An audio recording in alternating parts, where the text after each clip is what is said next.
It's too early, but that's okay. My gym workout was phenomenal. Before I went home, I decided to stop over at my mother's house. I haven't seen my mother in 2 months. I know she's going to be very surprised to see me. I can't wait. What the? I couldn't believe what I was seeing. The first thing I noticed was this person's skin.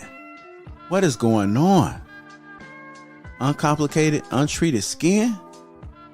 Who is this guy? I had to take a step back, but then I realized it was my brother. But look at his skin. Have you guys ever seen anything like that? I had to take a closer look and figure out what was going on. Best believe I crept up on him. Peep this. I'm still looking at his skin trying to figure out how did we get here. I could do nothing but shake my head. He could definitely use my help. I had to get to the bottom of this. He definitely needed some game about his skin. I'm just staring at it like looking at it. Come on, bro.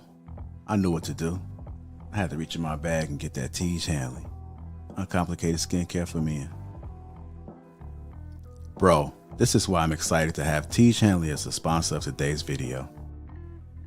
They have helped me start and maintain my skincare routine by making the entire process uncomplicated. Honestly, it's the best skincare system for guys like you and me. I recommend you start with their level 1 system, which comes with all the basics. A daily face wash to get rid of the dirt and the grime on your skin, a 2 times per week exfoliating scrub to get rid of the dead skin cells, an AM moisturizer with SPF 20 because you should always be protecting your skin from the sun, and a PM moisturizer to help your skin stay hydrated and healthy throughout the night. My brother was so excited. My favorite part about Tej Hanley is that every box comes with an instruction card that tells you when to use each product, how much to use, and in what order. They really make the process of achieving and maintaining amazing skin easy. Shout out to Tej Hanley. And because Tej Hanley is sponsoring today's video, they're offering my viewers a great deal. Just click the first link in the description, and not only will you get Tej Hanley for the best possible price, but they'll also give you a free gift with your first box. Click that link and get started today for just $30. Feel the Tej. Let the Tej force be with you.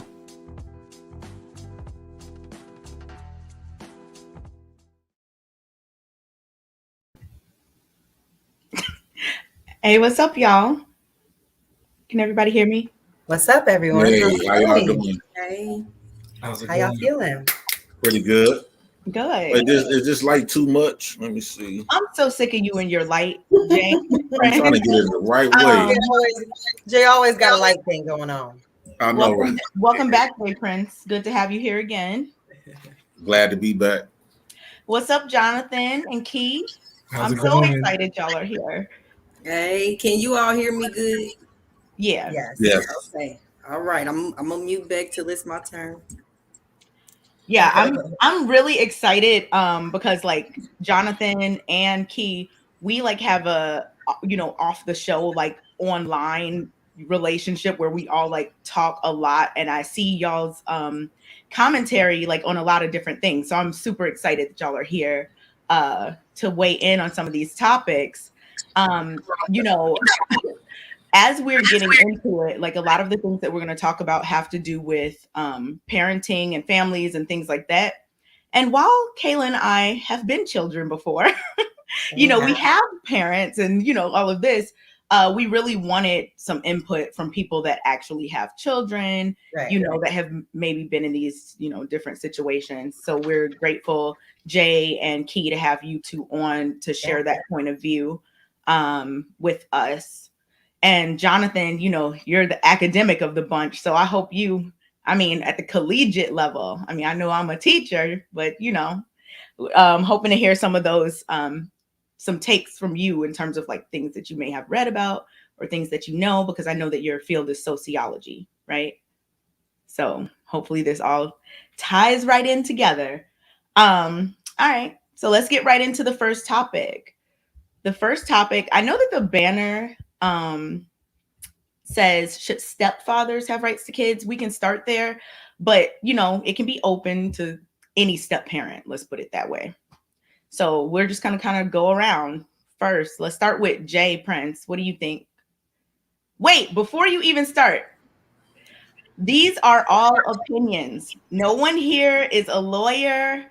Just want to put that out there before people try to come for us. I can already feel it in my soul that there's gonna be, you're not a liar. Okay, these are all opinions, y'all. So just opinions. So Jay Prince, what do you think? Do you think that step parents should have just rights to offspring that are not biologically theirs? In my opinion, absolutely not. I feel like when God made a nuclear family, he made father, mother, and child. And nothing about stepchild or step parents. I think we got that idea of stepfathers because growing up for a lot of children, stepfathers was so prevalent in the Black communities, as particularly.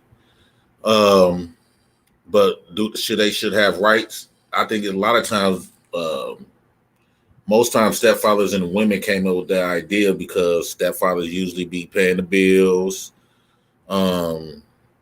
taking care of somebody else's kids, and all this other good stuff. But it's a caveat to that, and the reason why I said that is because I just feel like stepfathers, you just paying for where you stay. You can't live nowhere for free. And a lot of these stepfathers was taught that if you accept a woman, you accept everything that comes with her. Now, I don't want stepfathers to get it, in my opinion, I don't want them to get it twisted. Because I know a lot of times, like when I grew up with stepfathers, and when they break up with your mom or whatever, they leave. So why should you have rights? I don't believe you should have rights even if you don't leave, because it's not your child. Just because you are in the home, you don't know the reason why the real father is not in the home. That they could have broke up, they just wasn't working out or whatever. Just because the father is not in the home, that don't make you the father. I'll leave it right there for right now. So I know that, I know I have something to say to ask JP, but we're just going to try to get everyone's input on that first question, and then we'll come back around to discuss it. Okay. Key, go ahead. You go next. I'm pretty much in agreement with what he said. I feel like certain things may be circumstantial, like say he got in a relationship with a woman. There's just stuff that I have seen around me that I feel like may be, an exception to that. Like he got with the mother, she was not well off, like she can't physically take care of the kids, or something happened, and then he had to become the biological parent because there was not the biological, but the guardian, because they don't have anyone else available. You know what I'm saying? But other than that, no, I really don't. No. I don't feel like it's appropriate for a person that's not the stepfather. Like he said, that came from a term back in the day, because my grandma even said, when a new man came in, if the daddy left and a new man came, the daddy wasn't even allowed to come back no more. Like it was his house now. You know what I'm saying? So that's how, they got that. You know what I'm saying? That's how I feel, or where it came from, at least in my community. But no, I just don't feel like it's appropriate. 9 times out of 10, like he said, after they leave the mother, they're not involved with those children anymore. It was convenient, and he had to be involved with the kids because he was living in the house. You know what I'm saying? And I mean, a lot of good mothers are not going to take anything less than someone trying to come in and actually, help with the kids. You're not just going to be here, on the couch.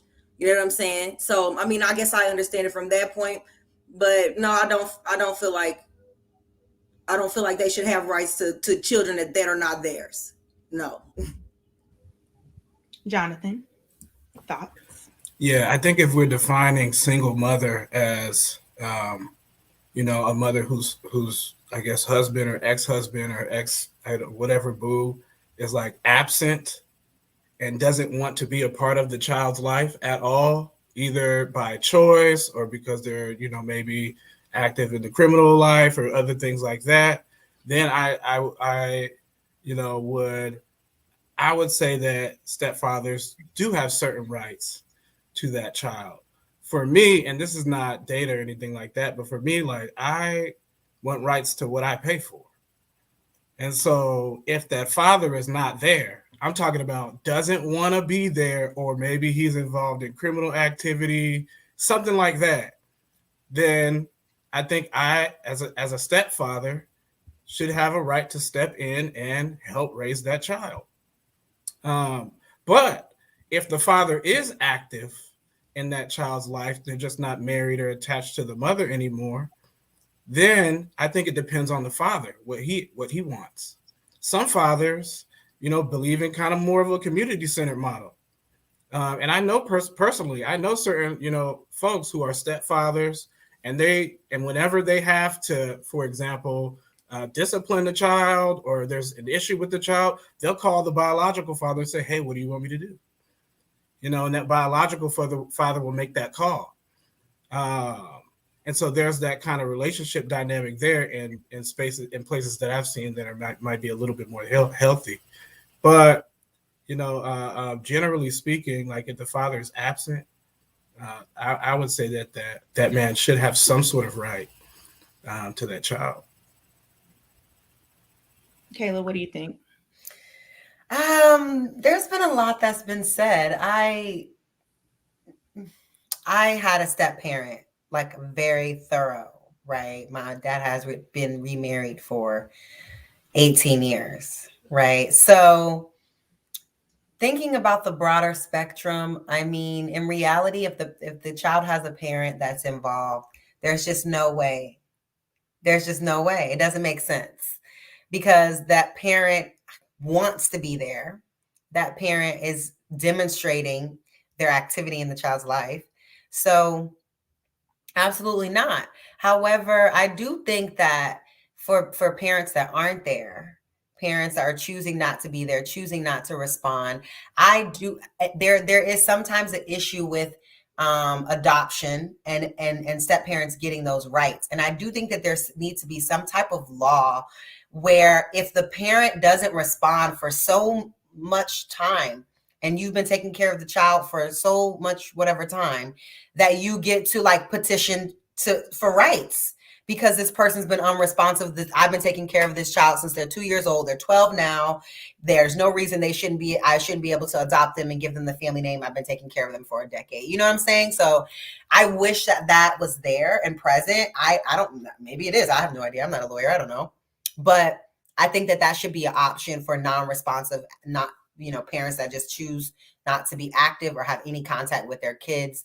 That should be that option. But if the parent's there, definitely not. Whether it's estranged, whether it's on and off, it doesn't matter. They should have their rights as a parent. But if they're completely, obsolete, then I do think that the step parent should have some kind of rights or be able to petition for some. Yeah,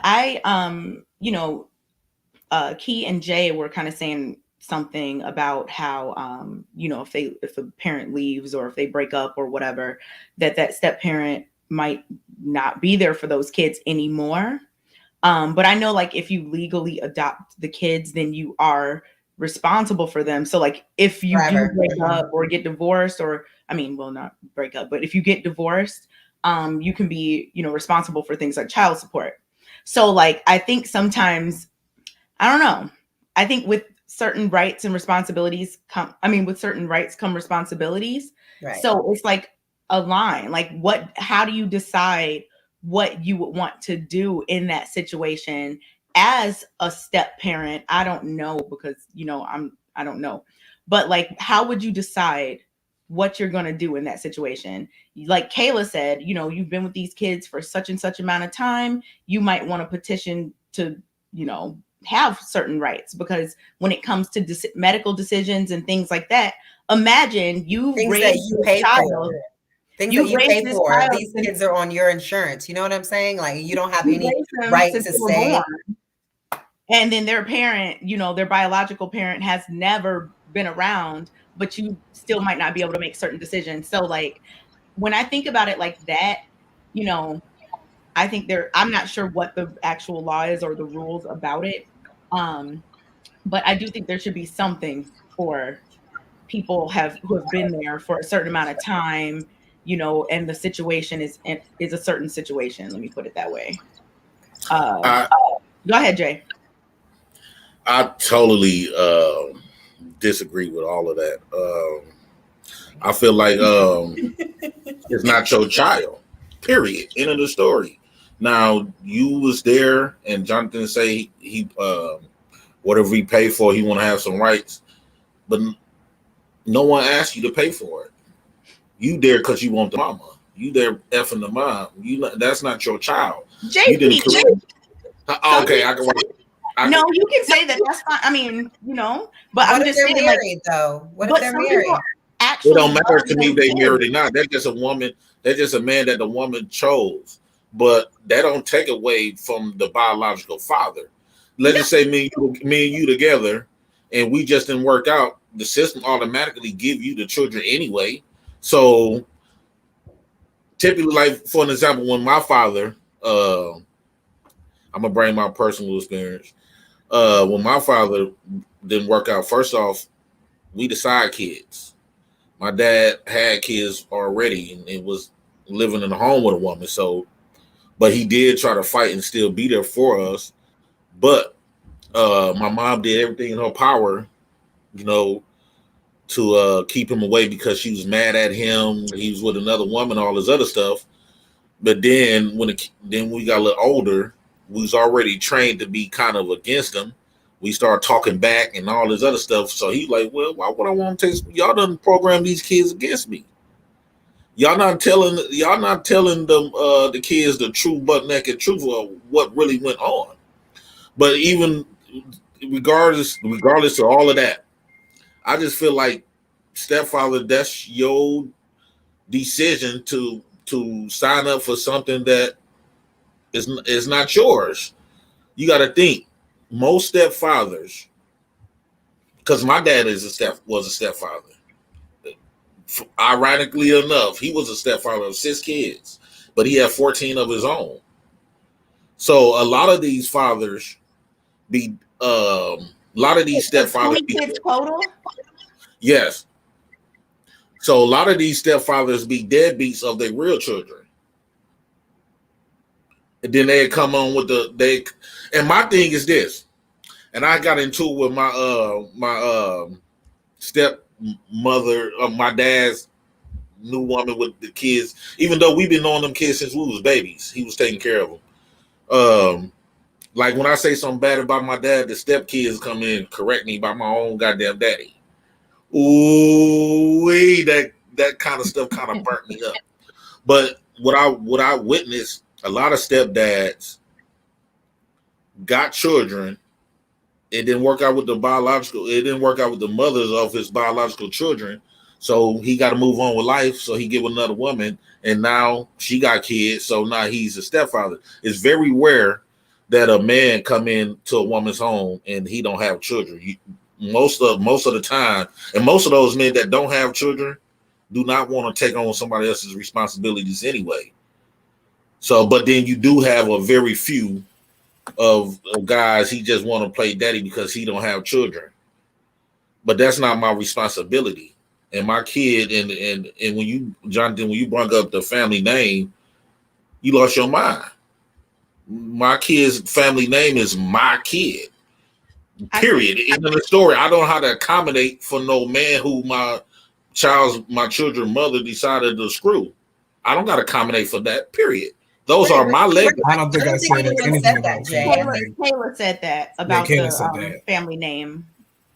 I thought Jonathan did say something about family legacy adopting. No, so what I was saying was that in terms of the parent that is inactive and not responsive in the child's life for a certain period of time, and that child is in a blended family where they're it's in a situation like my dad where he remarries, he already has kids, but then he has more kids. Say our other parent was abandoned us, had no contact for a decade.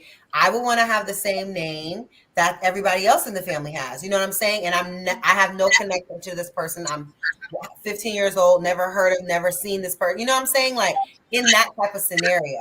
But obviously, if you want to be in your child's life and you are around, whether it's frequent or infrequent, whatever, you should absolutely have your rights. I'm not disagreeing with that. I'm talking about people that are not responsive in their kids' life. They're just out here living their life. They're not responding to child support. They're not responding to any kind of communication.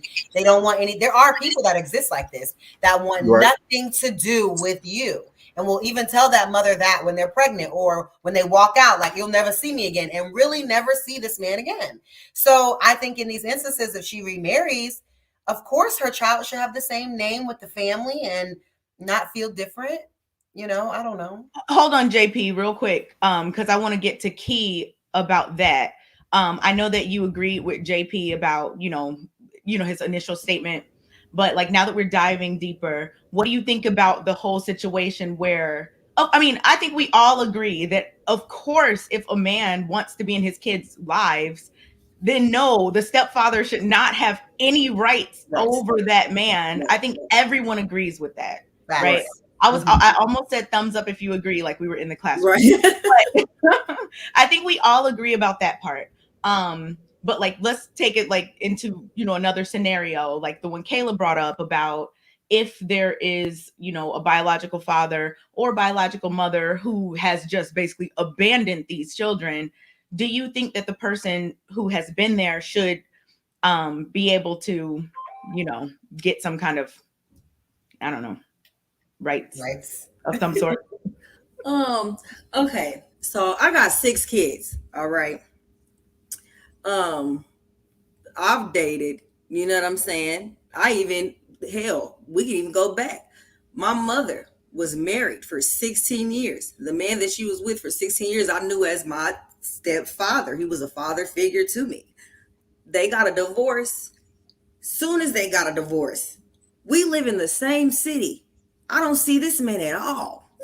Or he'll drive by and see me, wait, that's it. You know what I'm saying? So it's like a lot of them, you know what I'm saying? A lot of people do stuff for face value. So unless it was like, really love there and it's the whole family's in agreement and all that grand, you know what I'm saying?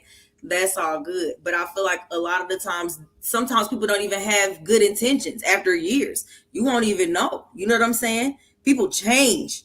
I'm telling you, like, you'll get with somebody or know somebody for years. And then on that 20th year, they do something you would never even think of. You know what I'm saying? So I'm just overprotective with my babies, period. So I don't feel the need to give any rights to anybody that didn't give birth to them, or, you know what I'm saying? None of that. I don't care, because like he said, when me from my perspective, from my experience, when men live in the house, that's when they do the most. You know what I'm saying? When they leave, and this is whether or not you are them as his kids or not. This is his kids, not his kids. You know what I'm saying? Once they leave, a lot of that diminishes because their daily focus is not on what needs to be done in the house every day. Like, for instance, you're in a relationship, you're a family, you have kids. You know that you got to buy detergent and toilet paper. You know that these are things that are necessary for the house. You know what I'm saying? So a majority of his resources and his things are going to go into that home. You know what I'm saying? To take care of those children. If once he leaves that home, they do less, because that's not in the forefront of their mind. They'll shoot you some dollars. You allocate it yourself. You know what I'm saying? But it's not I'm going to the store to pick up the paper towels and I'm bringing them to you no more. You know what I'm saying? And it gets even less than that when the children are not biologically theirs. This is just from my experience. Now, there may be rare cases from where the men don't go find some more Uchiwala and decide that he want to come and still take care of the kids. Because I'm going to tell you, that's even when it gets more difficult. Because if he breaks up with the mother, and now he's a stepfather with rights to a kid, you know what I'm saying? He get a whole new woman. You know what I'm saying? A lot of the times, new women are not going to be real understanding of you taking care of another woman's kids that ain't yours. You know what I'm saying? So, like, it's a lot of things that come into play with that. You know what I'm saying? So, at the end of the day, I feel like it's very circumstantial. Like I said, it's a very circumstantial thing about giving out the rights. But me personally, I had all 6 of them kids. So, ain't nobody that didn't help. Finna get no rights. Let me ask you a question. Oh, go ahead, Jonathan. Let me ask you a question. So let's say you have 6 kids, we get married, I'm in the house, good husband, I'm working with the kids, I'm paying what I need to pay for, I'm buying groceries, y'all on my insurance, all of these things. What do I get? Okay, so here's one thing. Now, me as a mother, I don't know if you have kids or not. Do you have kids? Okay, you can't put nobody kids on your insurance unless you have rights to them. You have to sign your rights over to be able to put them on the insurance. Like you can't just put something. You have to be a unit. You know what I'm saying? So it's certain things that he wouldn't be tied to paying for anyway. So he wouldn't have to take on any of the luggage. Like any man that I date right now, unless I got married to him and I decided that I'm giving him some rights because the daddy ain't there, he can't do nothing once he leave the house. You know what I'm saying? Everything he put in goes with it. And that's a gamble also that you take. But how does that work? What JP was saying too about it being. How does that work if you're married? Okay, if you're married, it still doesn't matter. File married, and you prior to being married, you claimed your kids, and now we filed married together. Right. The kids would be I'm paying. Well, see, it's sometimes okay. So you can also file married separately. That way, the people, because I'm telling you, it gets very technical, y'all. Once you start going into the paperwork of it all, like it gets very technical. So there's a lot of reasons why a lot of people don't step up and try to be a step parent and like legally, unless the child is significant danger. Like they're gonna go to the state, something's gonna happen, and they were capable of caring for that child, so they prove, okay, I need to be the one to take the child. You know what I'm saying? But other than that, they're not going. It doesn't work. There's no reason for it. You know what I'm saying? That's another view of it. But you know what I'm saying? There's no reason for you to want the rights unless you were just trying to. I mean, I don't know why would you want to be a step parent?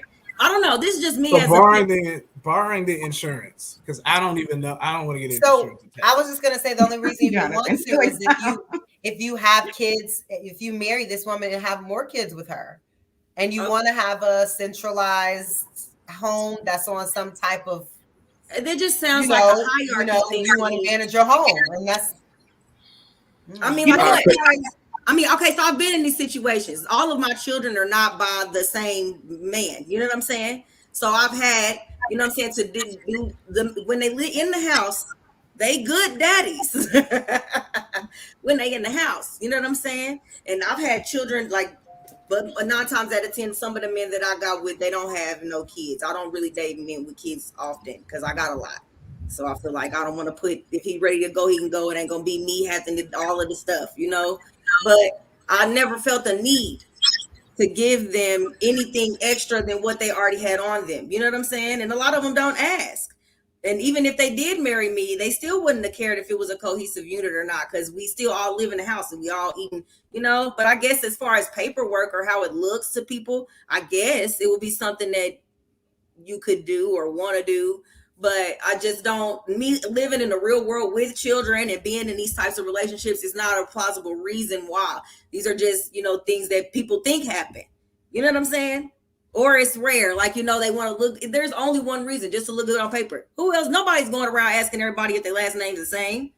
Well, I see what you're saying. I'm talking about like husbands specifically. Mm-hmm. Like, so, because it seems like what you are saying and what Jay is saying is that men who are considering a woman with kids for marriage do not consider the kids when they're considering that woman. Does that make sense? A lot of the time they don't know how hard it's going to be.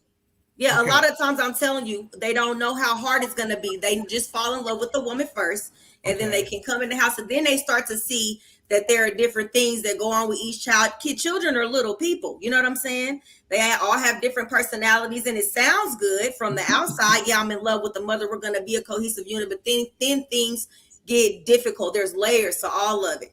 You know, you can have kids with behavioral issues. Do he want that one too? You know what I'm saying? You can have kids like all of them. They don't.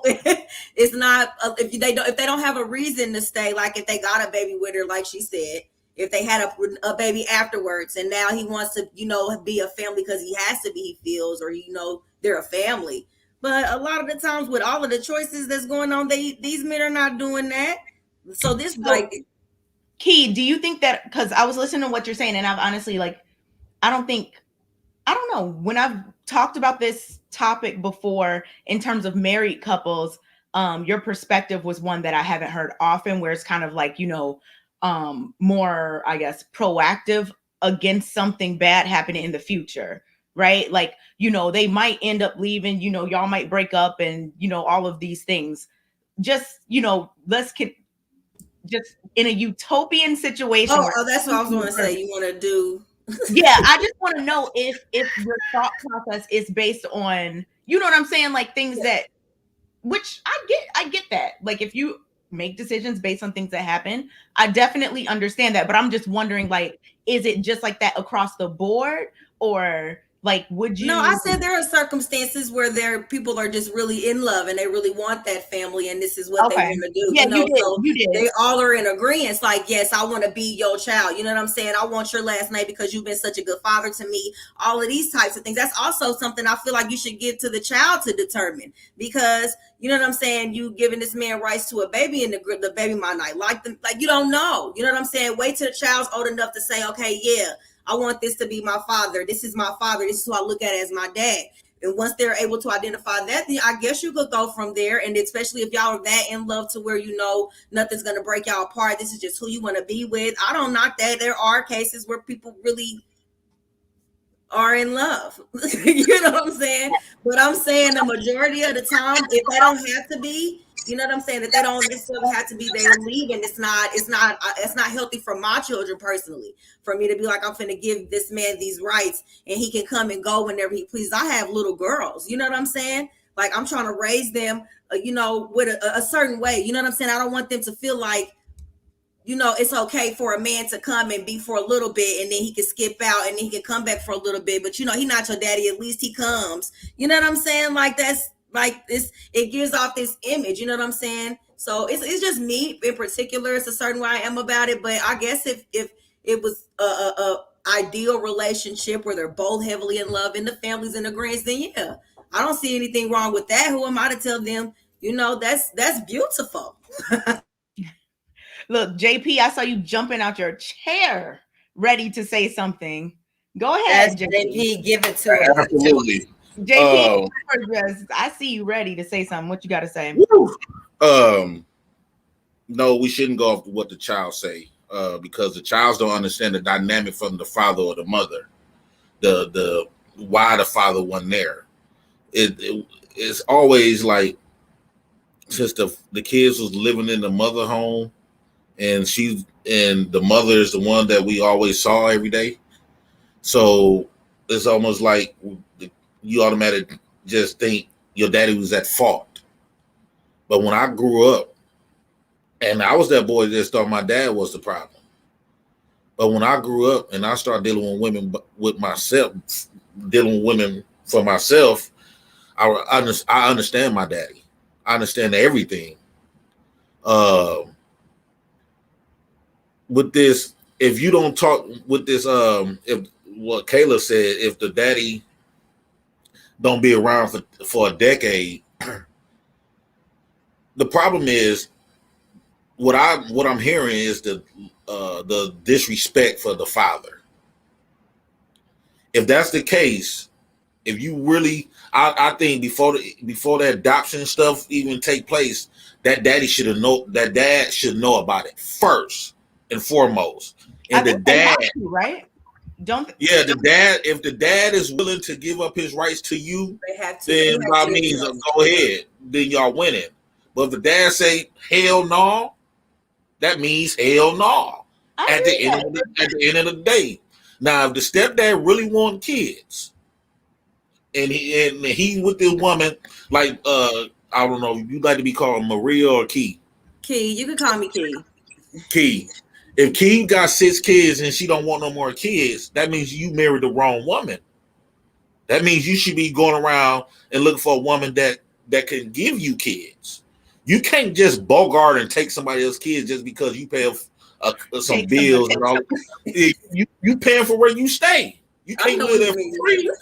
You can't live there for free. Those are what happens when the kids get older and they be like, "You're not my daddy." When it's time to come to discipline. I'm gonna tell you right now, is raising kids It's not gonna always be jolly glory.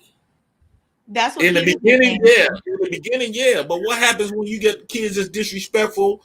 Even if the real parent got to go through it, what makes you think it's gonna be way more harder on you because you're not the daddy? Okay, so what I'm getting from you, Jay, and Key, which, you know, I get it. I get the perspective. It's like, you know, why even set yourself up for certain problems when you don't have to? Kind of, you know, protect your children, protect your situation. Not saying that there are no situations where this could work, but in y'all's opinions, you know, based on just things that, you know, could happen, just try to avoid as many issues as possible, right? Like that's kind of like the bottom line I'm getting from it, in terms of you all's points of view about this topic. Right, because kids that to be at the end of the day, you know what I'm saying? Well, because you know I am a single mother. I don't have a man living in my home. You know what I'm saying? And this is by choice at the moment. You know what I'm saying? I could have a man if I wanted to. I mean, I'm sure everybody could have a man. You know what I'm saying? But I choose to focus on me raising my kids. You know what I'm saying? My focus is on trying to figure out who each child is, what their individual needs are, or trying to keep from mentally scarring them from things that I went through when I was a child. You know what I'm saying? Like, these are all things that I have to be focused on. And if you get a partner who doesn't have any children, or children aren't theirs, a lot of the time that's not going to be at the forefront of their mind. They really don't understand, you know what I'm saying, how dire it is. Like, when I wake up in the morning, the first thing I have to think about is what I'm doing for the kids first, not even me. You know what I'm saying? So like, if sometimes if it's a biological parent, they mirror that too. But a lot of the times the step parent is just not going to go as hard regardless. You know what I'm saying? So I just don't feel the need unless y'all were really about to be in love and that's just what all of them want. And he said, you know, don't let the kids choose. I say let the kids choose because I'm transparent in my house and I'm not toxic. You know what I'm saying? So my kids have access to their fathers. They can talk to whenever they want. You know what I'm saying? See them whenever they want. I don't keep them from any of that. So whatever they learn from them or about them, those men, is their own experiences. I don't paint, you know what I'm saying, a picture. You know, I don't talk bad about their fathers in front of them and things like that, because I don't want them. We have to be a unit if we're going to raise the kids. And I feel like if I want the father doing good so that the kids can do good. So I don't have that problem. You know what I'm saying? So if my child was just like, my daddy ain't there, he's not here, asking, can he give his rights up? I want this to be my stepdad. And I really was in love with a man, then maybe, you know what I'm saying? But I don't really see it happening. These kids are cute when they're babies, but they turn into teenagers and stuff and they get grown. It doesn't always Hold on real quick, JP. I want to get to Jonathan and ask him something about what Key just said. Mm-hmm. Do you have what is your response to what Key said? Because I get what she was saying to, you know. Yeah, I do. Like, I understand that there's risk associated. I think there's risk associated with everything. And I'm specifically talking about marriage. I'm not talking about like a man in the home. I'm talking about marriage. And so and maybe it's different. I was taught that when you get married, you just don't marry the woman, you marry her family, and you are responsible for everything that goes on in that house. I'm not talking about law and policy and rights and all of these other things. I'm just talking about as a man who gets married. This is what I have been taught. And so for me, that's wonderful. I'm not going to marry a woman who doesn't understand that my responsibility as a husband. I'm just not going to do that. At the same time, like, I'm not going to marry a woman with kids if I'm not interested in taking some sort of responsibility over those kids. I'm not talking about legal responsibility. Once again, I'm talking about pretty soon that son is gonna need to figure out how to tie a tie. And if dad is gone, who's gonna teach him? You too? I'm right here, right? He's gonna be hungry. You're gonna be asleep if that baby is newborn and you might be tired. Who's gonna take care of him for an hour one day? Like the husband. By proximity, he's going to be taking care of those kids and sowing into those kids' life if he's a good husband. And so wouldn't like if he's responsible for those things, in my mind, like, wouldn't he also deserve some sort of, I don't know, like it doesn't have to be like saying? everything, does it? For it to just be something. Because now that Jonathan's talking, I can relate a lot to this. Like my grandmother was remarried after her first husband, my actual grandfather, passed away, and my grandmother's second husband was who pretty much raised my mom and my aunts and uncles for like 16 years or something. And they had certain deference for this man. They looked up to this man. She would tell me stories about how when they would get in trouble, he would come up to the school, he would take care of them, make sure they're doing their homework, like he would take them to the car, like he was like that person in their life, and they respected him a lot. And so I think in these situations, especially if a parent is deceased, I mean, that's a different situation. I mean, he's not, who's here to stop it, right? But even if they're not, but just saying just how impactful a step parent can be. Obviously, it's not as common, right? But in the situations where someone is being a good step parent and there is that option there, and that other parent is willing to either give up their rights or been absent for, I mean, it's only 18 years. So after 10, you tell me 10, 12 years is not enough time for this man to have earned the rights, you know what I'm saying? Like, there's only a few years left that then they're an adult. So, I mean, yeah. Well.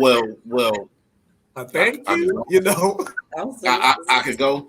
I feel like step parents is getting outside of their place. That's I'm being honest. It's not his place. What I'm saying is, instead of us advocating and bringing in, giving rights and propping up stepfathers, why not do the same thing with the real father who you actually got pregnant by? See, what I have witnessed, you don't try from growing up. Women don't try to keep the fathers in. They always usually try to run the fathers away. They do everything in their power of running the fathers away. That's just not everybody. That's not all. That's not every single case. That's not everybody, but it happens a whole lot. It's a reason why that dad not there. Dad just don't say, "F these kids. I don't want these kids." Like, for an example, I'm gonna keep it real. I told my baby mom that when she told me she was pregnant, get an abortion, because we didn't know each other, but she ended up keeping a kid or what have you. But now that I'm glad she didn't listen to me, because she gave me my babies. So you don't know, I might have a change of heart and all the other stuff, but it's not that stepdad's place to want to even, the audacity for him to even ask for rights. That's crazy as hell. I don't care if you married to that woman. That marriage stuff don't mean those are not your kids. Bottom line, end of the story. So those are actually the dad's legacies, not the mom, not the stepdad. Right, before we get into that, because I know that's a whole nother conversation that's touchy about the legacy situation and whose line of whatever.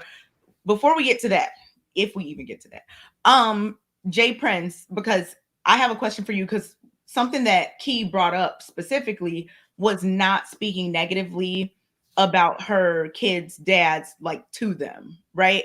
Like, she's not about to, throw them under the bus or try to like mischaracterize them as some kind of bad person. And we all know that some women do that.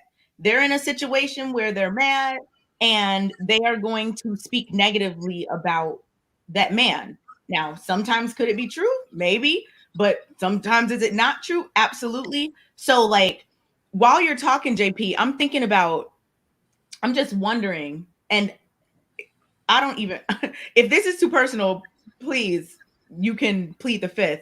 But did you ever experience your child's mother like talking down about you? Because you did share kind of your feelings that you had when she first got pregnant. So do you think she held that against you? Like, do you think that she was kind of trying to write you off as like, he's not going to be a good dad type of thing? Because when you're talking, it seems like, I don't know. So yeah, let's just answer that first before we get.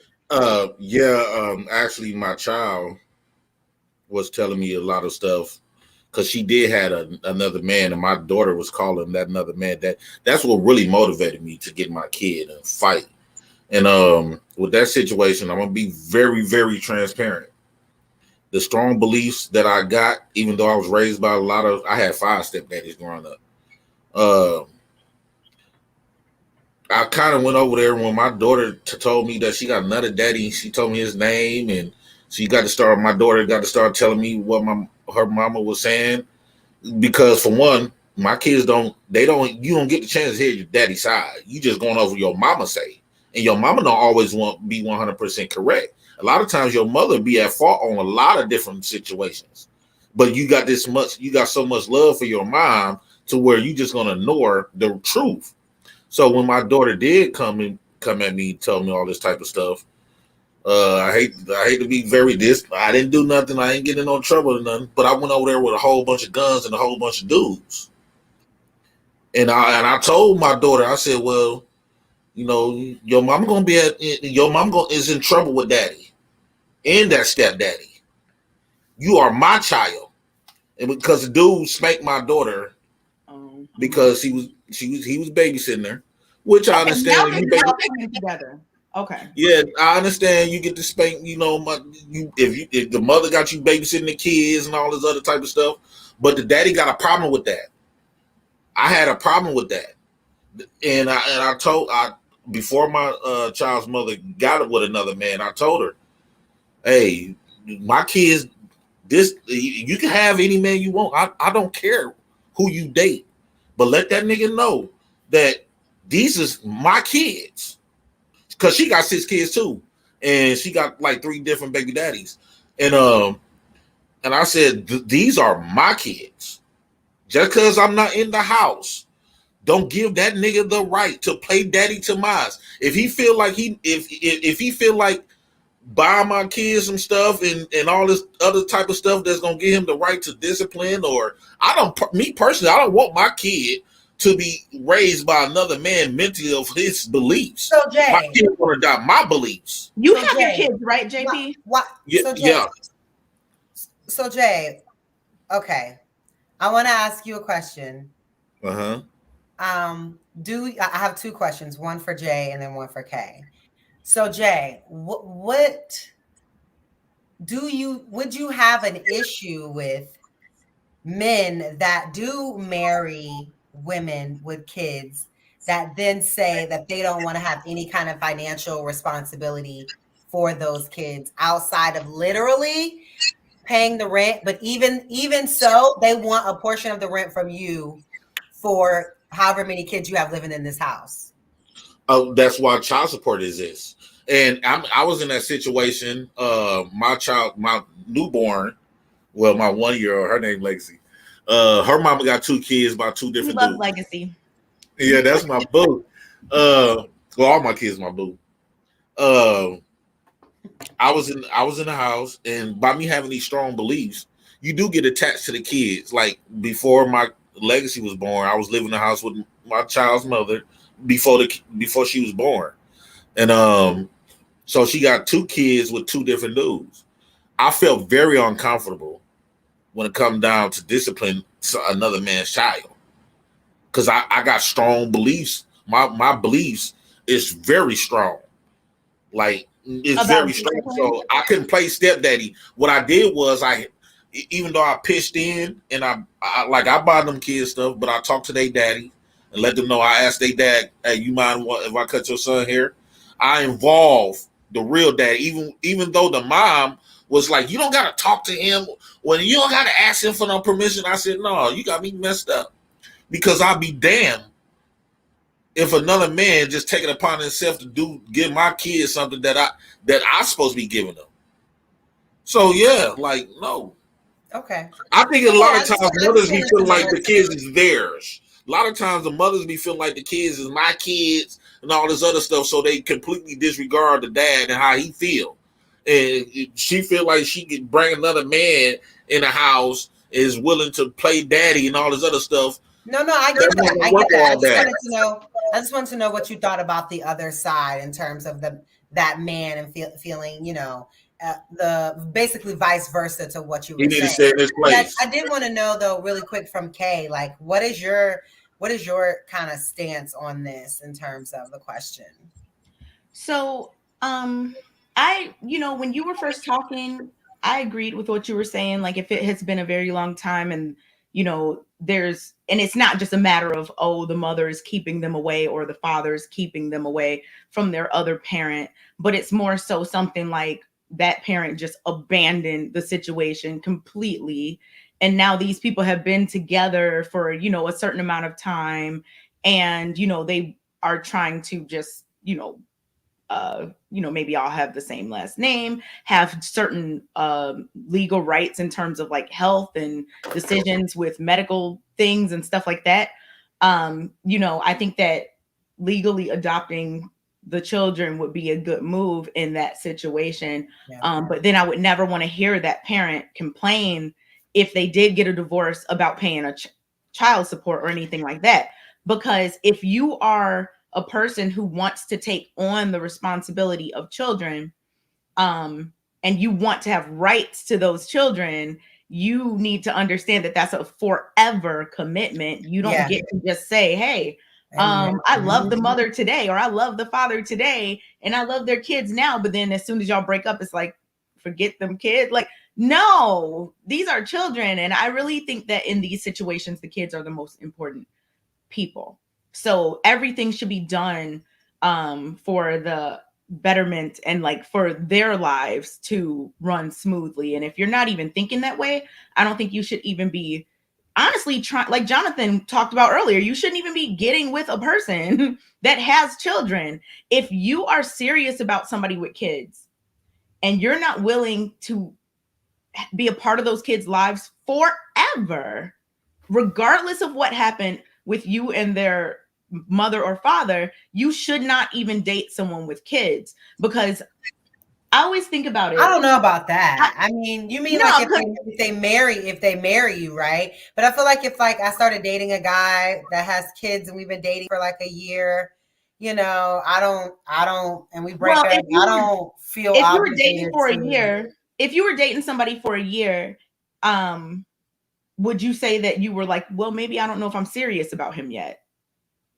Well, I think in a year's time, that's what you're figuring out. Like, is this person marriage material? And then you kind of making that decision. Yeah, I mean, during that time. I get that. And that person has kids, so their kids will be involved in your life. If I'm at your house, your kid lives here. Like, I always think about that. Like, I think that can be traumatic for children.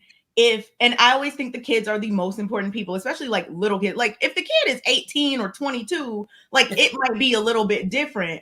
But if this is a young child and you came into their life when they were 2 and then you were there till they were 10 and you just ghosted them because you didn't want to be with their person anymore, I just think that that's really, I don't know. I think that people have to be really careful about the situations that they put children in, because I think what are the rules? What are the rules when it comes? I guess this is a question for the panel for everyone. Look, he is ready. What are the rules? What are the rules when it comes to dating someone that has children? What are the rules? Oh, this is right into our next little. Ooh, look, we got 2 hands up. Yeah, Key, you go first because JP. I got smoke with that question. I don't bring everybody around my kids anyway. I'm just not. Like I said, I have daughters. You know what I'm saying? And the people don't always have the best intentions. And they're not finna come and scream their bad intentions at you. Not finna be like, hey, check my warning label. Like, you're not gonna get a warning that they're not a good person. You know what I'm saying? So like, I don't bring them. I don't bring them. How do you decide when, Key? You decide when, okay. When they show you that they're willing to put everything in your life, you know what I'm saying, in your life, in their relationship with you. Basically, long story short, like, prime example, I don't have a whole lot of time. You know what I'm saying? Like, I literally don't get to go out today because I'm a mother 24/7, 24 hours a day. I'm working or I'm a parent. You know what I'm saying? So if I do go on a date, you know what I'm saying? Especially more than one, because most of them never make it past the first one. You know what I'm Because you're just like, oh no, never mind. No, I had to be very particular about who I bring around my kids. I have Absolutely. 6 of them, 6 different personalities. One of my kids, his father is deceased. You know what I'm saying? Like, my oldest child, you know what I'm saying, has emotional issues that she's had to go through and things like that. These are real things that I have to think about when I go out to date. I don't just get to go, hey, I like him, we had a couple drinks, whoop, whoop. No, I had to literally, if I want this man to be in my life, I had to think about all of the aspects psychologically. I have to know financially that if something happens, like he decides to pop up and get me pregnant again, if I got to sit down and I can't pay the bills, will he be able to help do that? Is he willing to do that, knowing that these kids are not his? These are things that I have to think about. You know what I'm saying? These are questions that I had to ask, things that I had to get to know about a person. And they prove that. They'll show you. They show you. You know what I'm saying? But that's how you weed them out. But it still takes a while. It still takes a while. And then your kids don't automatically get acclimated to the person either. You know how uncomfortable your house can be when your kid doesn't like the person you're in a relationship with?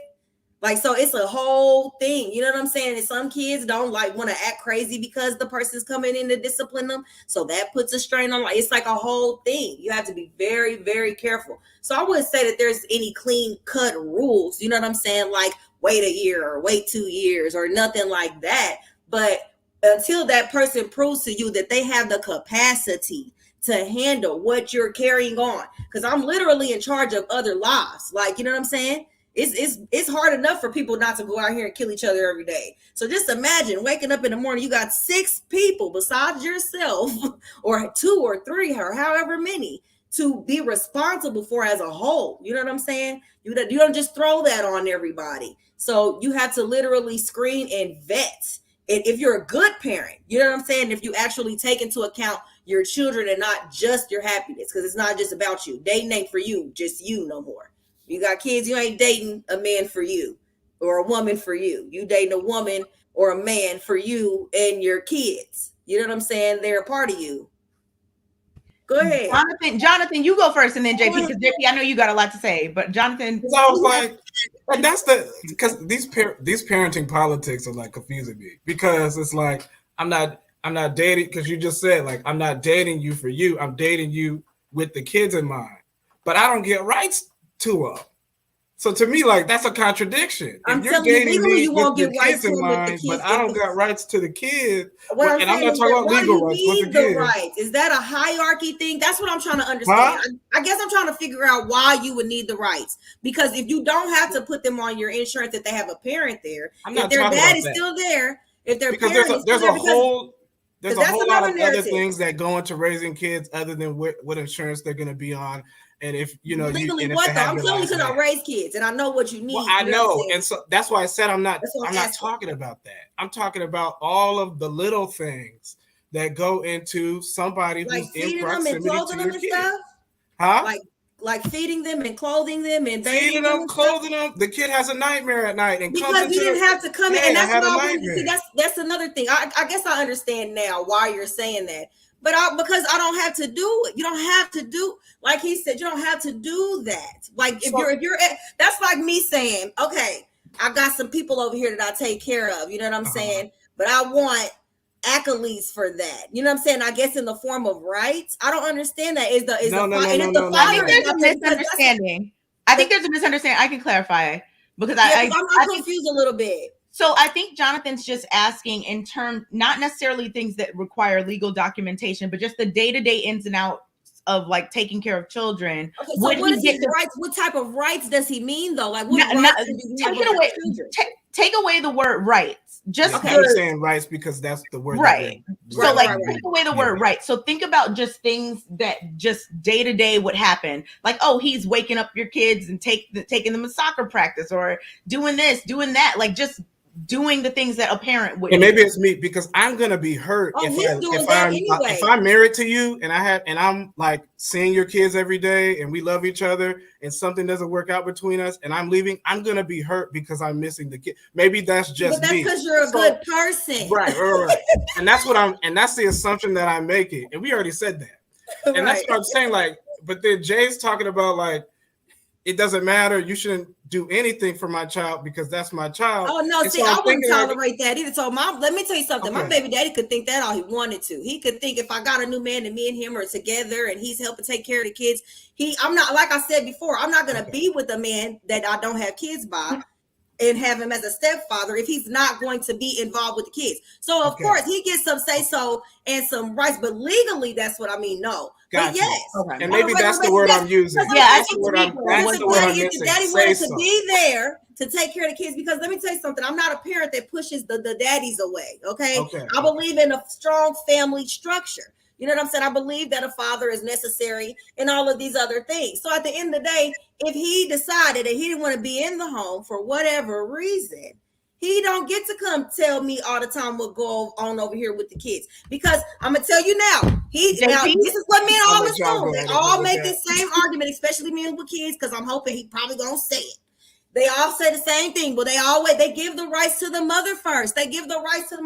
That's state depending. It depends on the state. Now, if y'all got them names on the birth certificate, because you could go and sign an affidavit late. You could go down there and be like, okay, I'm signing an affidavit. This is my child. You know what I'm saying? Even if you weren't there. So they don't give the rights to either parent. That is the state's child. You have to go to court to determine who the primary caregiver is. So a lot of men have this narrative that it just goes automatically to the mom. You know what I'm saying? You can be there for your kids. My child's father, I have 2 kids in Kansas City. They live with their dad. They've been up there with him for 2 years. You know what I'm saying? We still have conversations to where they come be with me. You know what I'm saying? For this amount of time, but then they go and do all these things. But if I had to fight him for rights, we would have to go to court. We would have to go to court, baby. And like, you know what I'm saying? So I don't know how the courts are where he is, or you know where other people are. But the norm is when the child is born, if your name's on a birth certificate, you got equal rights. That's why you can go get your kids and take your kids. If your name's on a birth certificate, the police can't come say something to you. It's a civil matter. It's a family court matter at that point. The police can't come get them kids. I can come up there right now and steal my kids from a baby daddy and come down here. And he'd be like, she stole the kids from me. He would have to prove that I am unfit before they took those kids back out of my custody and gave them back to me. You know what I'm saying? So it's like the whole thing when it comes to that. I know you've been quiet. JP, yes. JP he has a lot to say. Let's get to him. Yeah. Go ahead. What is your response to that? First, I want to say, Kay, me? Kay. Okay. Yeah, when you had said a lot of men got to be 100% responsible and all this other good stuff, I like to say that I hate being misquoted. What did I say? Okay, when you had said that, are they willing to be there 100%? Take all the child support and all the other good stuff. Oh, okay. Let me clarify that part. So when I said that if you are dating or if you're trying to, be serious and marry maybe a woman with children, you should be ready and willing to take on those children and the responsibility that comes with them. Yeah. Yes. Okay. What I like to say on that part is that a lot of these stepdads, especially if they don't have children, they live in a fake existence, so they wouldn't mind. They wouldn't mind doing that. They wouldn't mind taking that universe. No, I'm just playing. Yeah, they wouldn't mind taking that responsibility to make them feel like they are father because they are biologically are not. With this, talking about what Maria and them saying. Now what? Now why her name got to be Maria? What Keith said. Okay, I see Keith time. Started out with your name right. And then as he started disagreeing, now you Maria. Right. What he said. Go ahead. This is my thing. Marriage and stuff don't mean nothing when it comes. I just feel like first off, okay, when Kayla said, what is the rules? The rules should be,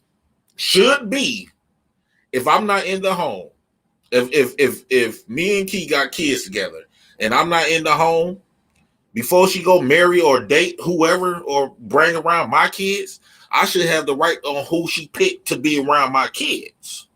Period. Point blank. Hold on, let me finish. Point blank in this court. Could you bring it up? Absolutely. That is not what we are doing. Hold on. Oh, Kayla's here. Hold on, Kayla. Absolutely not. Okay, if these are my kids, let's just say we got daughters or sons, and you bringing the men around, strange men around my babies, not them, not. A lot of times these women be feeling like these kids are theirs and theirs only. That's not the case. I should be able to pick them up. I should be able to determine who be around my kids. Because a lot of times women don't vet men the way men gonna vet men.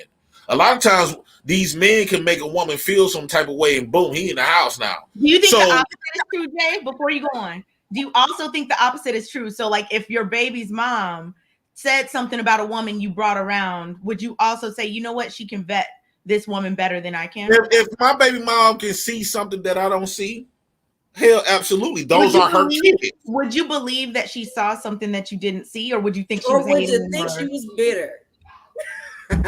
You can somewhat determine, exactly like, okay, now you just been bored. Okay, let me finish with the key part. All right, go ahead, Jay. I don't give two shits on how you feel. Two fucks of how you excuse my language. I won't give two fucks. Fired up. Yeah, I won't two fucks of what you talking about. Just because if he not in the house, he can't tell me. I don't give a damn of what you say or what the courts say. This is the reason why a lot of stuff is happening bad in the community, where people are actually losing their lives behind this type of stuff. And you think because the court awarded you the kids that the daddy just gonna say, okay, well, the court said, okay, no, those daddies looking for revenge, and he gonna get it, and I'm damn sure we gonna get it. But let's just say, because those are my babies, not the courts, not the mamas. They came from me, so that's like you robbing me. But I like to say with this, to flip it, when we was talking about I was trying to flip it, like one of I got the kids, K and Kayla and Key, 3 Ks. Wow, hey, the KKK. Hey, look, okay, JP, go ahead. Okay, wonder if that narrative, that thing started. What if I get the kids and they take your rights, and you got another woman taking rights to your babies who you birth, like completely remove. My biggest thing is when we talk about rights, Jonathan. What I mean by rights is, like, let's just say a lot of stepdads be say, okay, let's just say I'm finna come and get my kids, and I'm so used to coming to get my kids anytime I want to, but since you in the picture, I got to ask you. I'm not going to ask you, and I don't feel like I need to give you that respect to ask you. I don't care if you her husband. Asking you more so than just. I don't have to tell him shit. I don't care how long you've been married. I don't care how long you've been married. If I've been coming to get my kids, ain't shit you gonna be able to say why pop up. But Jay, this is why I like to say this. I like to tell a lot of men. But Jay, you don't think you need to coordinate at all with your child's mother and that father? The child's mother who I gave birth, who I got the kids by, but he don't mean shit. Right. So okay. At that point, not to disrespect him, but I like to suggest to men like Jonathan that would agree with this type of stuff. Just simply don't get married to women with kids, because you are a fool. Because if you want to think that daddy's supposed to just fall back, if you want to think if dads just want to fall back and let you just do whatever you want to do based off what the mama say, you got another thing twist. You gonna find yourself. No. So in the beginning, let Jonathan. That one gonna put you in dangerous situations. So in the beginning, remember way back in the beginning, I said that if I was in that situation, number one, I would defer to the biological father. We would be collaborating. Because in my mind, there's still going to be situations when you're not there that I'm going to need to talk to you about, because I mean, in my mind, like, I don't know, that just makes sense. And so I'm always going to defer to the father if he's in the person's life. It doesn't matter, To me, the issue was if he was absent, meaning doesn't want to be there at all, or not there at all, like at all. He's never been around. It's been 20 years, 15, never. Hold on, We JP. can't even find this man. Like, what do I do? Am I supposed to search the ends of the earth for you? Like, so that's find you a woman to make your own kids. So But I JP, want to say something. JP, hold on. I have a question for you, JP, based on what we're talking about now. Because when you were talking, I was just thinking, and I remember what Jonathan said about like the community aspect. And I always think about it this way, like as an educator, I want to be collaborative with parents. Of course, I'm not these kids' parent, but I'm with them for 8 to however many hours per day. You should want me to have some level of respect from them, and we should work together for what's best for the kids, right? So like I'm coming at it like I know that it's totally different from parents. I'm not saying that it's the same at all, but it just reminded me, like while Jonathan was talking, that's what I kind of thought of. So JP, what do you think about that? I think you kind of touched on it earlier, but I just wanted to get like it clarified. What do you think about, like if Jonathan is with the mother of your children and she has custody and he's kind of deferring to you? I get what you said earlier about somebody putting their hands on your kids. I mean, I don't think people should be putting their hands on kids, but in general, let alone somebody who's not even their biological parent. Absolutely not. Like that is my thought process. So I got that completely while you were saying that. But what do you think about that situation? Like Jonathan calls you up like, hey, what do you want me to do, in this situation with your son or with your daughter or whatever? We're on vacation and he's acting up and talking bad to his mother. What do you want me to do? Like, you're not there. You can't even get there. What do you want me to do? Oh, how do you feel if he would? Yeah. I would appreciate him for calling me, but by me being a parent myself and disciplining kids, I know how far I can even go. And these my blood children. So I would got a certain type of pause. Imagine that my son even looked like me, and this man who this woman married to is about to whip my kid. He looking at me when he whipping my kid because my son looked just like me. So he might give a little, he might, go a little bit too far. But my thing is this, because a lot of these stepdads, this is what I wanted to say, a lot of these stepdads got kids. And my biggest thing is this. This is why I say women is very, very selfish. I've been in situations, and I know a lot of situations where women will allow these men to come in their homes and play daddy to their fucking kids. And not once these women, before that man come in your home playing stepdaddy, have you talked to his kids? Have you asked his biological kids how do they feel about their daddy over there playing daddy to your fucking kids? No, you do not. You just allow that man will come in your home, take care, and give him daddy vibe. Huh? You just said don't ask what the kids think. When what I'm saying is for the mothers, like, okay, let's just say my daddy. That's what she was at my dad is at Key's house, right? He not even take care of us. He over at Key's house playing daddy to her fucking babies. My thing is, mothers, even though you know how thirsty men is, so he gonna do anything, whatever, to be up under you all goddamn day. So my thing is this. How come these mothers that's allowing these men to come in your house and taking care of your kids? Why not have y'all ever consider asking his biological kids when he ain't been right up in the mind right here? Asking his biological kids, not his baby mother, but his children. How do y'all feel about your daddy at my house taking care of my kids and abandon y'all? Would you be okay with somebody coming to ask your children these types of questions? Huh? I think it should be right. No, because JP, I agree with you. Like, people could side eye someone that's taking better care of you than their own biological children. I definitely get what you're saying from that standpoint, but I'm just curious. Would you be okay with hypothetically, because I know you have custody of your children, so it's like not necessarily the same situation, but would you be okay with someone, like another grown person, coming to question your children?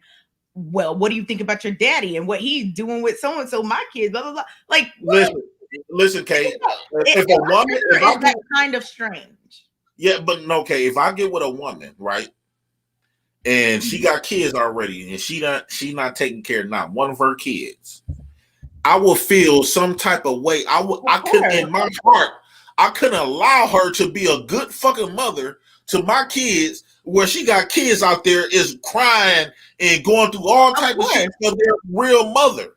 It's a red flag if anybody doesn't take care of their own children. Exactly. So with the heart that I got, I'm starting to second guess, like, damn, I couldn't allow no woman to come in that's abandoning her kids to come in and take care of mine. Now, with that being said, how is it all of these women is allowing these men to abandon their kids to come in and take care of their fucking babies? Yeah, that's bogus as fuck. Excuse my language. Yeah, ahead, so that doesn't normally. Okay, so here's the thing: men lie. Happens more often than not. Men lie. Okay, so I don't personally have these problems because I don't, like I said, I don't tend to. It's not that I don't date men with children. The men who want to date me normally don't have no kids. So, you know what I'm saying? But sorry, I'm trying to get my thoughts together. But you know what I'm saying? Normally when, you know what I'm saying, that she's dating and he, like, if he don't take care of his kids, a good woman is not finna be with him. You know what I'm saying? Or want to have him in her house, because that's questionable, especially me. I'm gonna ask you every couple of days, like, you ain't seen your kids. Where the kids at?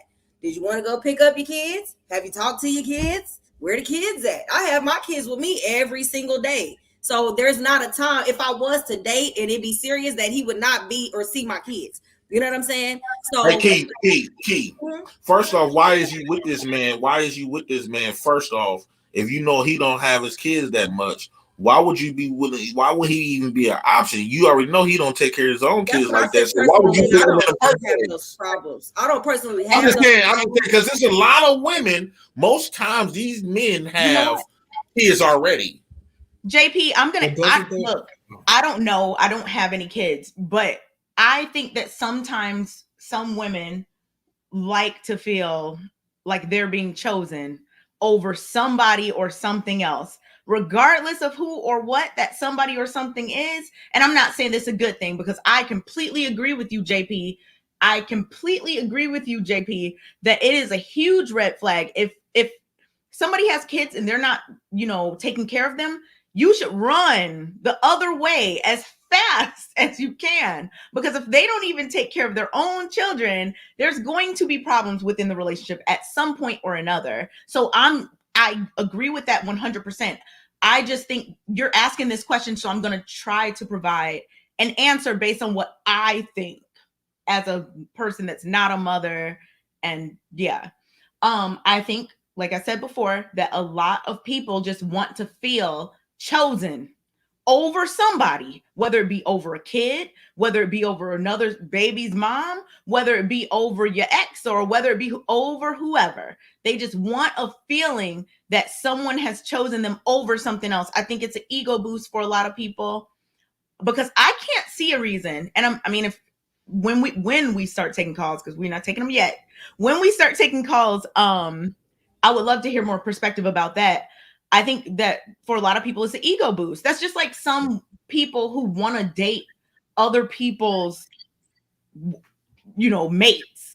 Like, they don't even necessarily want anything serious, but they just like to feel like, well, if he liked her so much, or if she liked him so much, why are they with me? Like, there's this whole little, it's just weird to me. Right. Hey, I'm so I would say that was the reason. If we had to pick a reason, if there's anyone who has been in that situation where they were cool with somebody who was not taking care of their kids, but saw that not as a red flag, we want you to call in at some point. But that might be the case. That might be the case, Kay. But I just want to ask these women that when y'all say stepdad rock, just remember, especially if y'all got kids. I'm just saying, like when because they got this thing on Facebook where there were a lot of women saying stepdaddy's rock. Just remember that stepdaddy's your deadbeat baby father. So when y'all sit up here saying advocating for being a stepdaddy, just remember your deadbeat stepdad, your deadbeat baby daddy is somebody. Is another woman's rock stepdaddy that rock. So he over there abandoning your. Just imagine, Kate, if I was your baby daddy and I abandoned the kids for you, and I get with Key or Kayla, and I'm over here playing stepdaddy, and they love me to death. Baby, I already said that is absolutely. I would never ever involve myself with a parent who did not take care of their children. That's the first. I mean, I'm not saying that, Kayla, how you feel about that, Kayla? No, absolutely not. I just kind of want to know why when we have conversations like this, we jump to the worst case scenario. Like, is there a middle or a general? Maybe in my mind, I just can't see. Because it is a worst case scenario by having a stepdaddy in the first place. Worst case scenario is having a stepdaddy in to begin with. So it's already problematic off the gate by the daddy's not in the home out the gate. So you can't sugar up the situation because you want it to be sugar because you want this woman so damn bad. No, it's already a worst case scenario. The dad not there. Why the dad not there? You don't care about that. Did you feel abandoned by? You said you had 5 stepdads, right? Or were you just playing? Yeah, I had 5 stepdaddies growing up. Okay, so did you have do you still have a relationship with any of them? No, I do not. But there's one stepdaddy that I used to love, but when my mama died, he died. In a way, he left. Okay, so he was just deeply affected by that whole. No, it's just that his job was done. That's the purpose. When he got married to her, he took care. He did what he could in the beginning with us, and after she left, he left. And the thing was, even though we loved him, but he couldn't discipline us. As we got older, me and my brothers and them, we ended up jumping that man when he tried to discipline us. We beat the hell out that dude. Y'all jumped him? Beat the hell out of him. You got to keep in mind, Key said she got 6 kids. Man, she got 4 or 5 boys, and they all big-ass teenagers. And you go to discipline us, or you yell at my mama some way. See, daddy can get away with that. Stepdaddy can't. Stepdaddy got to be very mild. You can't act like my real daddy. Only time you can play daddy is when you giving me stuff and when you being nice and when you treat my mama very well. But you can't. You better not show us the bad side of you. That's not your place. You're not the daddy. Any kid, especially a boy, and you a man yourself. You is not about to allow just because mama love this man. That don't mean nothing to you. You is not going to allow this man. You gonna be asking yourself like, first off, who is you? My daddy named so and so. You not it. So I think it's very. I just think it's stupid for men to sign up to be a stepdaddy. Women don't care about it because it benefits them. That's all who it benefit. It don't benefit the kids really, and then you losing. Do you think because you don't put in all of this work? You don't put in all this work as a stepdaddy, and we still don't respect you. And we, at the end of the day, at all those 10 to 15 years, we still asking and begging for our real daddies. Do you think it's stupid for a woman to sign up to be a stepmom? Absolutely. I don't, because for one, God created a nuclear family. He created mother, father, and child. He didn't say a goddamn thing about step parents. Okay, so just to be clear, and I'm not being any kind of way. I just want to be clear with what you're saying. Are you saying that anyone with children should remain single forever unless they are with the parent, the biological parent of their child? If you got kids by a person, like I had to lose a lot of women. At first, in the beginning, I was like, I gotta find my daughter a mother you know, because the mom, she stayed 2 hours away, and I can't just do everything by myself. Jay, how Like, many did you lose, real quick? I lost a quite few, like, because I was dating. I'm like, man, is this gonna work out? And guess what? My daughter didn't let it work out. The relationship. Let me give you another caveat. With my baby's daughter, mother. Remember I told you she got 2 kids. Mm-hmm. Now my daughter is almost the same age as her daughter. My oldest daughter, her daughter's 10, my daughter's 8. So we, in the beginning, I told my baby mama, I said, kids fuck up shit. She didn't believe me. So what they kept doing is getting into it with each other. And guess what? That trickled down to us, even though we know what they was doing. But her kid will start something, and she gonna defend her child. My kid was into it. I'm gonna defend my child, and that what actually broke us up. To be honest with you, because I'm not gonna let nobody go off on mine, and she ain't gonna let me go off on hers. So we're gonna. I mean, this topic has we've had a lot to say about it. We have 2 more topics left. They're both. Where's Kayla at? She will be back. Don't worry about that. Okay. There were a lot of good points made. There were some things that I never thought about in terms of this. So, I thank y'all for bringing those perspectives. Just, before we move on to the next thing, like 15 seconds or less, final thoughts, if anyone has any. Jonathan? Joseph was a stepfather. I just want to say that. Okay, that's his final thought, y'all. That's his final thought. Okay. I love me some Jesus. Anyway. Okay. Key, final thought. I mean, I wouldn't say don't date forever, but because I'm definitely not about to stop dating. I'm gonna do what I want to do. But I'm not gonna take anything serious unless I know that they're there for me and my children. So I mean, he would have to be a sort of stepfather in a way. He just ain't finna get no rights on no paper. Maybe for the one with the dead father, but no, not for the other kids. All right, JP, remember 15 seconds or less because we're going to the next topic. And this is the last final thought, JP. I suggest men do like they do in Africa. If a woman got kids, you don't fucking touch them. Because if you're going to, this for women like Key and stuff like that, if you just date. But when you come down talking about marriage and all this other stuff, you got to consider the father. And the father's going to play a big part in your relationship. He's going to bring all the drama. And you better be willing to accept it because them are his children. They're not just yours. Those are actually his. It comes from him. Yeah, my baby daddies don't do all that cleaning. They know. They have respect. I'm gonna clown. I'm gonna clown like a motherfucker. No, they don't do all that to me. I live my life. Stay in your place. All right, y'all. This topic was good. We're getting into the next one. Make sure y'all are getting the likes up. We appreciate all of your support. So the next topic. I'm going to put the banner down there. So it says, are people predisposed to be rebellious? Like, are you predisposed to being a rebellious type of person?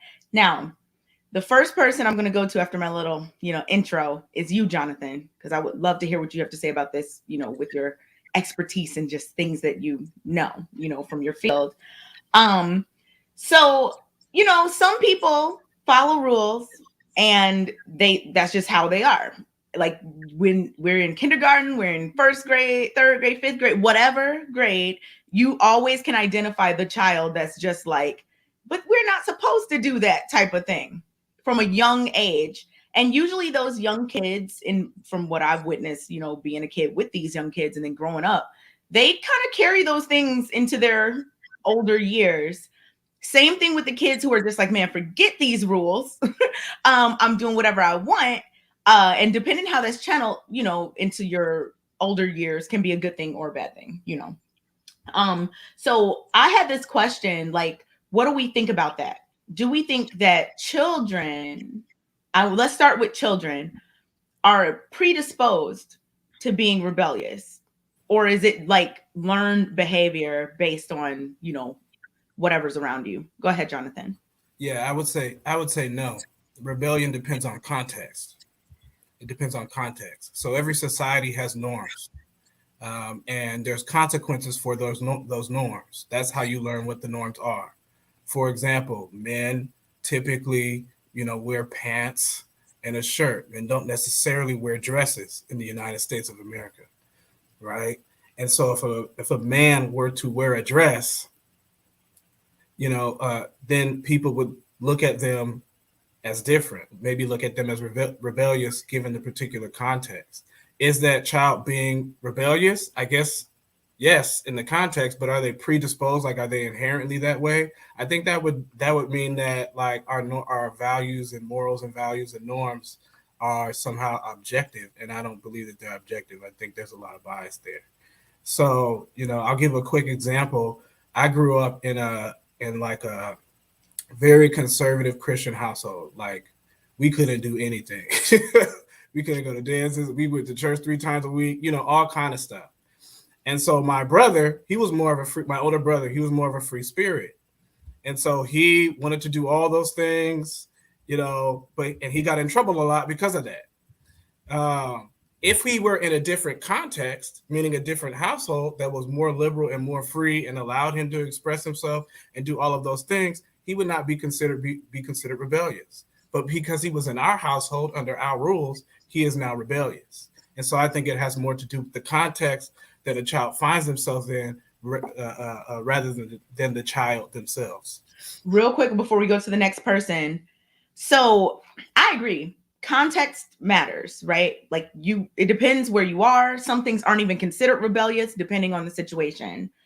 Let me try to articulate this in a way that makes sense. So let's say you grow up in, a strict household where you have to be home by, 5 p.m. Being rebellious would be come home at, 8 p.m., whatever. Let's say you're in a more free, less strict household and the curfew is midnight. Being rebellious would be coming home at 3 or 4. You know what I'm saying? So there's levels to it. How do you look at that aspect? Like, not the same person in the same situation in a different house, but the same person in a house with different rules. I hope this is making sense. Like, yeah, like you can be rebellious, and because to me it's about the context that you're in or the space that you're in. Is it the rebellion or you not understanding and buying into the rule? Like, do you think that's what I think the rebellion is? Not buying into the rule. Like, that's how I would define it. Okay. Yeah. Okay. Like, I don't think that there's kids that are just like, I'm purposely. Just okay. Maybe it is given their context and how they grew up. Even that to me is not predisposed. Like, something happened in that child's life to where they're just going to disagree with every rule that's being set, no matter what it is. I think that's still a context issue. Yeah.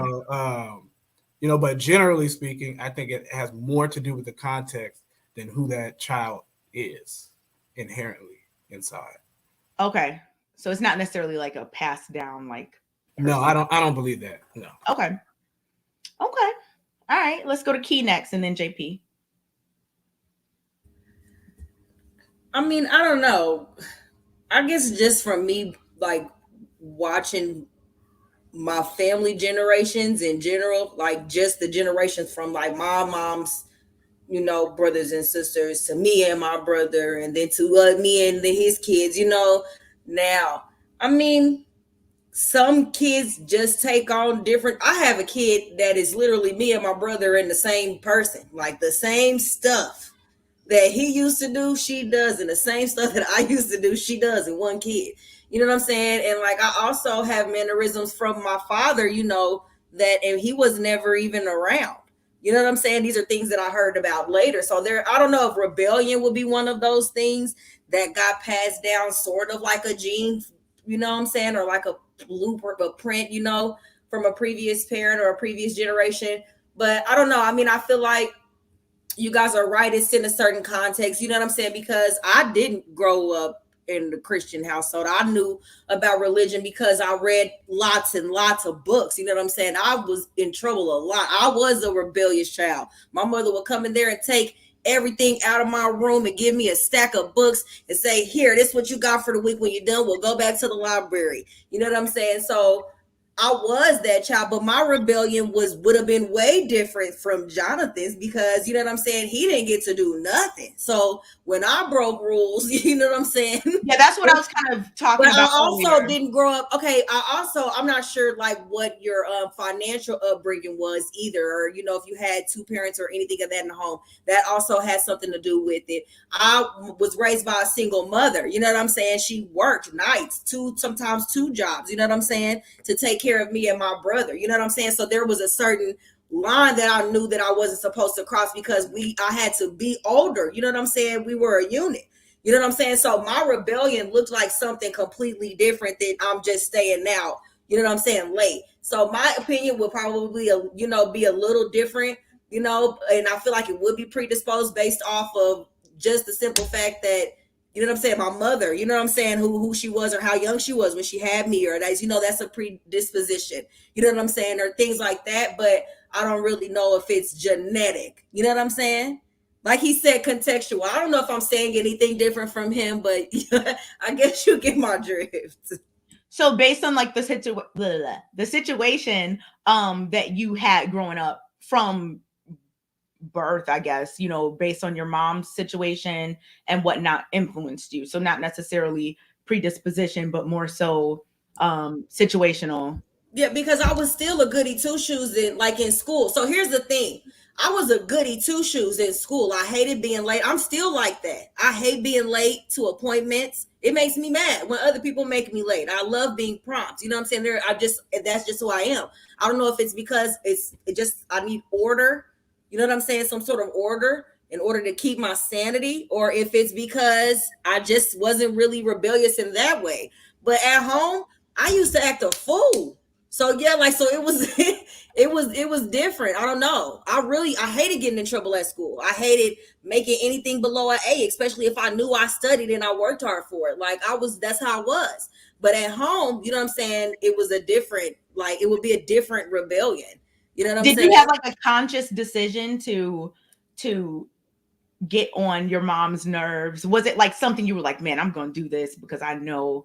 No, but I know that there are kids that are like that. I'm telling you now, because there are kids that their whole day will be dedicated to giving you hell. You know what I'm saying? So it's not, I just wasn't personally one of them, so I never really understood it. But I meet them kids all the time. I probably got a couple of them. So you know what I'm saying? Probably got a couple of them. I do. Do stuff coming there just to irritate me. You know what I'm saying? No, I'm chilling. They just want to come break up the peace. You know what I'm saying? I'm surprised we've been able to be out here for this long without somebody coming in here and saying something. But you know what I'm saying? But I don't know if it's because, I don't know. I mean, they just bad. So I don't get it. I don't know what, if it would be because they just are predispositioned to be like that, or if that's just based on situation. Yeah, is it me doing it? Is they other siblings that's what molded them into that type of personality, or you know what I'm saying, or if it was something genetic that just passed down and this is just a part of our family. So I don't really know. It would be something that I would have to really research, really look and watch other people's kids and dive into that. But I feel like it's about context. It's all about where you come from, what the rules were in your house, what is important to you, because people work off of their own goals also too. So you know what I'm saying? So what was getting good grades important to you? Was making your mother proud important to you? So that's why you don't get in trouble. You know what I'm saying? That's why you're not rebellious and you don't really just go do the things that you want to go do. You know what I'm saying? So I guess it's all about personal upbringing and personal feelings of what you want, personal wants. Okay. All right. Let's see what JP has to say about that, and then we'll talk about it a little bit more before we go to the next topic. Go ahead, JP. Okay. For myself, I don't necessarily think it was programmed in me. I think that's just who I was. I came out very stubborn. I came out believing that this is my life and I'm going to do whatever I want to do in my life. Everybody that's in my life, you in it. I control everything that's in it. That's the mindset that I had even when I was a kid. My mom couldn't handle me. She always had to call my aunties, my uncles, and everything else. And matter of fact, when she died, my auntie used to always go around telling me I was the reason why my mother is dead. Because no one can handle me. Even my auntie, she was listed as the auntie that you didn't play with, and you didn't play with her. You know how many whoopings and beatings that I got from my mama and my auntie and everybody in the family? I got a lot of them. I got beat with 2x4s, everything, because they couldn't, and no matter what they did, they couldn't stop me. So they try to put me on this Richland thing. And my mom wouldn't give it to me, but my auntie tried to give it to me one time, and I smacked it out of her hand.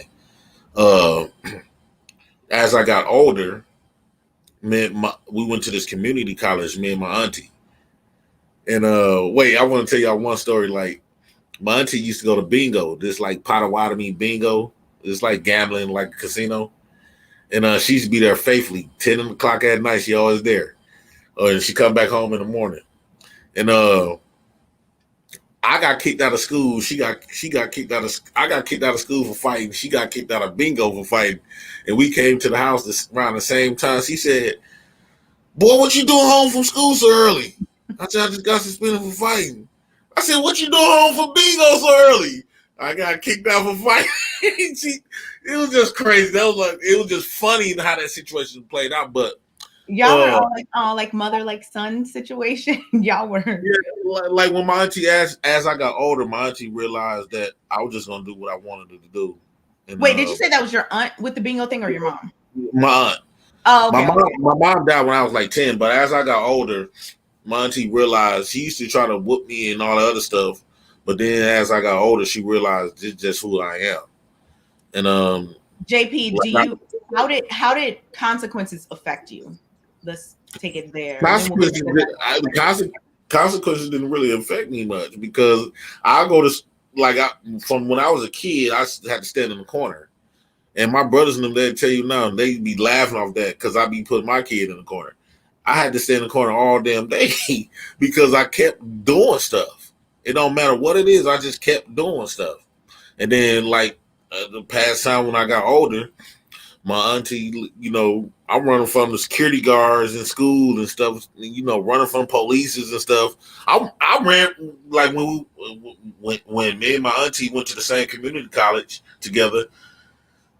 I'm running from the security guards, police, and everything because I was selling weed in the school. I'm running from the police and ran right past her. At that moment, she gave up on me. That's when it kind of like touched me. Like, damn, don't nobody care about me no more. She used to care, and she just gave. Once I said she just gave up, that kind of hurt me. I knew my life was doomed after that. I started going to jail from there.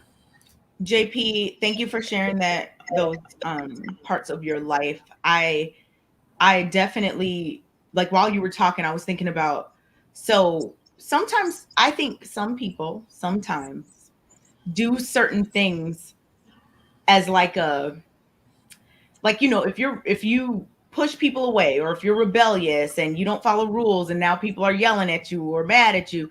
So then it's like, well, I knew no one cared about me. Like, I kind of feel like sometimes people subconsciously, I'm not saying this is a conscious decision, but I think sometimes some people, even little kids and, adults, I think this is just a thing that some people do where you kind of want to know what's going to happen first. And it's like, even though there's dysfunction, you feel more comfortable in the dysfunction, not you personally, but I think some people do feel more comfortable in that. Like, I know what's going to happen if I do this. Oh, well, they're not worried about me anyway, so I can do this. And that's why sometimes, like, even with some of my students, it's so interesting to see, like, some of them are used to getting in trouble or whatever a lot. And literally sometimes you can look at them for long enough and just say, what's wrong? And they'll start crying. Like, it's an immediate, like, release of emotions because they never like get that outlet, I guess. So like they act out. And I'm not saying all kids, I'm not saying, whatever, but I think some people do certain things hoping that someone will be there no matter what. And they keep pushing that envelope to see, will anyone ever just stay here? That's just my thought process. I'm not. You right, Kate, because that's been my life. That's been me in that situation. Like, for an example, once I moved with my auntie, when people used to tell me, like, I had a whole family always want to tell me to do something, but they always was willing to tell me to get on my ass, but not willing to reward me. So when I'm doing something good, so I had adopted this belief, like, if you tell me to do something, depends on the person that's telling me. If you tell me don't touch that stove, it's hot, I'm gonna touch it anyway just to piss you off. Like that's the characteristics that I had like back then. Like I fucked up my life, but by doing that, but you absolutely correct. Like the only thing that could keep me in line was love. Like I had to feel that love from you, and it had to feel genuine. Like people could tell you they love you all day, but you gonna tell me you love me all day, but all you doing is cuss me out, discipline me, you yell at me all goddamn day. You when I do something right, you don't even acknowledge it. That's not love. So we're gonna go to Key next. JP, I think thank you for sharing that because I think that was on point and I have a lot to say about it. But go ahead, Key. Right. So that's what I was going to say. A lot of kids start actually being rebellious. Okay, so there's different stages of rebellion when it comes to kids. So let me just say that. So they start off, as the babies and they get to, doing stuff, they want to crawl around, they run around the house, certain things like that. Sometimes kids literally will do stuff just to see how far you'll go as a parent. You know what I'm saying? So like, have you ever noticed, I don't know, y'all don't have no kids. I know you do, but you know what I'm saying? If you leave your kids with somebody else, like if somebody comes and picks your kids up, you know what I'm saying? The kids act good with them. They'll be like, I had no problems out of them. The kids was good and But as soon as they get back home with you, they turn it up and turn the house up. That's because kids know, like, okay, my mama loved me. My daddy loved me. So they're not going to kill me if I do something. You know what I'm saying? Oh my goodness. I love that you brought that up. I think I was just talking to Jonathan about this like another time about the whole safe space thing.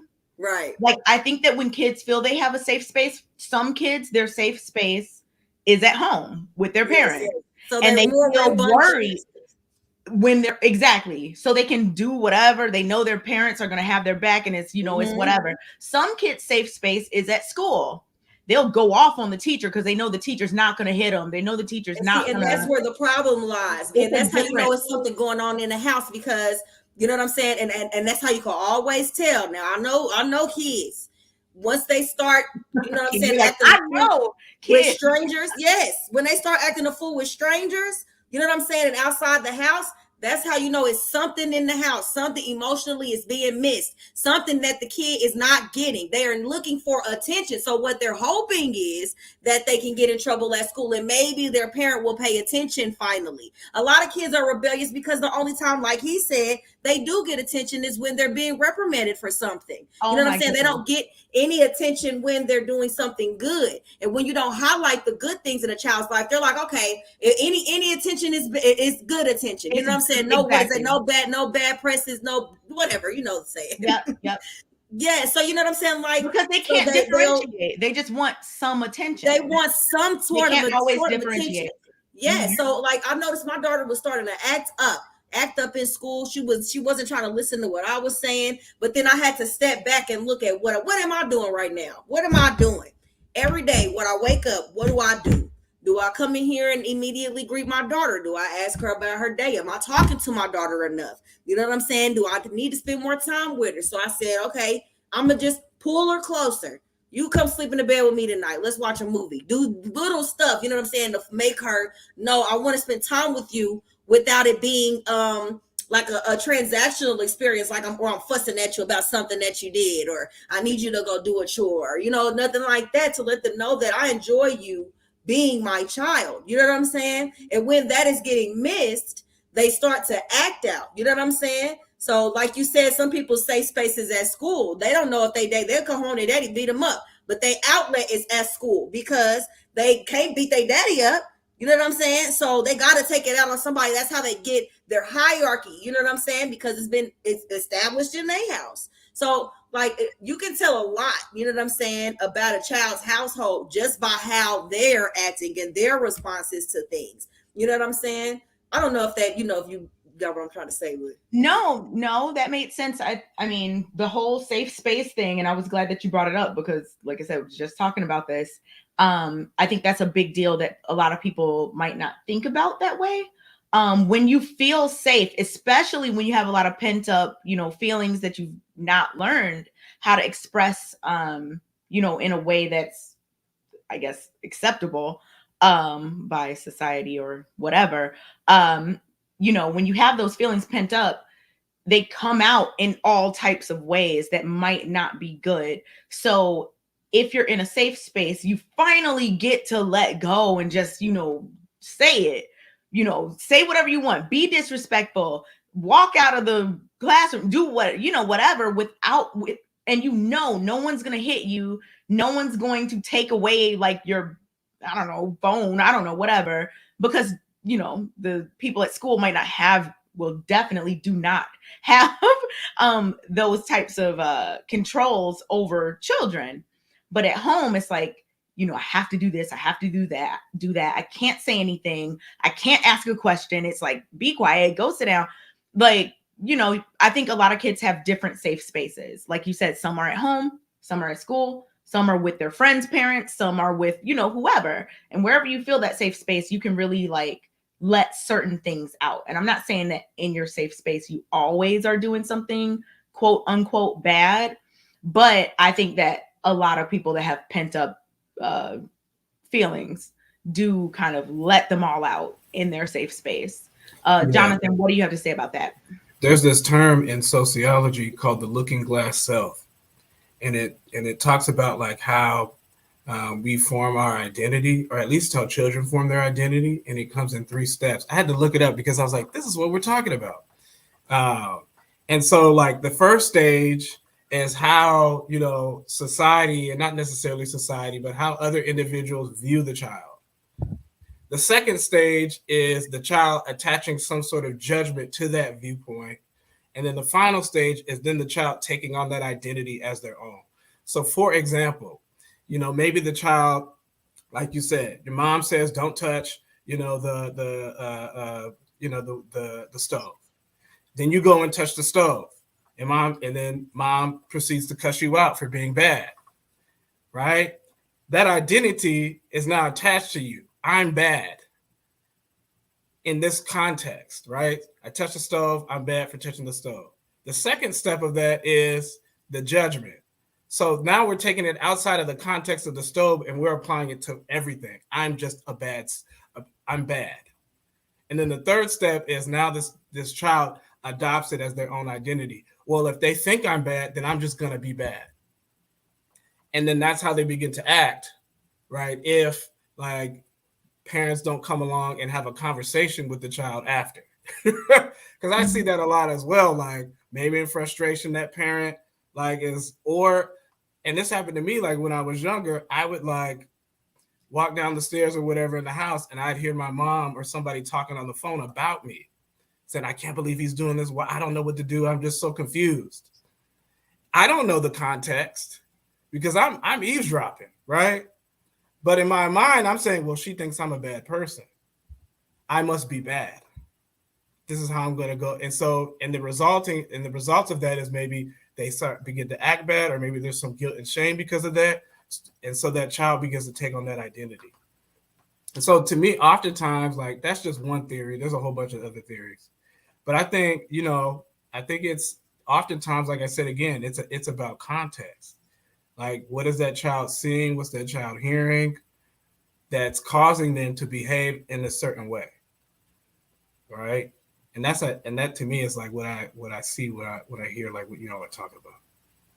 So I think that this is a really good conversation for us to be talking about right now. I brought this comment up on purpose, like just to Because I thought it fit perfectly with what we were saying. So Marcus said, my mom could never say, my mom could say something to me 10 times and I wouldn't move until my dad said it once. Mm-hmm. I really, when I saw that comment, I was like, man, this feeds like right into what we're talking about right now in terms of your mom might not be the one that's going to give you a certain type of consequence. So you can do certain things in front of your mom and, she's still going to be like, come here, or whatever. Some moms, I'm not saying all moms are like that. Whereas your dad is going to be more stern, based on what Marcus just said in that comment. What do y'all think about that, like dad versus mom thing? Key, we'll go to you first. Okay. I think this has a lot to do with I could go really deep with this, but I'm not gonna do that. Some of it has to do with patriarchy, that's one, or the hierarchy of the house. Let's just put it that way. We're not gonna go as far as patriarchy, but the hierarchy of the house. If there's two parents in the home, okay. So now my kids generally, respect me, but I have to set forth a certain image in order for my kids to respect me because I'm a woman. And this is just the truth. I'm just keeping it real. This is from experience. The man, you know what I'm saying, is automatically supposed to be the one that rules with the iron fist. You know what I'm saying? So as soon as he comes in and his voice, the bass in his voice and things like that, they up and they move. And a lot of that also has to do with the respect that the father has for the mother in the house. So a lot of the times, you know what I'm saying, the kids don't want to listen to the mother because the father doesn't really respect the mother in the house. So if the father and the mama are arguing in front of each other and things like that, they're going to look at it like, why would I have to do what my mama say? You know what I'm saying? He talked to her crazy. How come I can't talk to her crazy? You know what I'm saying? It's a hierarchy thing, but they'll still respect him because he's the man of the house. It's a whole thing to it. You know what I'm saying? But I feel like a lot of the times kids do that with their fathers also because of the masculinity of it. I don't want to put it like that. You know what I'm saying? But a lot of the times kids fear he's a big man. You know what I'm saying? He's a bigger man or he's the father. So they have more respect for him and they'll do whatever he say. I know my youngest kids, the boys are the only ones who do this to me. But the boys don't listen to me all the time. You know what I'm saying? And Nazy even gets snarky. My oldest, my girl, she'll get a little spiffy with me if I'm not acting right in front of her. You know what I'm saying? Like, or if I'm not being like a mother in front of her, like I turned too much into her friend, then she does the respect's gone. You know what I'm saying? But if a man comes in and he steps in and he does what he's supposed to do, they automatically take that because he's supposed to be the leader or the head of the house or however it works for them. You know what I'm saying? So I'm guessing that's the reason why the kids do that. But it also, like I said, depends on how the father treats the mother. Kids will have less respect for the mother if the father's not respecting the mother. They're not finna do what the mama say because the daddy come in there and slap her around and talk to her crazy. So, you know what I'm saying? She's a pushover. So, of course, when daddy come home because he's the aggressor or he's whoever who's the strongest in the house, I'm going to do what he says. You know what I'm saying? I'm trying to articulate my point, but not make it sound like I'm rambling because it flows to me. So first, shout out to the lead attorney. He was in the chat. I hope he calls in because I would love to hear some of his expertise about the whole rights and step parents thing that, I don't know much about. We were just giving opinions, but it would be great to have like a professional opinion on that. Let's go to JP next about what Key just said about the comment that Marcus put up about some kids, straightening up really quickly for their dad, but not for their mom. And I think it's kind of simple. It's based off fear. The dad is more aggressive and more depends on the dad. He might be more built and tall and stuff. You a little kid, so you automatically on fear. I like what Key just said. It depends on how the daddy treat the mom. In different ways. Like I used to see my uncle smack my auntie on the butt, and I smack her on the butt. Like It's different. Like exactly what she said is absolutely correct. Um, I don't know why. Maybe because a mother is more loving. And then as boys get older, they get more bigger than their mama. And even though she tried to make herself sound tough, because I had my auntie, she used to try to sound like she was tough, but she realized with us, like, come on now, we don't fear you no more. What do you mean And by mothers are more loving? Like, can you explain that more? I'm just asking you to explain that more. They more loving as far as like they cries, they got, you can tell they soft spots, and then when you hug them and stuff like that, you can feel that they weaker. So especially as we get older, like, you're not gonna be whooping me with that belt no more. I'll take that belt away from you, whoop you with it. Like, but we're not gonna do it just based off the love that we have for her. But we're not gonna let her. We got enough strength not to let her hurt us no more, like, or whoop our ass like how she used to when we was kids, when we could defend ourselves. But the respect for our mamas will keep us at bay. The love and respect that we have for our mama, like, okay, this mama ain't. But my nephew just fought my sister. I gotta go over there and kick his ass, but he put hands on my sister, so I guess she was trying to tell him what to do, and he was in his feelings about something, so they was fighting. And they say he beat up my sister, so I gotta go beat him up. And yeah. Not telling you how to handle your situations at all. I just have a question. Do you think that, like, there's a cycle of violence that could be broken with something outside of more violence? Yeah, I hear what you're saying, but when it got to this point, well, I'm gonna tell you something about kids. If you don't put your hands on your parent, you don't beat the parent up, at that point, you won't never be able to. Nobody won't never be able to tell that kid nothing till he get his ass beat just as well as he beat people up. So he got to feel that to put that kid back in his place.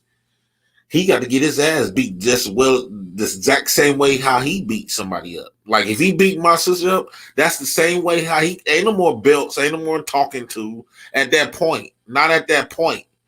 He took it upon himself to fight. So how can I put this? At that point, she can't tell him nothing else.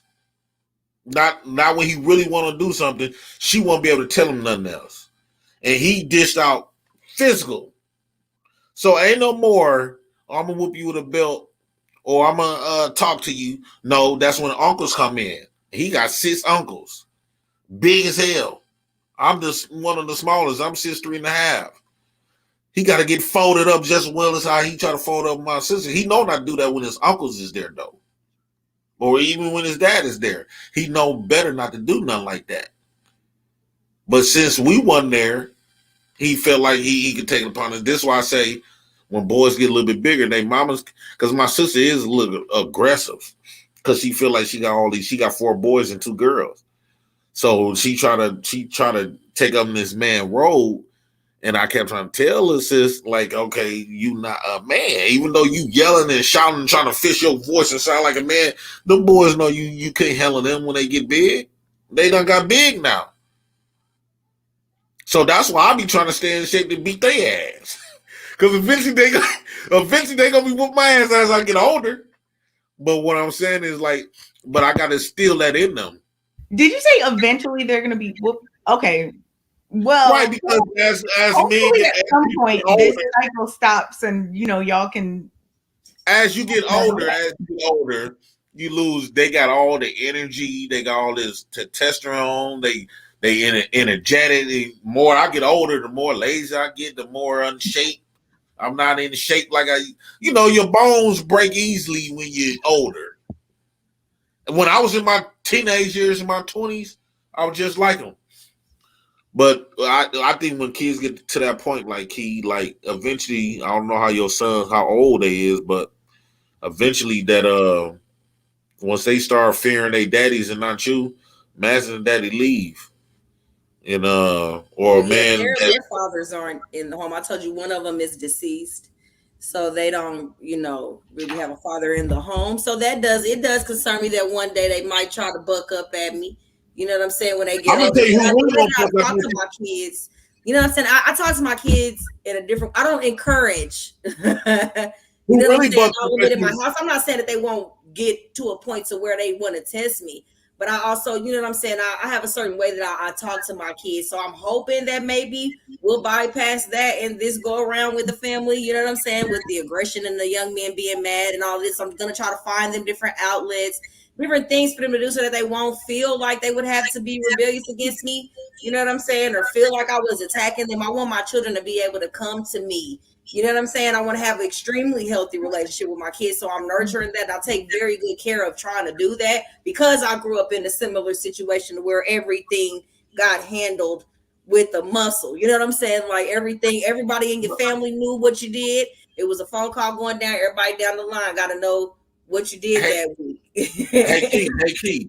Even though the boys can be a little bit more stronger, a little bit more aggressive, the really, especially for mothers and women, the ones that really gonna get physical, which is your daughters, is the girls. Yeah, I Because know. girls like look at you like they're competing with you, especially when they start screwing as they become teenager But that and also they that's start another reason feeling why I don't like themselves. to date. That's another reason why I skipped out on the dating and I don't bring men in my home either, because I've noticed a lot of women that raise their daughters to where they're in competition with their daughters over men, Yeah, and that creates strife and issues within the relationship between the mother and the daughter. But that's another thing that I tend to keep at bay. yeah, yeah. We All right, have that's the caveat that we hold not on, speaking on. JP. Let's recalibrate a little bit because let's recalibrate. So, final thoughts on this question, because the last question before we start taking callers is very related to everything we've been talking about. So, final thoughts. We'll start with you, Jonathan. Yeah.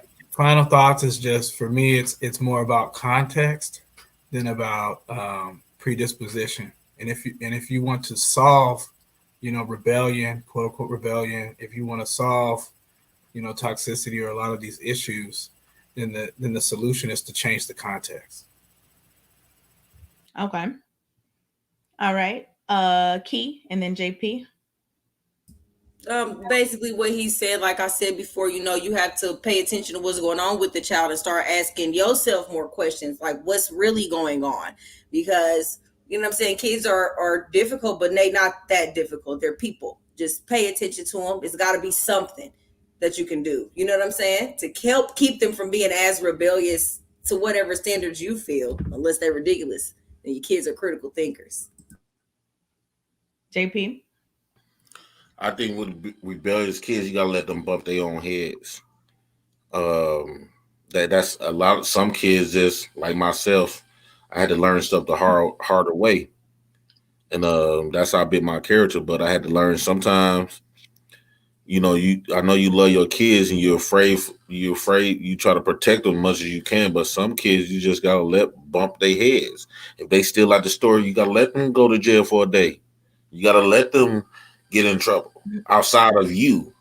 They thinking right now, they just thinking the world revolves around you and them, and they don't think once they become older and get to start doing a little crime and stuff that mama and daddy can't protect you no more.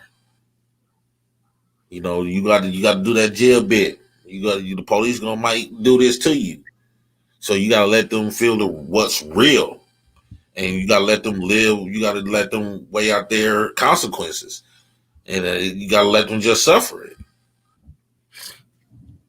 All right. Thanks, y'all, for your contribution to that topic. And thank you for everyone that shared like personal things about their lives. There's a lot to say about that. I think that you all gave some great takes. It's all opinion based, so it's all good. The next topic is very, very, very closely related to everything we've been talking about, like I said earlier. So, why do strict parents help some and hurt others? Now, some people might try, I sometimes get this sense about what certain people's commentary will be, like in the comments or like, whatever, like in the group and all these things. I know. But let me give some background or context around this question. We know that there are instances where someone has a strict parent and then they end up just completely like rebelling when they go away to college or when they become an adult, or they're just sneaky all the time, or we know there are instances where someone has strict parents and they do what they're supposed to do. They get home on time, they get good grades, they, take these habits into their adult life. So what are the factors that you all think weigh in on those different, very different, like polar opposite results? Do you think that it has to do with rules and time spent, like explaining the rules, like the relationship that you have? What are the things that you all think weigh in on that for the question? So we'll start with JP first, then we will go to Jonathan and then Key. I think because I had both worlds. My mom wasn't so strict, but my auntie was. When I was with my mom, I did what I wanted to do. Now that I got older, I realized which parent did you have that was strict? My auntie. Okay, so how did your aunt being strict affect you? In the beginning, when I was still a child, it made me rebel. But as I got older, I started to see why she was strict. I did rebel against her. I couldn't do nothing. It crippled me. Like it didn't let me be who I was. So I fought against that. And but as I got older, in my 20s and now I'm in my 30s, now I became exactly like her, like not even realizing it. And would you consider yourself a strict parent? Would you? Oh, definitely. I kick ass and take names. You're not gonna do what you want to. You're not gonna do what you want to do. You're not gonna be all loose and all this other stuff. Hell no. Yeah, you want to go tell them teachers where they can take you with them. Well, you're not gonna do what you want to do. I feel like kids should have rules, even though I didn't buy by them when I was a kid. But I wasn't at that time when I was a kid. I wasn't a parent, so I felt like that was bogus. But now I'm a parent. I understand what my auntie was talking about, even though I hated them all while I was growing up and I didn't have no children. But as soon as I started having children, because we all used to say, when I had kids, I ain't gonna never with my kids. I ain't gonna never do this to my kids. I'm gonna be all nice to my kids. I'm gonna I'll give my kids whatever they want. But that's not realistic when you actually have your kids. They be the ones your kids is the ones that can piss you off when nobody else can. Your kids will turn a homo person to an aggressive mother effer. I like how you I like the edit. Before we go to who else next? Jonathan. Before we go to Jonathan, I like this comment. So I want to, have this up here if y'all could respond to it. So Shayna said, if your kids feel like they can't come to you about anything without getting in trouble, they're going to sneak and find a way without you. So of course, Jonathan answered like the original question, but please try to weigh in on that concept as well. Yeah, to answer the original question, why do strict parents help some and hurt others? I would say because parents are human too. I don't know any parent that is conscious of how every single word that they say or utter to their child or every action that they take against their child is going to affect their child down the line in every aspect or facet. And so a few years ago, I went through this, I don't know if it was a training or whatever, but it was this weekend training about getting over your past, and it was called Landmark. And there was this particular part in the training where we all talked about like our family history and issues and the ways that we were hurt by our family members and things like that. And so the facilitator, she said, you know, everybody under the age of 25, stand up. And they all stood up. And she said, okay, look at these, you know, young folks. And some of them had like acne still coming off of the, you know, getting over acne. Like they were young. And she just began to talk to them. Hey, what are you dealing with? What are you dealing with? Some of them had issues with, you know, trying to figure out what major they were going to go into in college. Some of them were trying to get a car. It was just like they had young people issues. And she turned around and she said, these are your parents. These were your parents.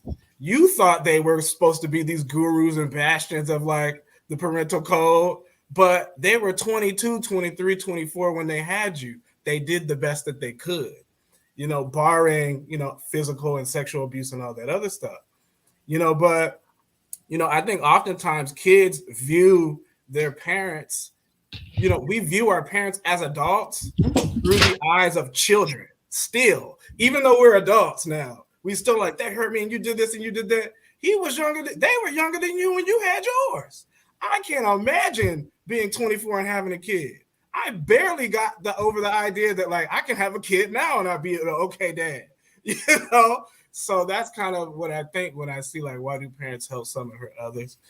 In relation to the other comment, I definitely agree. Like in my house, we hit everything. Like we did.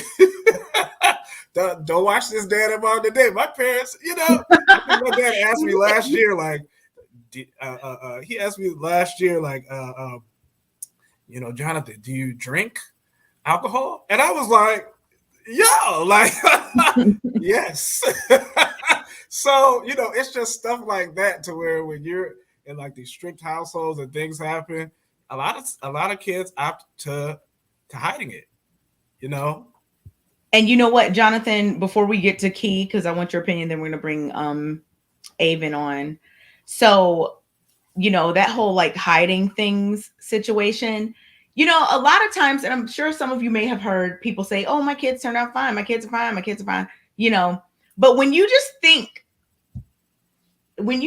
about all the things that you did that your parents didn't know about, you have to also understand that your kids are doing things that you don't know about. That's always something that I just think about when people say like, oh, everything is fine and they're doing this and my kids don't do that. And it's like, okay, well, think about what you or your friends did that their parents didn't know about.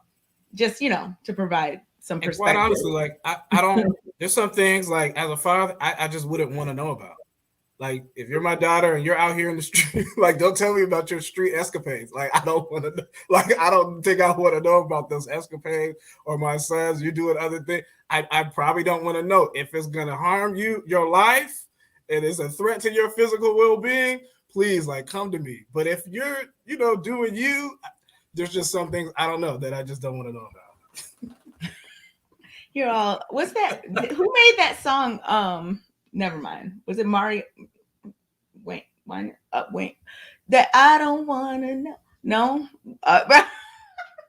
Anyway, so Key, go ahead. You know, I always got to relate something back to a song lyric. But go ahead, Key. I do think that being strict parents does help some kids and hurt other kids. But I also think it's environmental to a certain extent.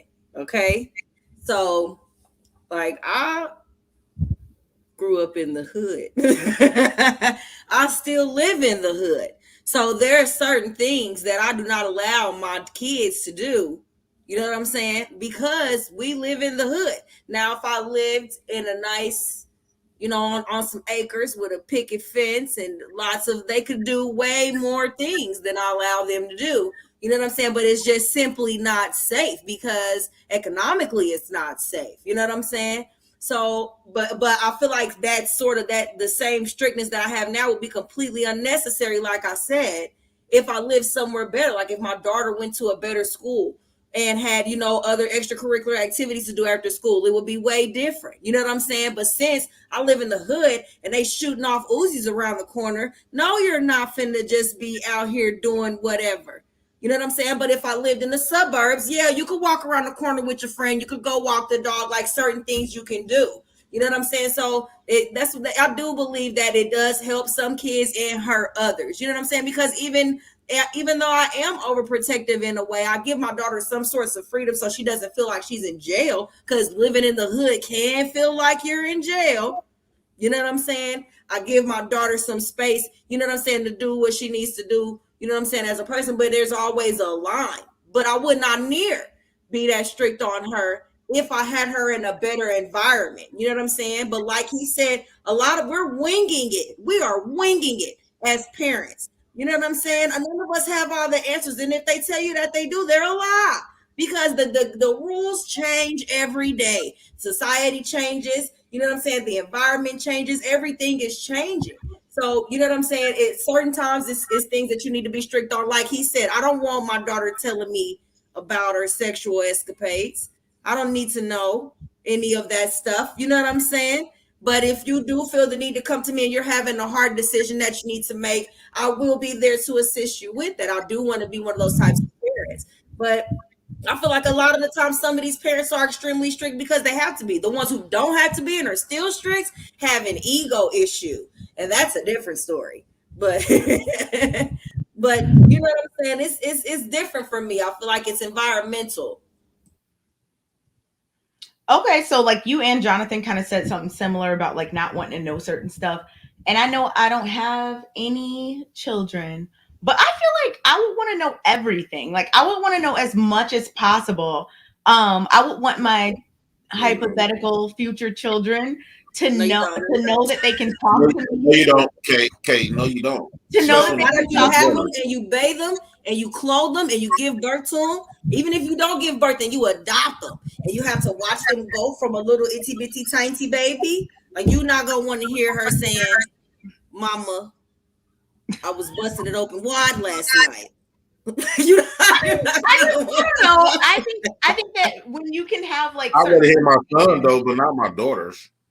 I just think when you can have, we're not doing that.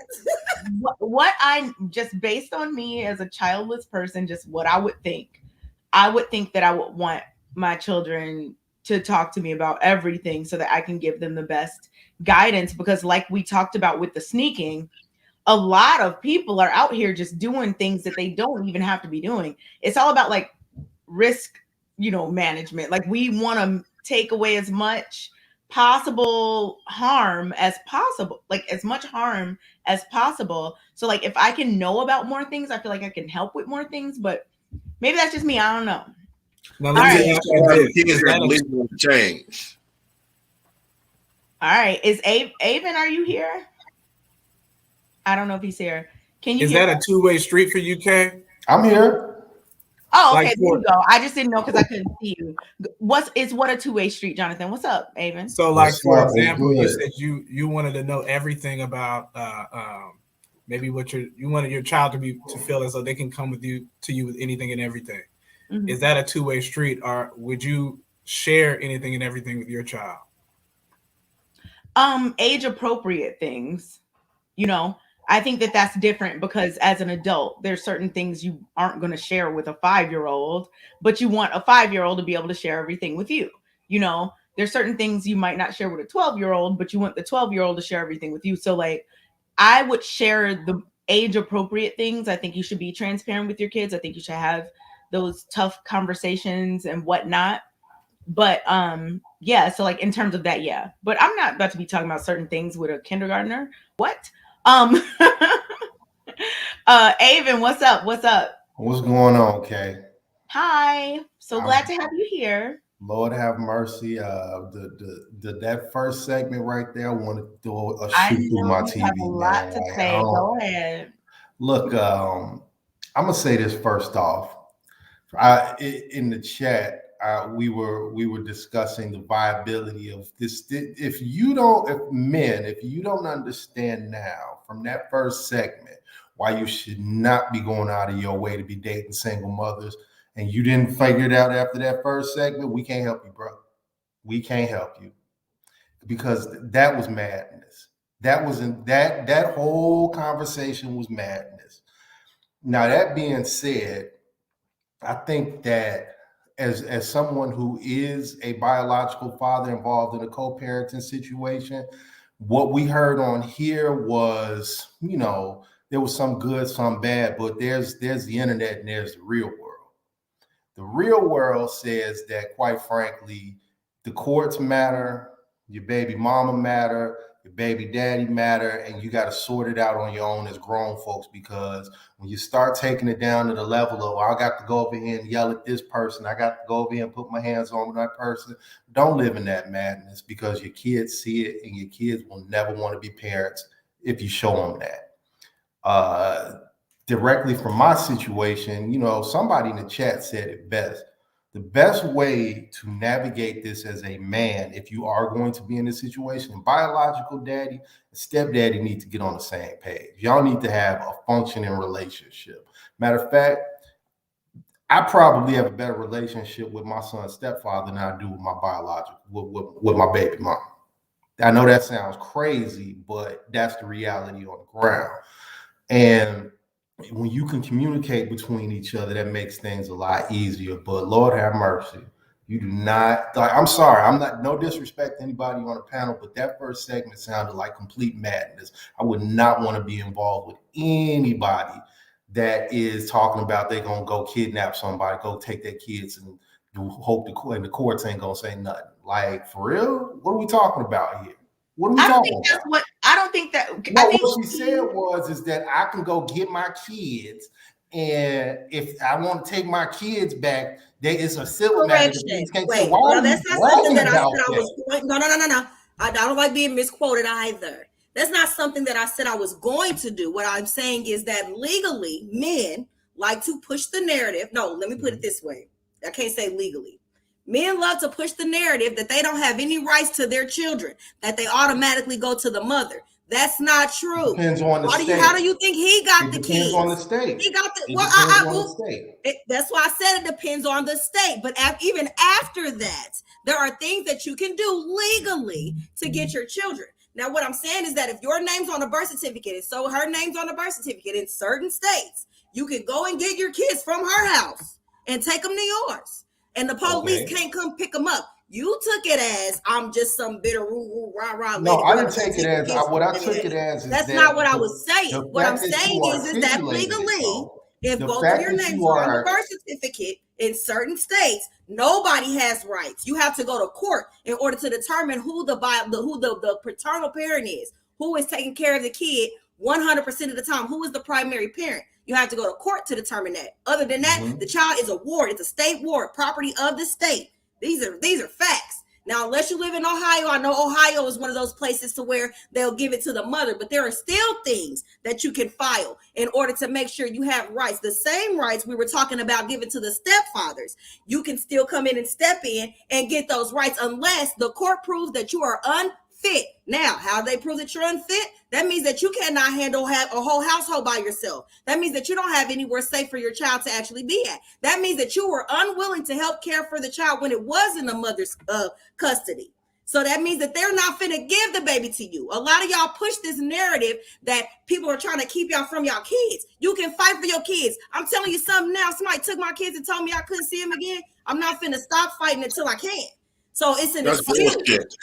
That's bull because a woman can live in a shelter and still have risk for her kids. Yeah, hold on. Hold on, JP. Avon, respond to that. Yeah, I'm gonna tell you. I'm gonna take you down a little ride for me is how it played out for me. Now, this is how it played out for me. My child's mother decided that after our relationship ended, and I was going to assert my parental rights, that she decided to take my children and hold my child and hold him from me for about 7 months. In Illinois, it takes you about 4 to 5 months just to go to court, just to get a court date. So from the last time I saw my son to the time that I got my rights reinstalled, where I can get my weekends and my days back, it took 7 months. That was a process. And the crazy part is that I wasn't on child support until I asserted myself and my rights. I wasn't even on child support until I said, hey, you're not going to keep my son away from me. We going to court. We go to court, and all of a sudden, whoop, now you got to be on child support. So please don't tell me that women don't use that venue as a way to stress out and attack fathers, biological I never said they fathers. didn't. I've I been just through said it. that it's I have been through the fire.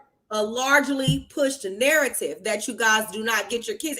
Why do you think, like when we were having the conversation earlier, Jay, and you were like, why would you be with a man who don't even take care of the kids that he do got? You know what I'm saying? He don't take care of them kids. A lot of men literally say this.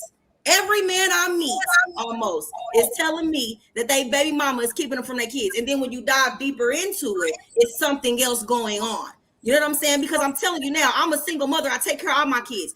If I wish they daddies would pull up and just pick them up, so I could go do stuff. Pick them up. There are a few of them. I'm not negating the fact that there are women that do intentionally keep their kids from their fathers. But what I'm saying is, like you said, there are court things that can be put in place in order for you to get that child. As long as you don't ever stop fighting for that child, you're going to get your baby. And if you prove that she's unfit and she's keeping you from your child unlawfully, then that's another story. Keith, do you think that you jumped on here and the first thing you said was that if that's not proof that you shouldn't date single mothers, I don't know what is. So how who wants to go through that? The mother of your child. Who wants to go through that though, Keith? You keep telling us to fight.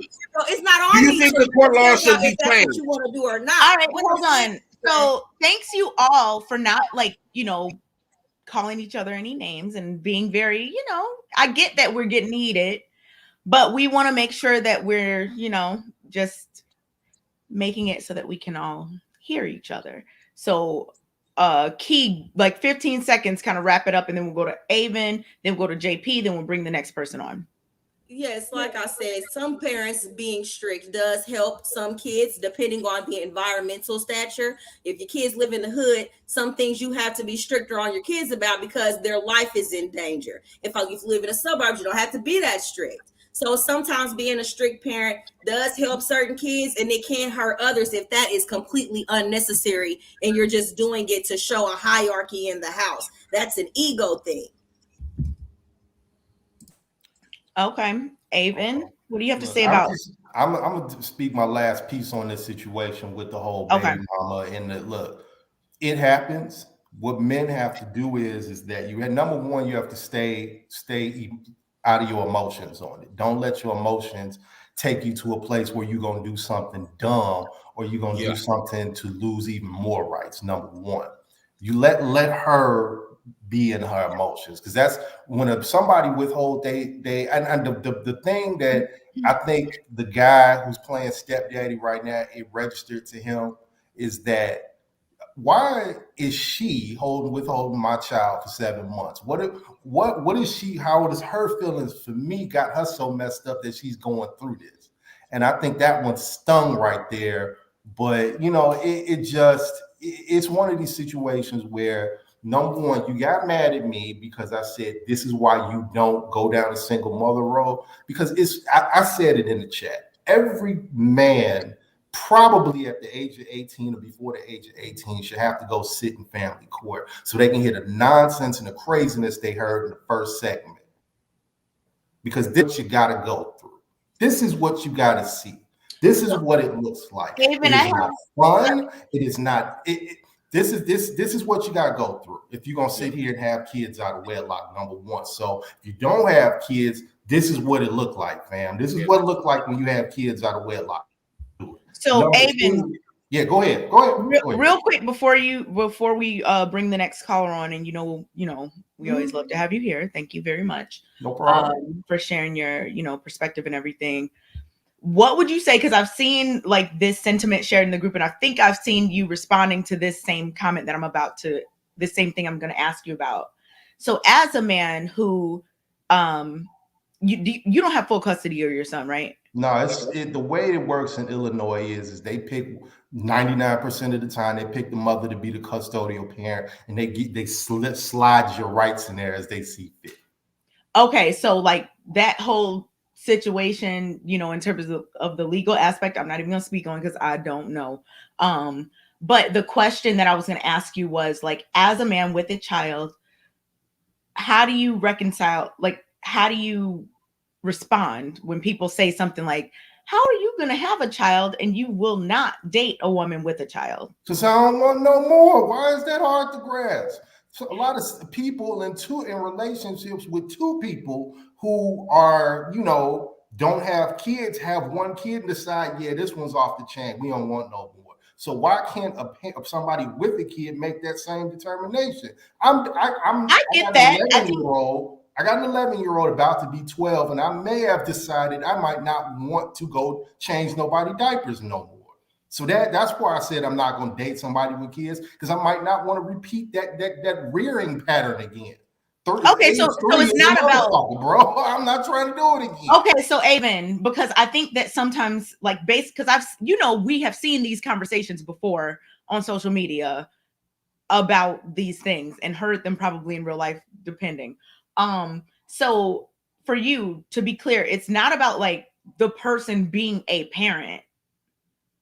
I mean, on some levels, it is about sometimes a person being a parent, because I'm gonna tell you here. Okay, so then we're talking about discipline, right? We were talking about how we discipline kids. Nine times out of 10, before I made the determination I was done dating women with kids, it's because we don't parent the same and we don't discipline the same.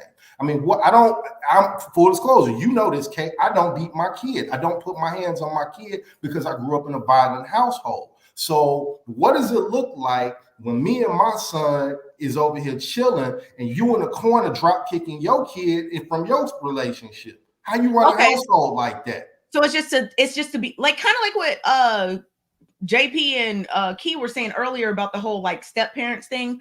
It's a proactive decision that you're making so that certain issues don't come up. Oh, absolutely. Okay. Absolutely. I mean, you got to get ahead of it one way or the other. One of the biggest blow-ups I ever had when my child's mother is that the stepdaddy decided to lose his mind and put his hands on my son one day. So basically, I looked at it, I had two choices. I could, go over there and lose Buddy somewhere, or I could step to him and say, look, this is how this is going to happen. We had an agreement. You broke the agreement. You know what I'm saying? I'm warning you right now. This your first and only warning. Don't put your hands on my son no more. We're gonna have a problem. That's all that it come down to. Period. Okay. Thank you for calling in. No problem. You're always welcome. Thanks, Avon. Can I go now, Kay? Hold on, JP. We about to bring up him. Okay, yes. You know what? You're right. I'm sorry, JP. That was my fault. We are going to bring up another guest, and then we're gonna get Avon's last thoughts if he has any. I don't want any more than 6 people here, like, ever at once. We've seen what it looks like when it's 8 to 10. It's not something I'm trying to do here. So JP, give your last thought. I'm gonna bring up someone. We're gonna get your last thoughts, Avon, and then bring up somebody else. Okay, what I wanted to say is, and I got to be very, very transparent, because there's a lot of lives that's actually in real life is going through this. To the ladies, that system, when y'all say black women are losing their lives at 600 times, 600 black women losing their lives a year, whatever, by black men, I think that system instigated that. I feel like just because the system award you all of these rights, that do not take away the love for my child. So this is the reason why a lot of black men has got this extreme hate towards black women, willing to delete that woman. You take my kid, you deserve that. That's how a lot of black men feel. We can't beat the system, but I'm just going to be very transparent, man. This is the reason why women of our race is getting the shit beat out of them. This is why they getting disrespected. This is why they getting murdered, because of this. Y'all allowing this system to instigate the action that we had amongst us in that fucking bedroom. The system didn't have no play in that bedroom. It was just me and you. Now you got a system involved. We like, what the hell? It should never be if the system allow me to make me a weekend dad, a fun dad, only on the weekends or holidays. You get all the right just because you's a woman. No, just because the system awarded you that do not take away how I personally feel about you in that situation. Because I feel like you robbed me from my child, and I wouldn't mind taking your life for it. All right. Thank you, JP. You know, we're going to have you weighing in as the night goes on. Avon, if you have any final thoughts, go ahead and get those out. I mean, at the end of the day, you have to keep the entire energy centered around the kids. That's just what it comes down to. You have to be grown ass adults about A, how you're going to raise your kids, B, what your plan is for raising your kids, and C, how you're going to communicate. Now, the last part is going to be the most difficult part, because at the end of the day, the courts can make you talk, but the courts can't make you communicate. The courts can't make you understand. You know what I'm saying? And if you got one person in the equation who's hell bent on making the other person's life miserable, or being obstinate, or just being a general wall or barrier to the betterment of the kids, then good luck to you. And again, I said what I said when I got on here. This is why you don't want to go down this path, because once you go down this path, you lose a lot of control to the state, and you lose a lot of control to your baby mama as to how your child is going to be raised. And as in all that stepdaddy energy that we heard at the beginning of the show, guess what? Just as the biological daddy struggles with power, you ain't got no damn power in the situation. Your ass is along for the ride. And whatever your baby mama decides she wants to do, your goof ass got to sit there, smile, and nod, and go with it. So if you want this kind of life, you want this kind of energy, jump right into it. But I do not advise it at all. All right. Thanks, Avon. Please tune in and call in next week, Avon. Thank you. I will. Y'all watch Lapeef Sports too, damn it. Support the show. On Sundays. What, like at 10? It starts at like 10:30 Central? 10 a.m. 10 a.m. Central. Yeah. Make sure y'all tune into that. Avon's there giving his hot takes. All right. I'll see you later, Avon. Bye. All right. What's up, True? What's going on, Kay? How you doing? Good. How are you? Good to see you. Yeah, likewise. Good job on orchestrating the panel. Hello, Jonathan, Key, Jay. How you doing? What's up, True Taylor? Nothing much. Wow. There was a lot said. So I had to jump on here. Again, another spicy topic. My direct response is more towards Jay. I definitely appreciate what you said within the last 5 minutes. I think what you said was very valid. I respect that point, that premise of kind of laying the foundation to let the women know that that system is very wicked. However, some of the things you said, I believe is very, very venomous. I think it's very troublesome. The reason why is because there is so many interconnected problems with this system. One, having children out of wedlock. Two, we got children having children. We got a ton of people who are toxic, underdeveloped, immature, and are trying to have children. And they're not mature enough, nor are they equipped to do it properly. I think that you have to be very careful with how you spew certain things, because unfortunately, we have a lot of immature individuals who tune into the show, who subscribe to the same ignorance that I heard coming out of, the delivery. It was like, are you serious?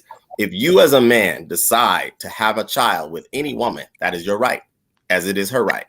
But you do not get to dictate now, if you don't want to remain in that situation, what happens after you decide to leave.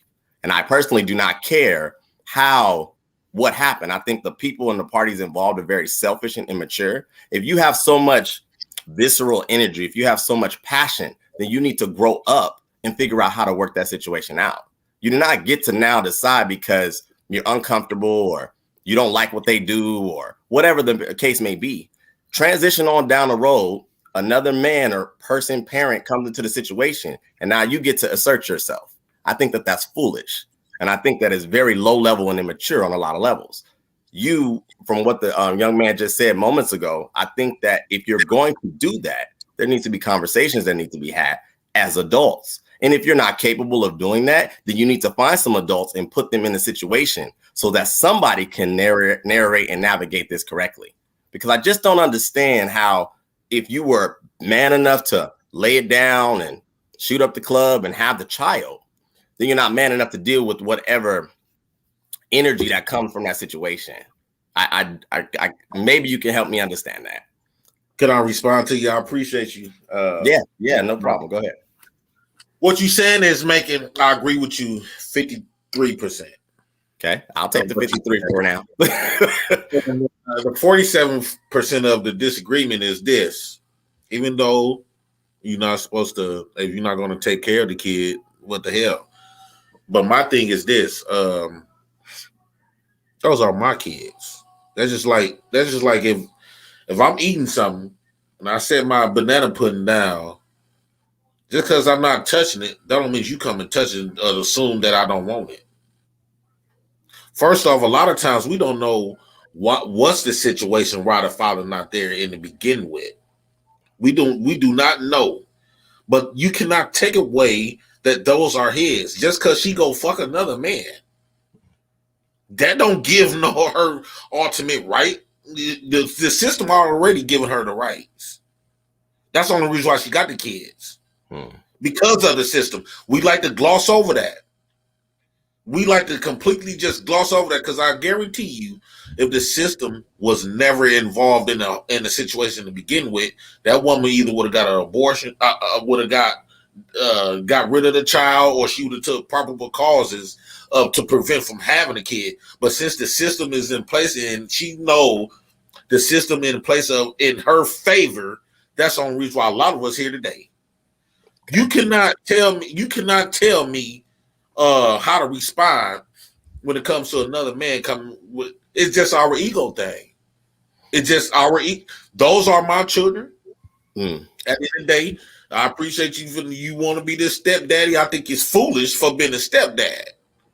But you want to come in and accept this drama because you so-called want this woman. Well, that woman going to put you in a lot of dangerous situations, especially when it comes to the father. It's been times where, before I got custody of my kids, when I come to go get my kids, I don't look at him. I don't talk to him.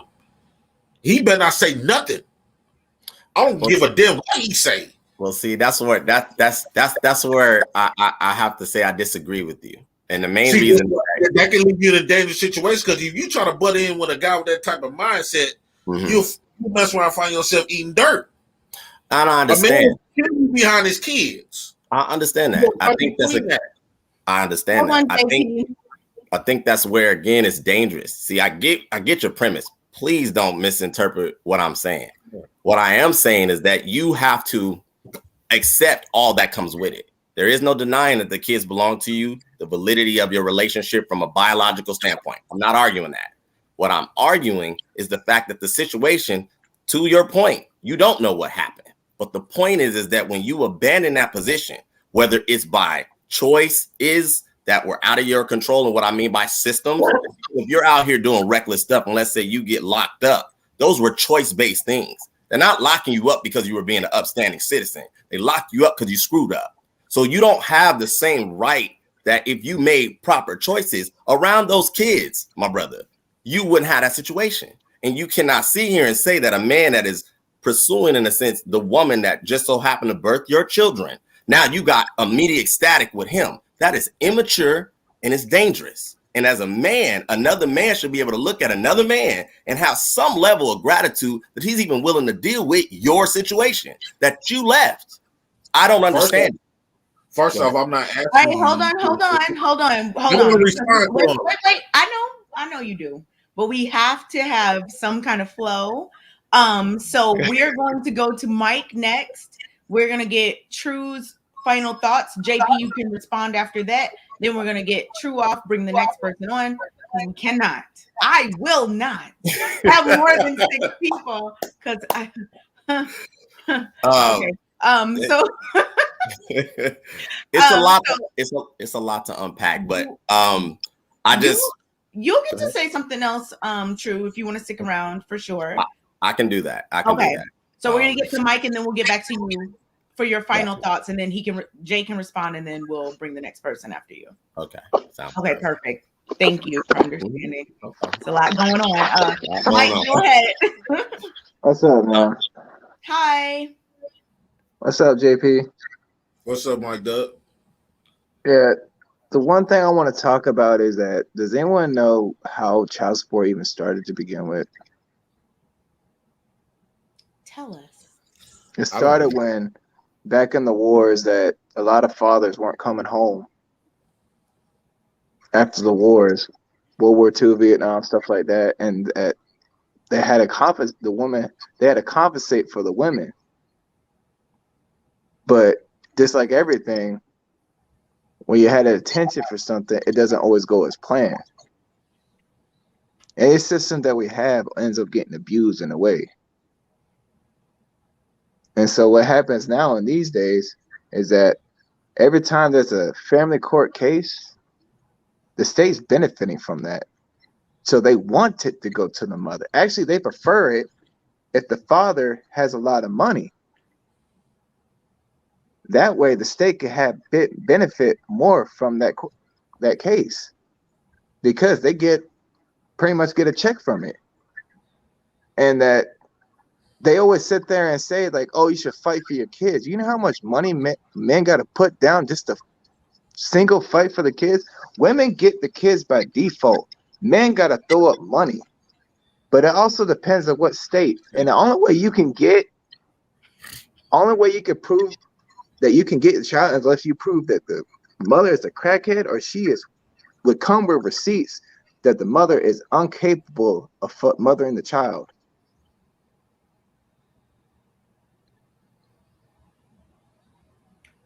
Mary, you look like you gotta say something. Key, ask him the question real quick, but don't respond right away, because we got to get back to True so we can rotate.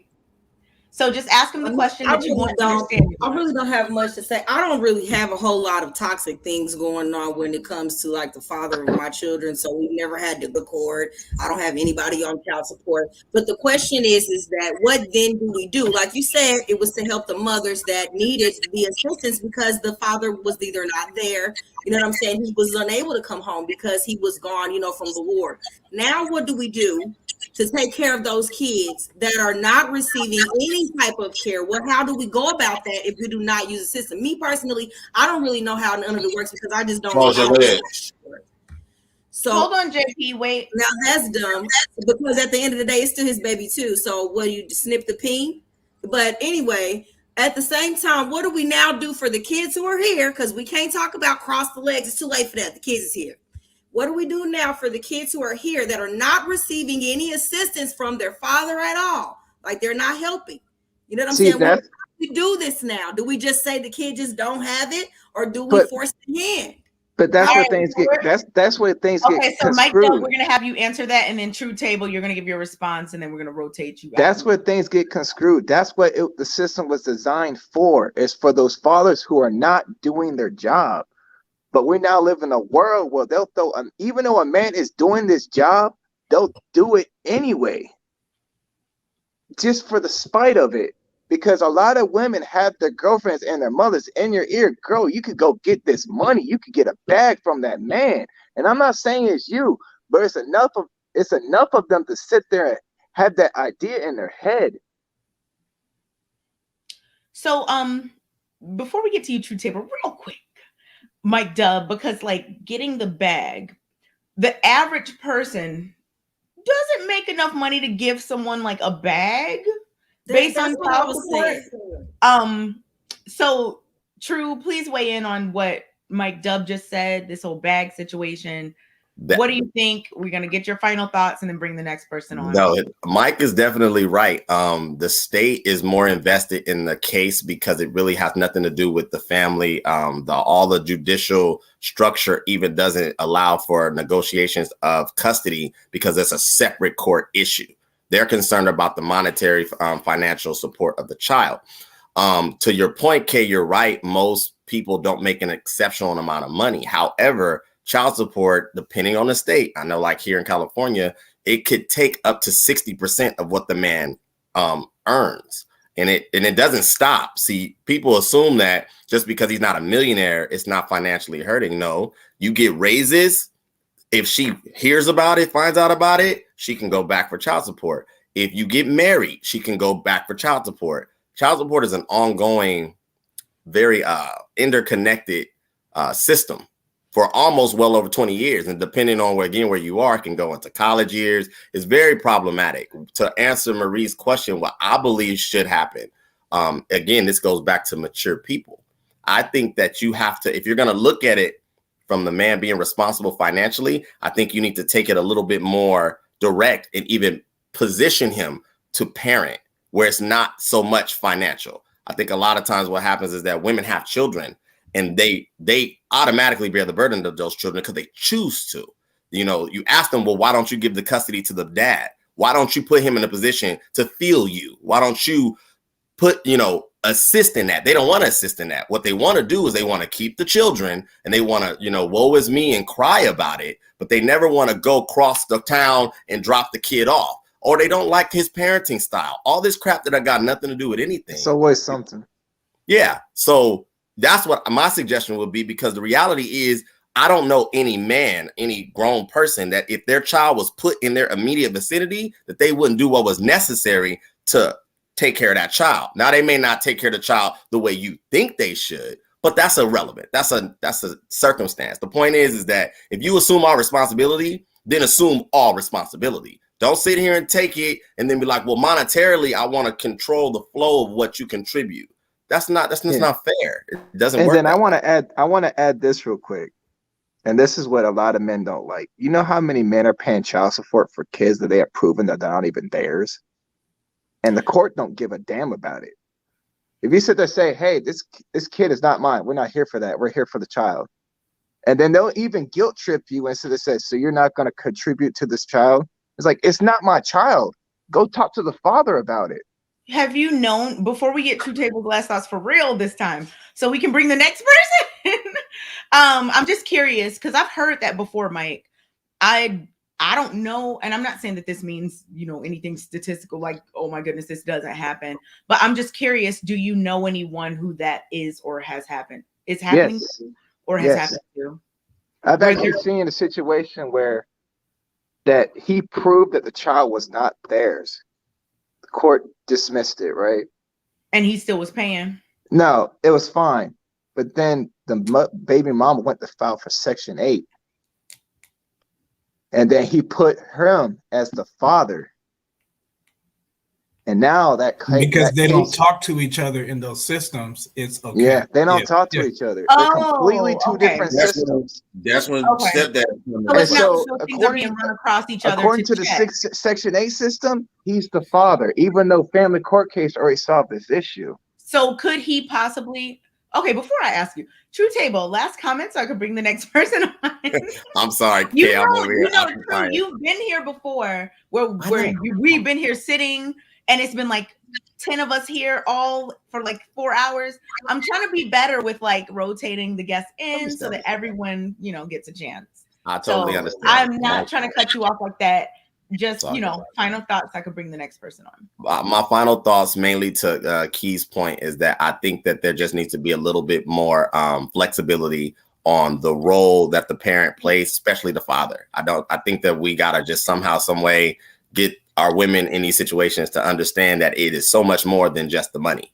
And if you want him to literally, again, to my point, feel the parental responsibility, then put him in a position to do so. And understand that you're going to be uncomfortable in those situations. Get past your emotions, focus on the need of the kid. And I think that just from that, you may be able to solve a lot more of these issues, because it's going to force communication and it's going to force some level of camaraderie. Those are my final thoughts. Great show. Thank you so much, Drew. Yeah, no problem. Thank you. I love that, actually. Put the kid first. Absolutely. Good. Thank you, True. Come back next week. See you, True. Have a good night. Can I say one thing before we go on? Oh, no, I accidentally took him out. Sorry. I meant to put her in. Okay, JP, come on. Real quick, JP. Yeah, because we're going to go to Just Jay, then we're going to get Mike Dub's thoughts on what Just Jay says. Y'all see the pattern? Yeah, So I got JP you. is a little sprinkle that we put in between everybody, I guess. I want to say the reason why we got women like Key and a lot of women that feel the way she feel because we got the system. I think for a lot of men, I think men should step up and fight against this system to remove it. If they're not going to be 150% on fair on both sides, only thing we got to do is have sex. We can't control a woman if she can keep it or not. We can't do nothing. If she want to keep it, she can keep it. If she want to get rid of it, she get rid of it. She love to say this is my body and all this other. Well, she should be 100% responsible. I think men need to step up and get this system removed. Point blank. Period. It's affecting us. It's not affecting him. But here's the thing. Wait, real quick. So if you want Jay. hold on real quick, Mike Dub, I'm sorry. But real quick, JP. So, I mean, that's your opinion, fine. It just seems contradictory. Like, okay, so which is it? Be 100% responsible and then you choose who's around those kids, who's actually helping raise them and be a stepdad that you're against.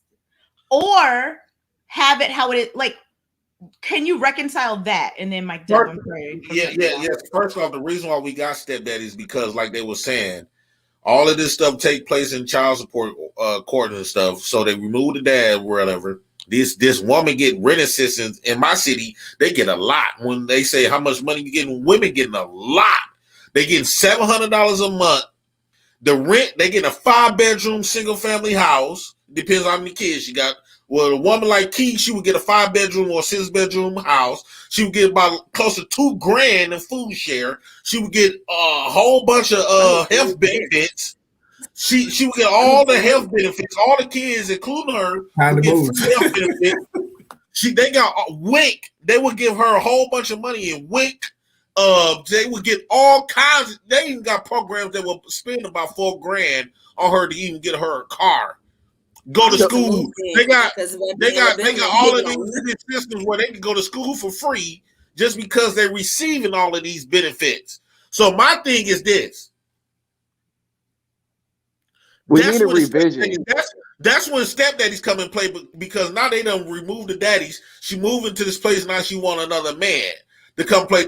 A lot of times, this is the reason why women don't not really care for to have the real biological dad in the homes because they benefit a whole lot more by the daddy's been removed, but they still want a man. That's where we got men like Jonathan come in willing to play stepdaddy, and then the system completely just eradicated the father.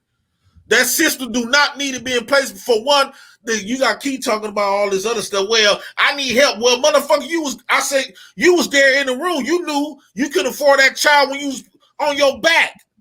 Close your legs. Stop having kids. Catch it in my face. I mean, what? The kid here now. No. I would hate to say this. I have to back up JP. Recalibrate once again. Sorry. That was like we're having babies and not taking no accountability. All right. They give you 33 options. They give you 33 options to prevent from having a child. I take care of mine. So, like, it don't They really gave you 33 options to prevent from you having a child, and you neglected all 33 options. We only got but 3 options: not to have sex, get a colectomy, bisectomy, I meant, or not have sex at all. I'm done. Or condoms. That's only 3.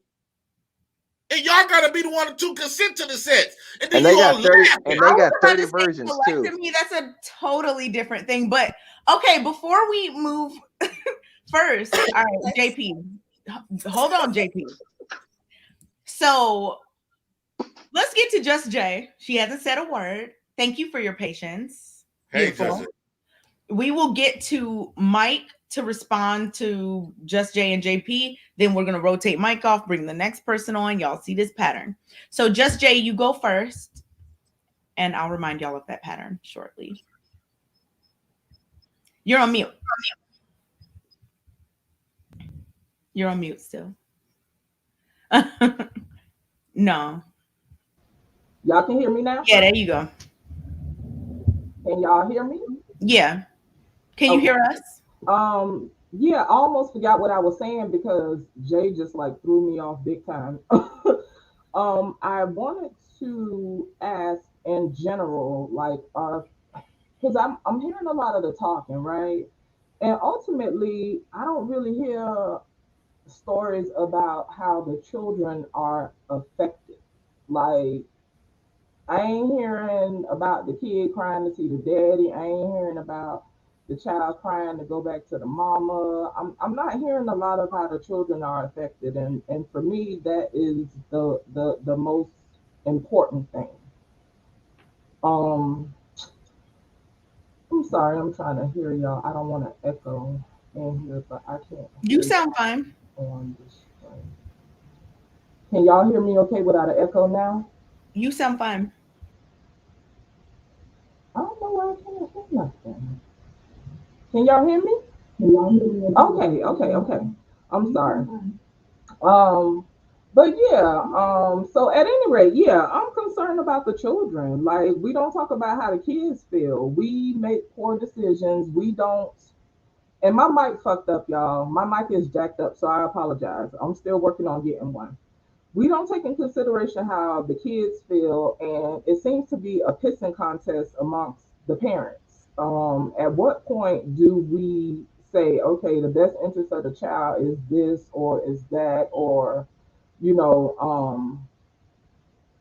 the whole co-parenting thing, right? Ideally, it would make sense for people to be in functional, healthy relationships that are moving forward before having kids, but we know that's not the reality, right?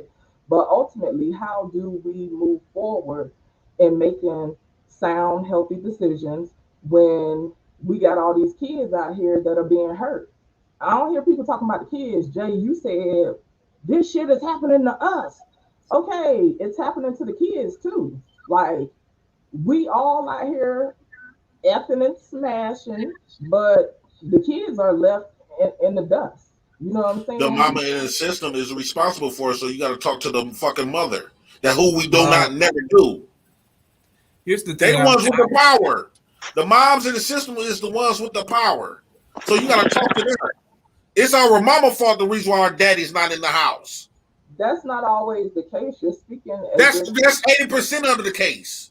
where No, you they getting those leave. from? They Where you getting leave. those They from? walk away and they don't turn back sometimes. They leave. And a lot of them don't like the dynamics of a house or having to be there to support one, or they even got in a relationship living off of the mother. So they left because they could have never support the child to begin with. These are where you come with the choices and all of these things. But that's neither here nor there. At the end of the day, women are not the cause of men just not being in their child's lives. Like, y'all just Women put is them men for 90% of years. the cause. Stop picking the thugs Okay, out. hold on.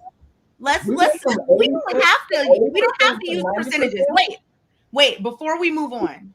We don't have to use percentages. Like, why 80 and why 90? I guarantee there's nothing you've read that says this. Let's stop with the percentages being used irresponsibly and incorrectly. No, hold on. You get to have your opinion. It's your opinion. But I think it's dangerous when we throw out false statistics because some people just hear what they hear on YouTube and believe it. So, as a person who just cannot, I would say, just say, a lot of people that I know about, or I think most people, or whatever, any other language. Let's not throw out statistics because I think when some people hear numbers, they think they're true. And that's just a thing that some people have going on. So let's not do that. Um, And so plus, Kay, they also use it to reinforce their argument. yeah, just if I was like 29% of blah blah blah, like what? Okay, let's not do that. We don't have to do that to sound like we know what we're talking about. And JP, I'm never shading you. I'm not trying to say like you don't know what you're talking about, but let's just like use other language. Let's try to do that. So JP, just wait a minute, JP. Hold on, because we gotta make sure the guests get to talk. You will definitely get your thoughts out for sure. Jonathan, were you about to say something? Then we'll back on. Yeah, I had a question to just Jay's point. A lot of what I've been hearing, especially like on LPN and a bunch of shows, is just kind of this like theme about building better Black communities specifically. And so my question is, for the men and the women, like, does building better Black communities include single mothers? Does building better Black communities include children of single, of single households? And if it does, then what is the responsibility, of the men to them if we know that they exist? I'm not talking about, well, don't do it in the first place. We know they exist. So then what is the responsibility of individuals that are interested in building better Black communities to these children and to these children, to these folks? Well, I actually asked the same question that you have because I think it's valid. And in my mind, the community consists of everybody, right? But since being in these spaces, I've noticed that people tend to cherry pick who in the community, who not in the community. So me being a single mother, I asked the question about how do I fit in this, right? Because I hear all this talk about don't do this, don't do that, close your legs, whatever. And I'm saying the same thing you saying, Jonathan, like that's already done. You know what I'm saying? The legs have been open, the baby has came, so now what? And there are some people who feel that single mothers are not included in this community. You know what I'm saying? And so me personally, I do what I can. I'm not totally vested to the point where my life is going to be hugely affected by said community if I'm not accepted. But I do find it disheartening that people talk about this community, but they pick and choose who they want in the community and who they don't want in the community. If we're speaking about Black people, we don't have the luxury of being viewed as individuals. You know what I'm saying? Regardless to whether we think we have that luxury or not, we don't. And I noticed that it's just a lot of that out here. But at any rate, that would be my response to that. Because I have two boys. I can't teach them how to be men. I've said this already. You know what I'm saying? People call me masculine, whatever. I'm a mother. I can't teach them how to be a man because I don't have a penis. So that was my purpose of asking. So the responses I got was, oh, you want somebody to clean up your mess, blah, blah, blah. No, that's not it. I'm trying to figure out how do we build up this community and raise people with good character, good moral compass, and the village. You know what I'm saying? How do I become a part of this village? And I don't want people to clean up my mess either. I just want role models who are impactful in a positive way in my kids' life. My children have role models. They white. My children have mentors. They're white. You know what I'm saying? And I personally find that a bit disheartening, but ultimately I'm about finding positive males to show my children and have them be able to connect. You know what I'm saying?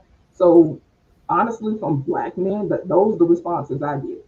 Oh, you want somebody to clean up your mess? Da, da, da. Nobody don't talk about mentoring. Nobody don't talk about giving back in some type of ways, But I do know men who contribute by helping kids with homework at school. They got different. It's men out here doing stuff, and I really commend them. But in general, the main consensus is don't clean up nobody's mess.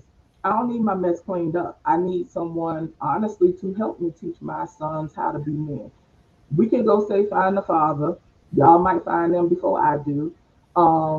It is what it is. I am not encouraging people to ultimately both parents matter. I see a lot of competition, right? Oh, fathers are better parents than mothers. And I've never seen nothing like that in my life. It's weird because mothers have something that they bring to children and men have something that they bring to children. And it's all unique. To me, it's not about a competition. So at any rate, yeah, sorry for rambling, but that's kind of the short part. And before you start, Jay, I'm not even going to touch that because ultimately we all have to be responsible for opening our legs and ejaculating into people. So all that Okay. control, I'm not touching that. Jay. But my All right, hold on, JP, because we got to get Mike Dub off. So before we get Mike's last final thought on this, I just wanted to address something that you said about they're white.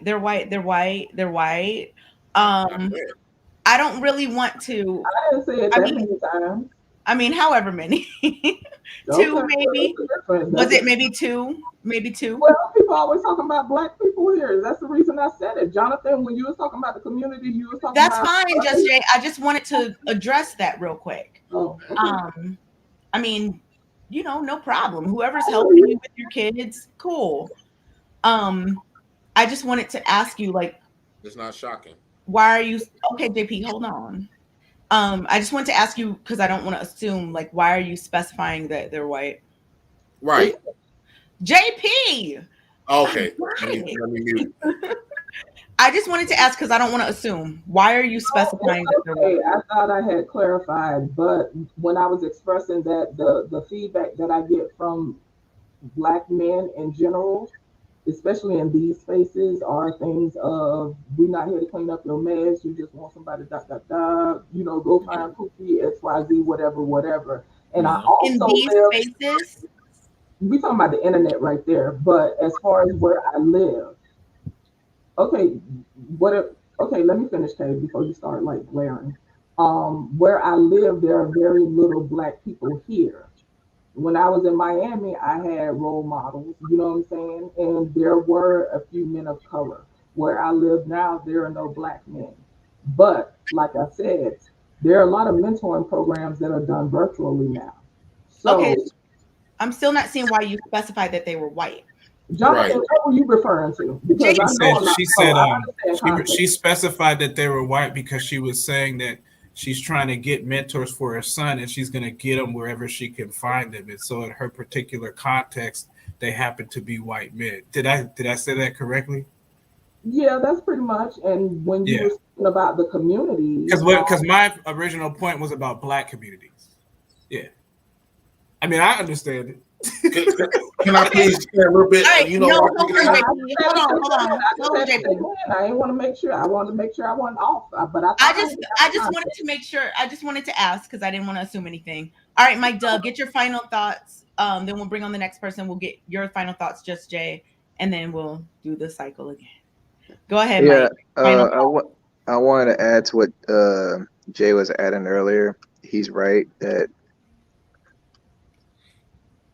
women benefit more from the system, and so they have if you give it's human nature. You give someone an inch, they're going to take a mile. They're going to take that mile to a full effect.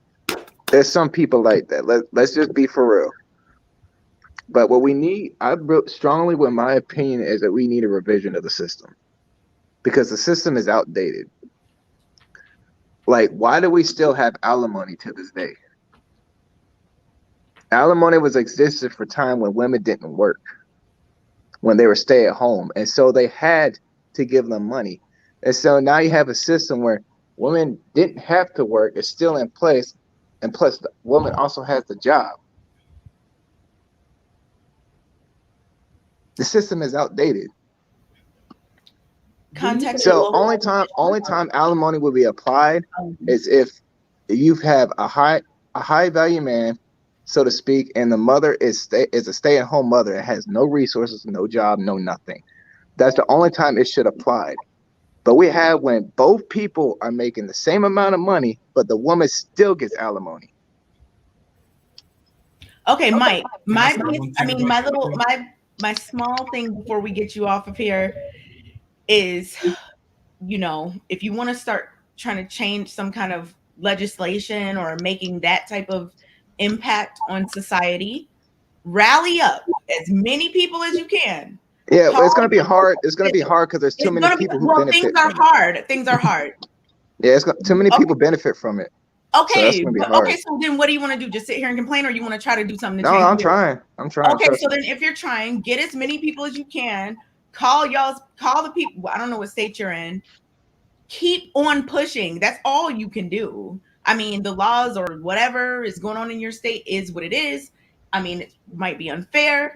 And, I know as a Black person that has, there are laws that aren't necessarily written like, ooh, Black people can't do this and that. But we know that the justice system is unfair as it relates to Black people. So if you, I'm not denying that. I'm just giving an example. Okay. If you might think that the justice system is unfair to fathers, get as many fathers as you know. Do it all the time, every day, all day. Somebody run for office somewhere. Like, do everything you can. Otherwise, what else can be done? We can talk. And I mean, I get it. You know, I like to talk. So I'm not saying like shut up or, you know, do something. I'm not saying that to shut you up. I'm just saying it's the only thing. Like, yeah, we can sit here and talk all day. I talk a lot. So I'm not like saying that I don't do that. But like in terms of like legislation and things we want to get changed, you know, there's certain things we can do. And, you know, they might not work. Some people fight their whole lives to get things changed and they never change. Some people, you know, do make a change. It's a hit or miss, but that's, you just have to take that chance. I don't know what else can be done outside of complaining. And I complain too. So I'm not saying that like it's a bad thing, but I'm just saying, because I mean, I get it. In fact, that episode with TLA, when he was talking about like the laws or about like family court and stuff, like I get it. And if that's your passion, go after it. Like get into it. Do what you can. That's all you can do. I can't argue that. I can't. So thank you so much, Mike. Absolutely come back next week. I will. Love to have you. Can I please say something to Judge Jay right quick for like 15 seconds? To Just Jay, yeah. We're just gonna get Mike off and then we're gonna bring the next person on. All right, y'all. Have a good night, Mike. See you next week. All right, you too. That's JP, go ahead real fast. Okay, I think the reason why she brought up the white men and stuff like that, because a lot of times from my experience, I've been around black women all my life. Every time they get around white people, especially white men, they like to play victim. They know white men cater to their victimhood. And the reason why she talked to a lot of those black men, they said, we ain't gonna clean up your mess because we know, no, you did that. That was your responsibility. You laid on that bed. You just as wrong as that your baby father is. You not no damn victim. And you want us black men to treat you like you're a victim. So y'all go to those white men because you know those white men already paying for everything for the kid in total. So y'all love this victim. Y'all love to play in this victim mentality state. You not no victim. You knew what you was doing when you was laying down there having those kids by those men. You probably even know them well. You probably didn't even vet him well. He probably was the Pookie of the block. And he was getting all the women and had probably multiple kids that he wouldn't take care of. And you probably knew you probably knew it, and you gave him 2 more babies. We don't know. I'm just tired of a lot of these women play victim every time. Then you specify this white man coming. White man, it wasn't shocking. You run to the white man system to help you with these kids. So it's not shocking to see a white man. You specify that a white man play into your little victim mentality. You talking to me? You talking to me or you talking at me? He's definitely talking to you. No, he's talking at me. But at any rate, are you done? Well, you asked if he was talking to you. That's why I just said that. I'm done. I said talking to me or talking at me. I'm not sure what's going on right now. But at any rate, you seem to be personalizing everything. I didn't bother to speak on your life as if I know everything. If you were listening to context, you would have heard me say that there's not a lot of black men who live where I live. When I was in Miami, where I was born and raised, Dade County, there were black men who surrounded my son. So there's the difference. So you missed the context with that. And the reason I mentioned that they were white was because Jonathan asked a question. It is about context. He was speaking about this community that y'all talk about all the time, but yet y'all pick and choose who are part of the community. And if we're going to keep it real, Jay, there's a lot of dudes in the chat that don't want you in the community that they're talking about. So ultimately, my whole point is, how do we build each other up? How do we strengthen one another, empower one another, and build good character amongst people so everyone can be a part of the village? It's not about exiling people out of the village. So that's the only reason I mentioned that they were white. I'm not hung up on color. I'm not looking for white zaddy. You got me confused with somebody else. I ain't been with no man in a relationship in over 10 years, okay? And that is for a reason, because I mind my children. I give a fuck about my children, and I care about who comes around my children. Have I dated? Yes. But you can go and ask anybody. You ain't nobody ever seen nobody running up in and out my house, and I don't worship no white man.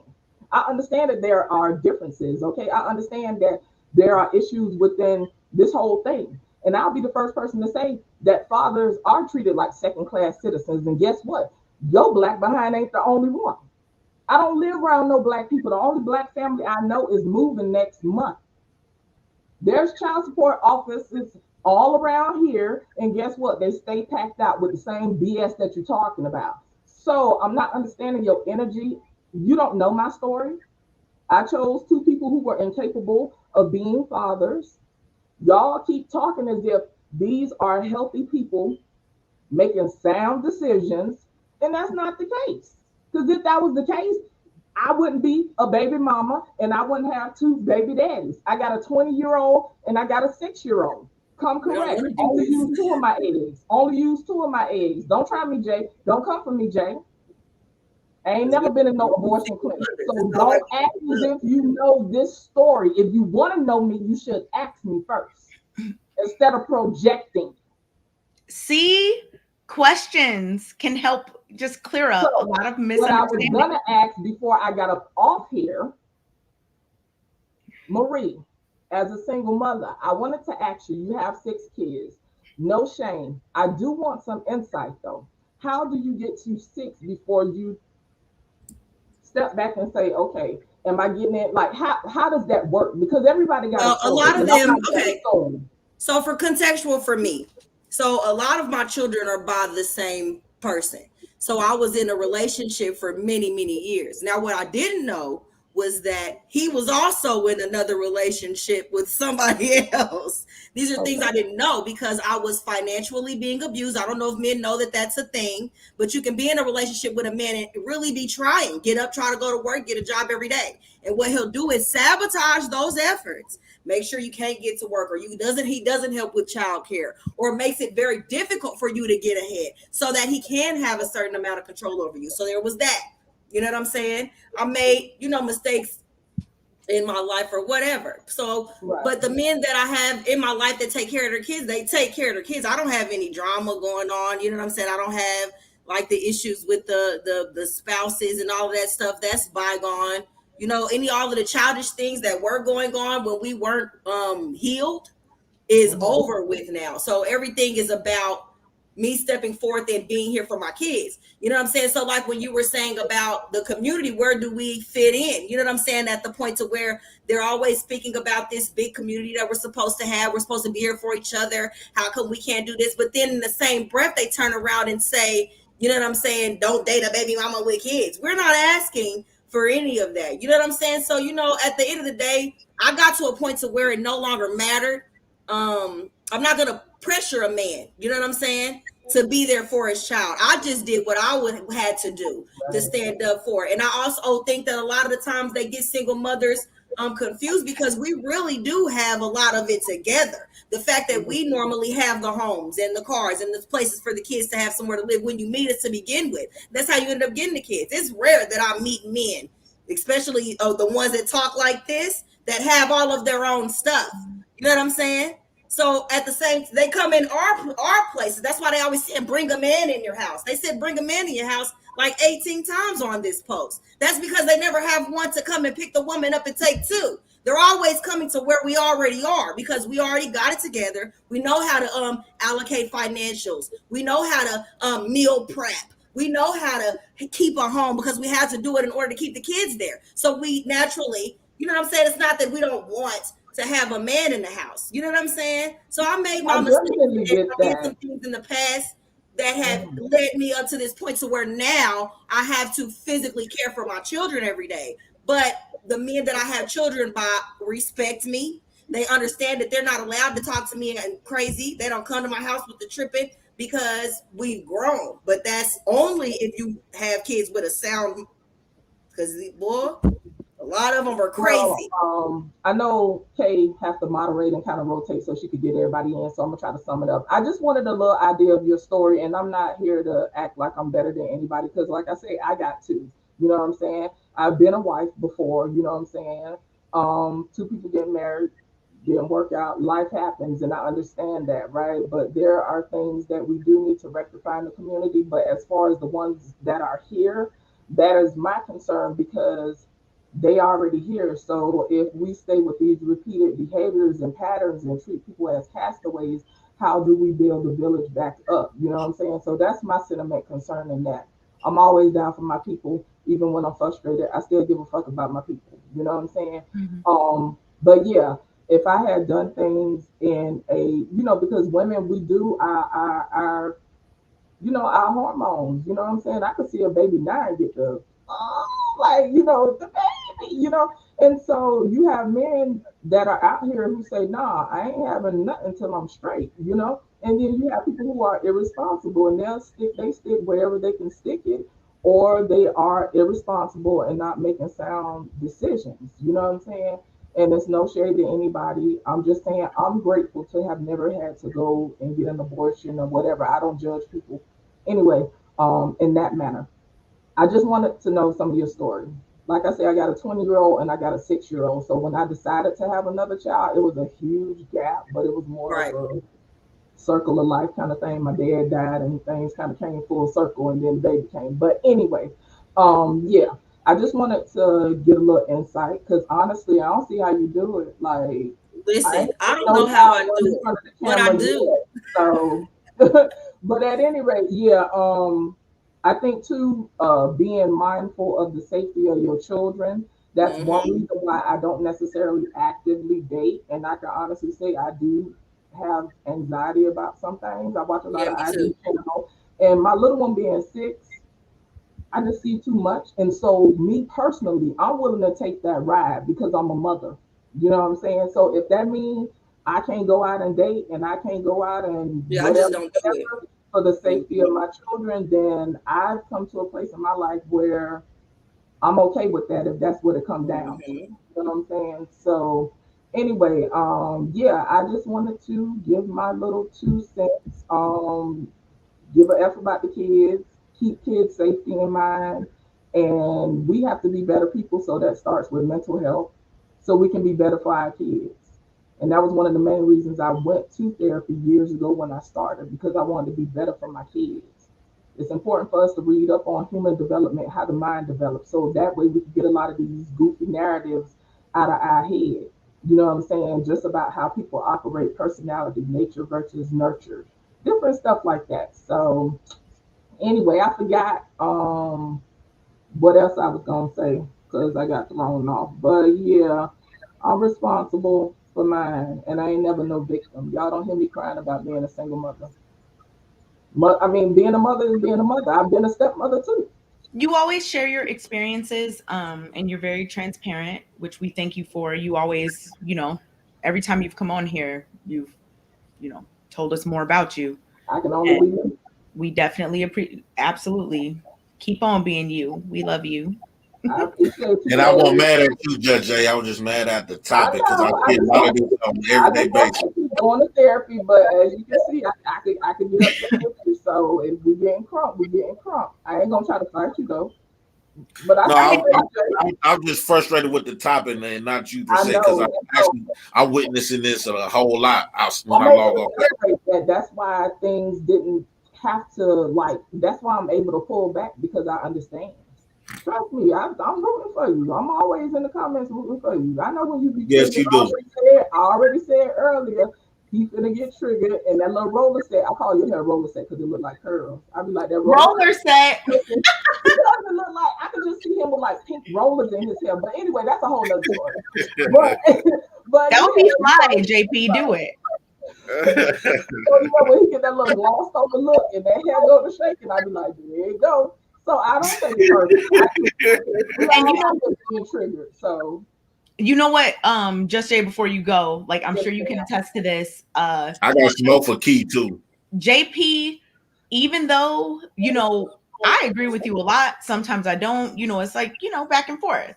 But one thing I can say is you are not disrespectful in terms of attacking anyone's character or anything like that ever. So like even when you were just now like, apologizing to Just Jay, I thought that was cool. But like in my head, I'm like, man, I know she doesn't think that you were coming for her No, because you don't come for people in that type of way. And I No. actually respect so you a I lot rock for with that. Jay. He's very Okay. self-aware, and that I rock with Yeah. people like that any day. We have to be able to see ourselves. So anyway, I'm gonna go ahead and go. Shout out to Navajo Nation, Yaate, some of my little native people in the chat. So Anyway, I'm gonna go ahead and go because my little one is here and he's a hater. So Keep Thank you cheering for for me, coming up. Judge. I Keep appreciate cheering y'all. for Talk me. to y'all later. Thank Bye. you for coming on. Bye, See you boy. next week.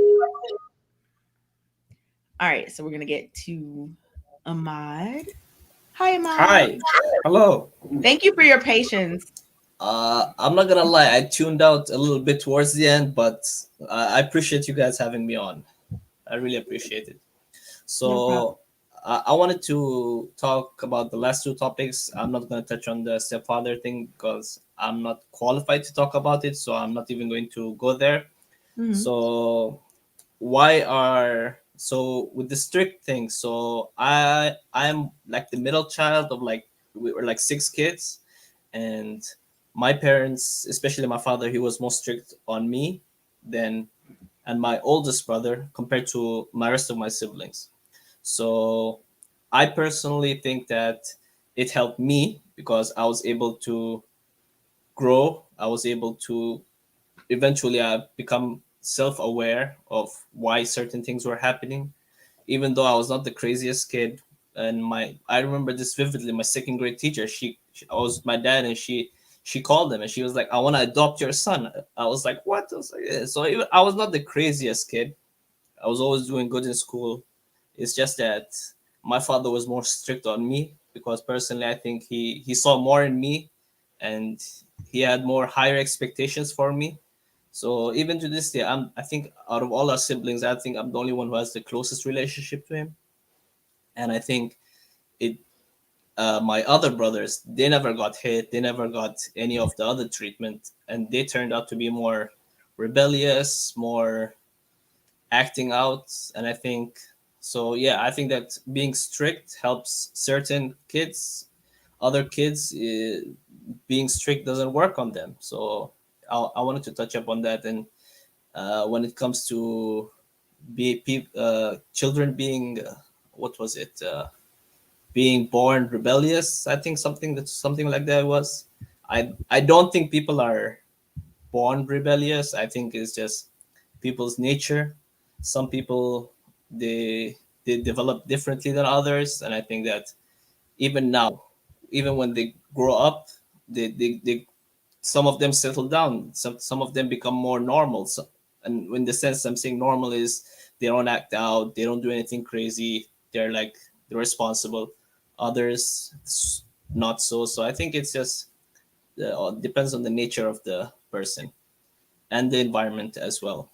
Because I definitely think that the strictness helped me, even though at the time I didn't know why it was happening to me. So I would go to school and have these rope burns on my hands and legs because my dad used to tie me up with a rope, and then such a way that I couldn't get up, and then my mom used to come after a couple hours and untie me, and I had the most strict, I think, out of all my siblings.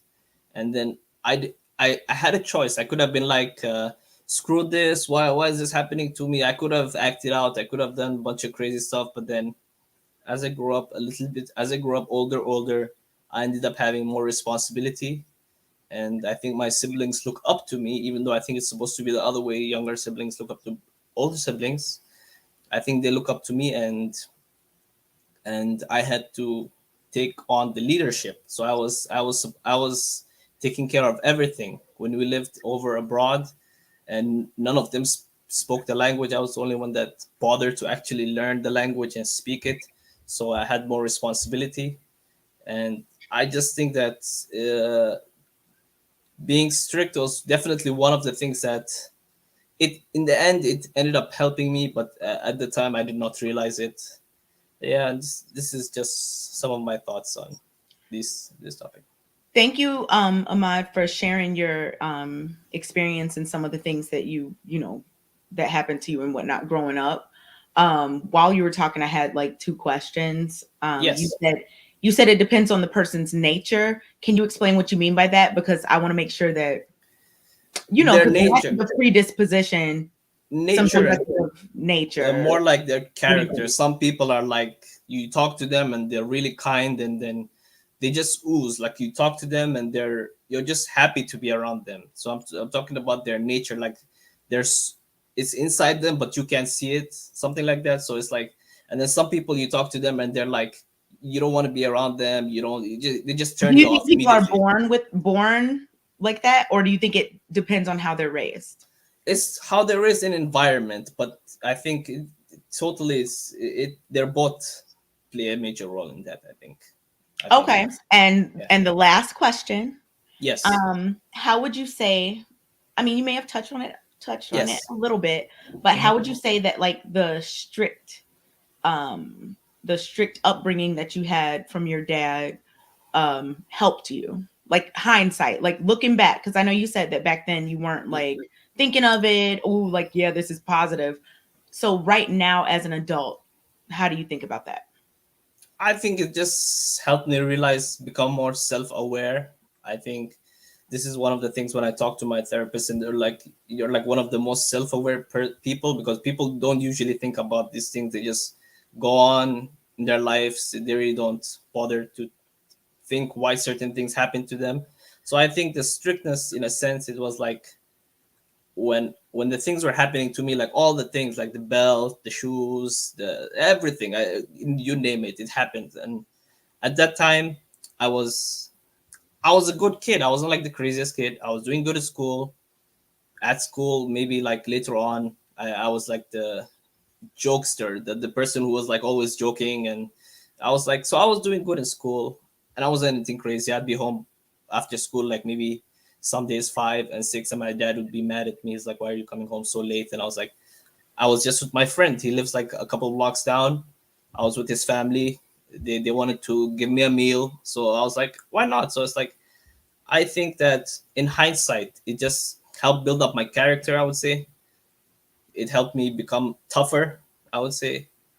It helped me be more aware of my own situation and not judge people just by looking at them, because you never know what the person is going through just by talking to them. So it's just one of those things. Yeah. Okay. I agree with that for sure. Thank you for sharing that. No problem. Do you want to stick around to respond to, we got this 6 at a time thing. Do you want Cliff to go, then you? Yeah, I'll respond. I'll stick around for a little bit. Okay, so we're gonna go to Cliff. Cliff's gonna say his piece, and then Ahmad will get your response, and then we'll bring the next person on after you, Ahmad. Okay. All right, go ahead, Cliff. What's up? Good night. Hi, everybody. What's up? Hi. So I wanted to say something to what JB was saying, or JP, and then the young lady up top. So, bro, when you say that women have all these forms of birth control and they can deal with it, this is what you're doing, right? A wise man once told me that, you're pointing at somebody, you're saying, yo, you have all these forms of birth control, why you didn't deal with it? But this is what you're not acknowledging. Look at the thumb as a stray bullet. That's gone in the wind. But these 3 fingers here, the first one is the pum pum did nice. The second one, I wasn't thinking. Third one, I shot the club up. Why are you gonna go through all of that and then look at the woman and say, yo, you need to go and dash it away. You need to go and have an abortion. Why you couldn't control yourself? Yo, you're the farmer. And the woman is the ground. You have to plant your seed, brethren. You have to be more disciplined with that. You can't point your finger at somebody and say, yo, you have a splinter in your eye. You have a whole motherfucking beam in yours. You can't do that, man. You have to take accountability. And these women, yeah, they should take accountability too for who they make slide up in them and bust nuts in them, shoot up the club and then bodies come out. Yeah, they need to take accountability for that. But yo, you need to look at yourself first before you start look. As Anton said, look in the mirror before you start looking through the window. So I'm saying, you have to approach a thing from a reasonable standpoint. Can I respond to that? Because Cliff, go ahead, JP, and then we'll get to Ahmad's response, and then we'll get him off. Cliff, person on. What I've been learning is women love when you when other men like to hold other men accountable, but the moment you start holding them accountable, it's a big old issue. Like, we as men going to have that mirror in our face, no matter if we want to accept it or not. the government is not going to allow us not to look at that goddamn mirror. So that's already been taken care of. Like, for an example, I wanted to ask Key, this part about being accountable. Key, out of those 6 kids, have you ever been threatened a felony, or have you ever been in jail for having those babies? So a little backstory. I've had them try to come and take my kids from me for things that didn't have nothing to do with me, because my ex-man, his new girlfriend wanted to call on me all the time because she wanted him over there with her that bad. So I've been through it. So, but the thing is, at the same time, I'm now, you know why they give them to the women first? You know, they say they give them to the women first. When I had that baby in the hospital, I can't get up out the hospital bed and walk out and be like, I don't want to be a mama. Because you know what that's going to be? It's going to be child abandonment for me that day. If I get up from that hospital bed after having that baby and I say, I don't want this baby, I ain't put it up for adoption. Or if I just leave the baby at my cousin's house and I just disappear, it's child abandonment. You as a man can get up and walk away. You ain't even got to show up to the hospital. Guess who got to be in the hospital to have the baby? Me. I got to go have the baby. So the baby, once it come out, it's with me automatically. You understand what I'm saying? So at the end of the day, my responsibility starts as soon as I find out I'm pregnant. Some of y'all don't even pay for the kids until the kid get here. I want to make sure the kid mine. I ain't buying no diapers until the kid get here, because I want to make sure it's mine. I ain't buying no clothes because the kid may not be mine. My responsibility starts the second I piss on that stick. That's when I know for a fact I had to step up and take care of my child. You understand what I'm saying? So you know how you flip the birth control thing back on us. And this is how I know that a lot of y'all don't need to be like sleeping with us. And maybe we should, as women, sit back and rethink, you know, that we're passing the cooch out because we needed to keep it. Because do you know that birth control literally messes with a woman's hormones? She can go through bodily changes just because she's on birth control, trying to prevent from you shooting the club up. She's allowing you to shoot the club up. She's on birth control, so it's cool. But she's having mood swings every 2 and 3 hours or every 2-3 days, and you're not understanding where it's coming from. You think she's crazy. No, really, she's on birth control to keep your mess from happening. You understand what I'm saying? We are constantly doing things to prevent these types of things from happening to us. But what we do is that we fall in love and we give y'all chances. Now, the wrong thing for y'all to do after that is to shame us for loving y'all. Y'all tell us to pick better, but I'm telling you now, if we picked better, half of y'all wouldn't even be able to get on the internet and cry about nothing, because you wouldn't have none of us. If we picked better, some of y'all wouldn't even be able to touch us. You better be glad that we make ill decisions, because that's how y'all are still being able to pass the cooch around. That's how you're still getting it. You're still getting it because we don't know how to make decisions good all the time. So here we are. So at the end of the day, my responsibility starts when I have the child. Soon as I find out I'm pregnant, y'all get to get up and walk away. I don't get that choice. Ever since I have my kids, if I do anything, I'm going to jail. But I don't, because I don't put myself in those positions to get taken away from my children. Every move that I make every day is for me and my kids. So I don't question certain people. I don't another question, my kids. One more question, Keith, then I'll be quiet. Real quick, JP. You're knocking me off of my routine that I have going on. Oh, okay. I'm sorry. Go ahead, real quick, JP. It's cool. Damn. Shit. No, if you need a minute, you can, and then you can pop back in. You want a minute? Yeah. All right, just pop back in when you remember what you were gonna say. Okay. Ahmad, respond to Cliff, and then we're gonna get you off. Then I want to see what Jonathan was gonna say, because he was but for a second he was doing some laughter. So after Ahmad responds to Cliff, we'll go to Jonathan, then Cliff, and bring the next person on. I think Cliff was more specifically talking to Jay Prince, but I would say when we're talking about accountability, I don't like talking in generalities and all kinds different people. I don't care what the person next to me is doing. I don't care what the person in another country is doing. I care about me. So I think accountability starts with right there in the house, what you're doing to change yourself, the situations you're putting yourself in. So personally, me, I don't put myself in these kind of situations where I can have a kid because I don't date like that.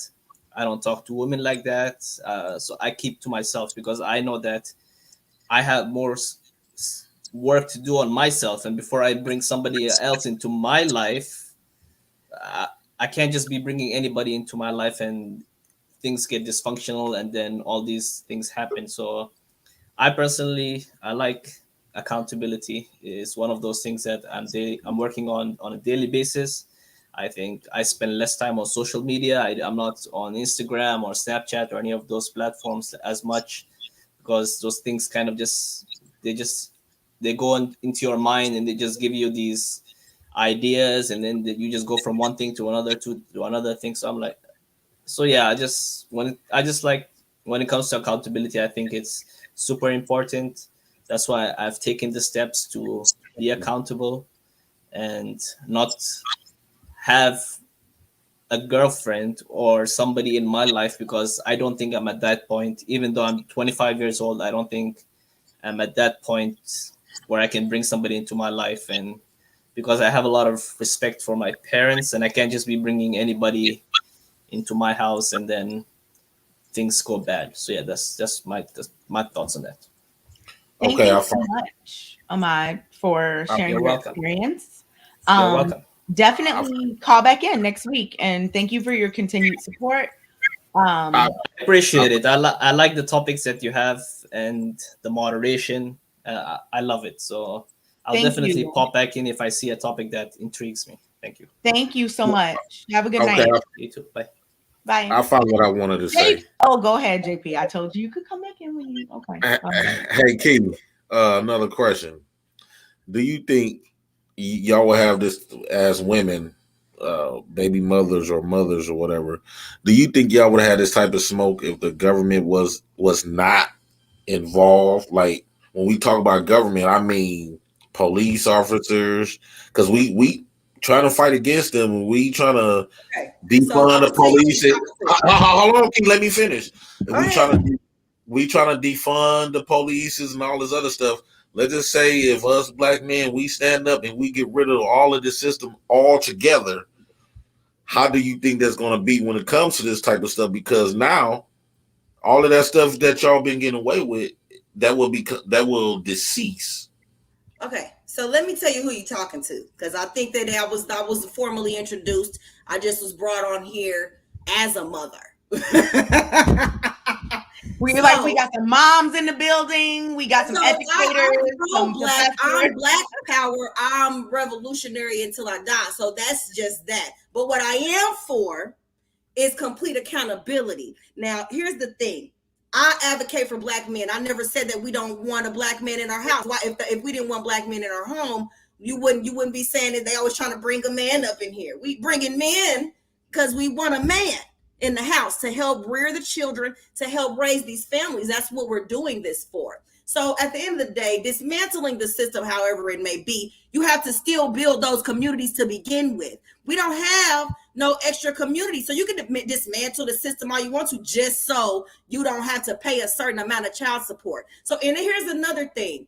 All of y'all are not making enough money to support a child with your child support. That's just the truth. If I gave you a list of how much it really takes to care for a child, because I got 6. If I gave you a list from daycare to diapers to detergent to everything that it takes to physically care for the child, it adds up to way more than what they are requiring y'all to dish out. Now, that means you should be in jail, right? Just like us. At the end of the day, I don't have any of my children's fathers on child support because I don't have those types of relationships. I don't have to force a hand. You know what I'm saying? I ain't got to force a man to take care of his kids. And if he don't, he just doesn't have access to me or these kids. You don't get to talk to your kids every 5 minutes and you're not taking care of your kids financially. Or when I call you and ask you to come and pick your kids up, you can't do it. Or if I'm asking you to help and be there for we gotta pay for our kids. You know what I'm saying? That's completely different. So I do understand the reasons why some women do use the system. Now, I'm not saying that the system does not get abused, But what I'm saying is that before you try to take the only support that some of these kids have by dismantling the system, we have to figure out a way to build the communities back up. We don't have any communities. We stay arguing. You just said you didn't want to clean up nobody else's messes. It's not worth it to date a single mother because we're cleaning up the messes. Okay, a joint community is more than that. It's more than coming in to just clean up a mess. A joint community is being there for the community, and that means the children in it. You understand what I'm saying? So I don't require anybody to come take care of my kids because I had them. You know what I'm saying? So I don't go and get a man to be like, I need for you to come in here and pay all of these bills. Like that's, it doesn't sound right. You know what I'm saying? Because these kids were here prior to him. So I do my job. I make sure I take care of him just as well as I would if he was not around. You understand what I'm saying? But at the end of the day, dismantling the system without anything viable to replace it is not the best option for the kids, because remember, that's what we're thinking about. We're not thinking about. We do have something to replace it. We're condoms. It's for, I mean, we're trying to do that. I mean, that's how y'all kids got here. So all right. It's not like everybody was strapped up. Y'all wouldn't have no kids. All right, y'all. Hold on. So I agree. People should be practicing, safer, Hi, Kevin. How are you? Welcome. I saw people, How you doing, KF? Oh, I think is he frozen? He looked like he's frozen. I don't know. Hopefully, disappointed in Key.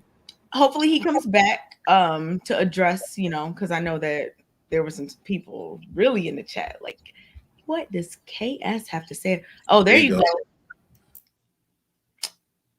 Hey, can you hear us, Kevin? Can you hear me? Can you hear me?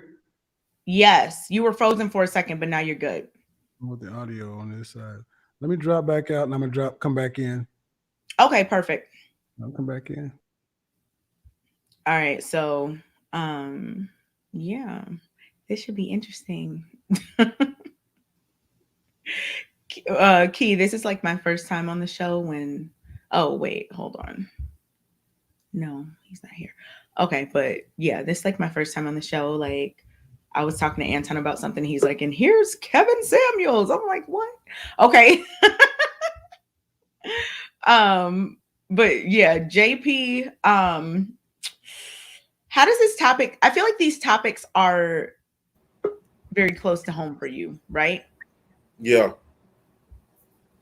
I mean, I understand. I get it. It's a lot. Wait, what's going on in this back behind the scenes? And I deal with women, and I talk to a lot of women with the, like Key and Judge Jay. Not saying that I got something against them too in particular, right? But the mindset, because it seems like it's hard for them to understand where we come from because they on the good end of the stick, I'm not on the good end of the stick. I had to pay all my bills. I don't get any state assistance. But you're not getting questioned by the, you're not getting questioned on the court. You never been in jail for it. I would go to jail if I had 6 baby mamas. But I take care of my kids though. You don't go to jail when you take care of the kids. So no, I wouldn't be going to jail because I'm there every day. I take good care of my children. There's no reason why they would throw me in jail unless some Korean Gaines type shit. But no. All right, let's see. Kevin, are you here? Can you hear us? You're on mute.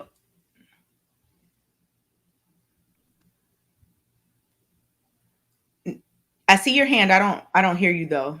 What just happened? It keeps unmuting me. Oh, there you go. All right. You guys can hear me? How's everybody doing tonight? What's up? How are you? Thank you for coming. Okay. Oh no, it keeps going in and out.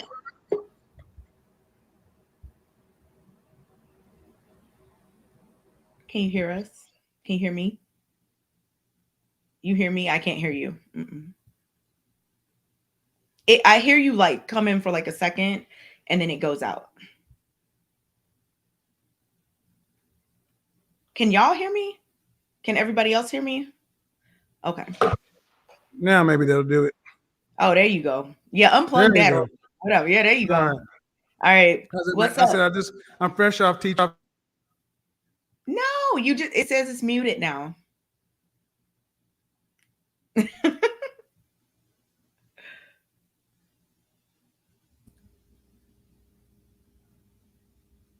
Is it like a space bar or something? Space. No, it's probably something with the input output. Oh. Yeah. I don't know. I don't know anything about the audio. But sometimes the mics, like, even when I'm on my thing, I'm like, my mic messes it up. Sometimes I unplug it and just use like the computer. Yeah. I don't know. But I'm sure all of you know more about that than me. I don't know anything about mics. It's my first mic that I've ever had. Let's see if we can get Kevin to be heard and hear us. But I was gonna say too, while it's working, I think it's interesting that, like, in my mind, both folks like Kay and Key are talking about a system and a set of expectations that they did not create that don't work for them. But both are unable to hear each other talk about those systems and expectations and how they specifically affect each other. And that's, to me, is like a lot of times what I see is like Black men saying something and Black women not disagreeing or not believing them. And then Black women saying something and Black men disagreeing or not believing them. And so, like, sometimes I wonder why that is, and what can be done about that. At the same time, too, like I definitely agree with kind of Jay even talking about how, like, the criminal justice system is set up to where, if you don't, quote unquote, do what you're expected to do for your children, you're going to jail, and then who benefits from your body in jail, right? So they're double dipping on you, and there's nothing you can do about it. So it's just interesting, even to hear like both of you talk about your experiences with these different policies and things like that. I'm learning a lot. I can say that I'm learning a lot. Yes, we hear the humming, Kevin. Right. There we go. Sometimes. There we go. Oh my God. Now it's mute. Are you doing this on purpose, KS? I'm at this point feeling personally attacked. What's going on? I'm sitting there, I'm looking, I'm like, I haven't touched anything. I shut the computer down, started back over again. There you go. I can hear you now. Can you hear me? I can't. Look at my hands. They're over here. So. Look, now I'm starting to think you're messing with me on purpose. No. But I know you're not. Go ahead. What do you think about the conversation? Well. What? Can't hear you. My hands are here too. Cannot hear you. Oh my goodness. This is strange. Okay. To go to Key, I think a lot of women talk like Key because they never experienced the bad side of not being able to afford their kids now. When a lot of times when mothers say they take care of their kids, they keep ignoring, glossing over that they got welfare in their back pocket. No, that worst push come to shove, they know that they can go to the down in the courts and get everything that they need. So that's not always true. It depends on your income. So since I'm actually, I make a little bit, they not finna just pass me out benefits. It doesn't work like that. They feel like I'm perfectly capable of taking care of my kids. So I can't just go down there and just get all the benefits and gimme. You know what I'm saying? So no, I'm not one of those women that just laid up and had kids with the prospect of maybe getting an extra check. And do y'all really know how much they give out for welfare? What made you want to have 6 kids? I didn't want to have 6 kids. I was in a long-term relationship and we were in love. And I had kids by a man that I was in a relationship with. It's not like I was just out here cooter popping and had some accidents. Oh, you had 6 by one guy? All 6 of them are by the same person, but most of them are. So I did have a relationship after that, but he takes care of his kids too. So it doesn't. And I told you I have, he's deceased. One of them's deceased. So because I know if I had 6 kids, I know I would be close to jail or have liens on my titles, and I won't have a felon. I'm just responsible with a lot of things, even though it took me a long time to get here. I was homeless with my kids for a while, and I had to scrape from the bottom. Yeah, I had to. I had to. Hey, I don't you know, ran. if I become homeless with my kids, they would take them away. No, let me tell you something, because where I was, even the shelter that I stayed in, it was family. I even convinced them to allow their father to come stay there. It doesn't matter. There are resources. I'm telling you that they are. It's just that they don't give them to y'all. What they don't make the information readily available for you. But I know you guys can find it, because I find it. I didn't even know about half of this stuff until I started looking for the resources. And then that's when they came to me. I even said when I was there, that when I was in the homeless shelter, that I wanted to create a place for men that they're homeless that still want to do for their kids. Like, there are men that are homeless and still want to take their kids' diapers and do stuff for them, and they don't have those resources. So I understand that. But they're all oh yeah, Kevin's back. Sorry, y'all, I'm done. Man, we've been trying for a I don't long know. time. Okay, my there we hands go. up here. I can say I'm doing Me that to too. All right, so I said I just got finished for Men's Week, but look, you were saying something about the men. This whole notion that black men aren't making enough, aren't doing enough to have a voice in the black community. I don't understand it. Who? Well, the whole thing is like, the system of white supremacy and dismantling this benefit, this, it's like, is the problem a community? What's the basic building block of a community? Who are you referencing, Kev? The black community. I'm just saying to anybody, we can't be pro-black if you are. How are you pro-black and not married? Yeah, I think strong communities are the basis. Strong families are the building blocks of a strong community. So that's what I think. This is my issue with a lot of the pro-black movement, especially a lot of pro-black women. I need to see your husband. You're muted. You're muted, Marie. Why do I need to see your husband? Yes. I need to understand why, in order for me to be valuable in the black community, do I have to have a husband? Okay, excuse me, if you let me explain. We know what you think. You asked me and I'll tell you. Why do I need to see your husband? Because, who leads the black community? Currently, no one. We're the most defeated race in the world. Who leads who's supposed to lead the black community? I mean, according to patriarchy, the men are, but we see where that's going. What do you mean going. according to patriarchy? You mean according to nature? No, not according to nature. Because if we want to really talk about that, y'all can't produce. Y'all don't carry the babies. Y'all don't know. Y'all cannot do that. Hold on. So the thing is we're gonna probably need a moderator. Okay. We're gonna probably need a moderator. We're gonna probably need a moderator because I don't think she has enough respect. Because I'm out of line. I didn't say that a lot. I just said we're gonna probably need a moderator because when I start talking, I'll just it's my turn. Kevin, you want to ask her? You want to ask her about who? Well, what I was saying is, she said according to patriarchy, and that's a feminist word. Let me tell you why I said according to nature. In mammals, the male tends to be the leader, tends to be the strongest. You can look across the mammalian kingdom, but there's usually only one major exception: hyenas. Hyenas most represent the black community, where the women dominate the men. Women eat first, then the kids, then the males.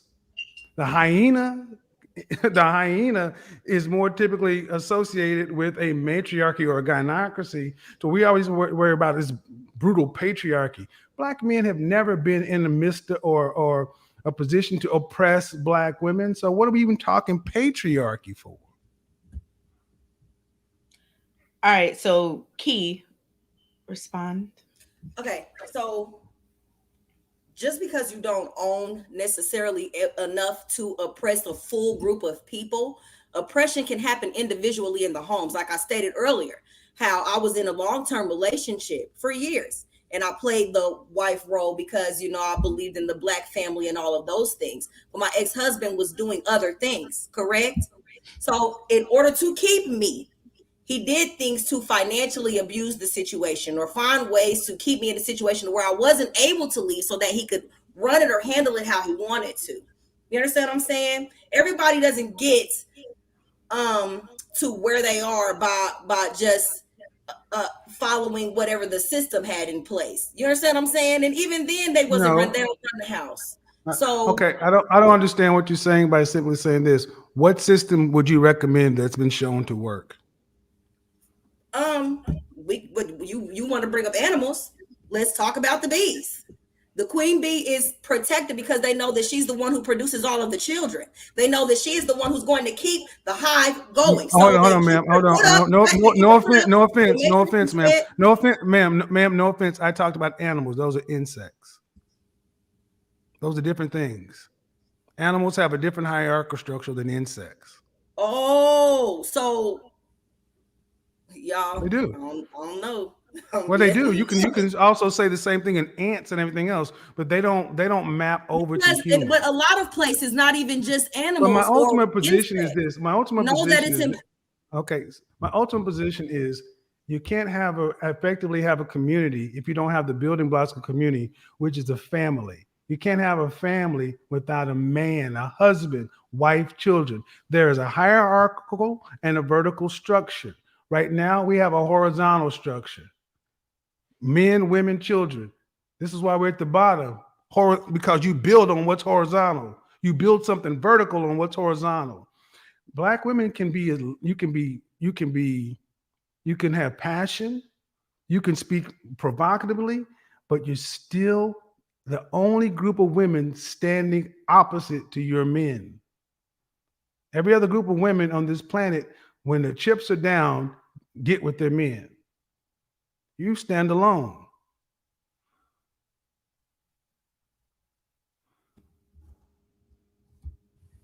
Oh, I'm talking now.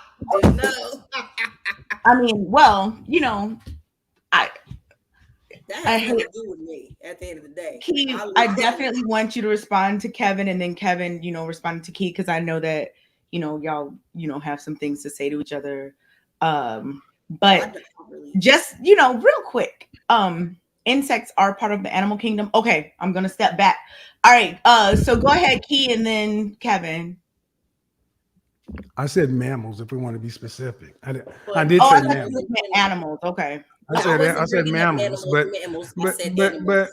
but I would tell you, but even this exchange is part of the issue in the Black community. We know my overall point, that there is male, female, there's roles. And today we have the Black community, and the Black community is even marketed to.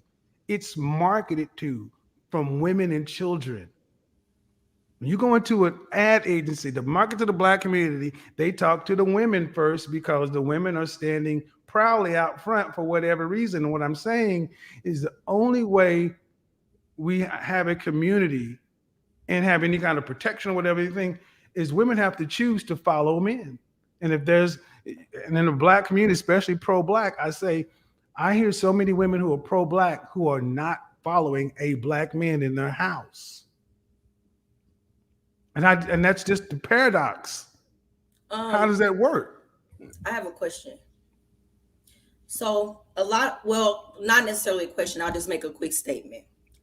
So a lot of women are not following Black men. Okay, because it's not like we don't try. It's not for lack of trying. Because if that wasn't the case, we wouldn't have a man in the house to begin with, to even for them to have kids and to not be there. We would love for that to be how it goes. I would love it.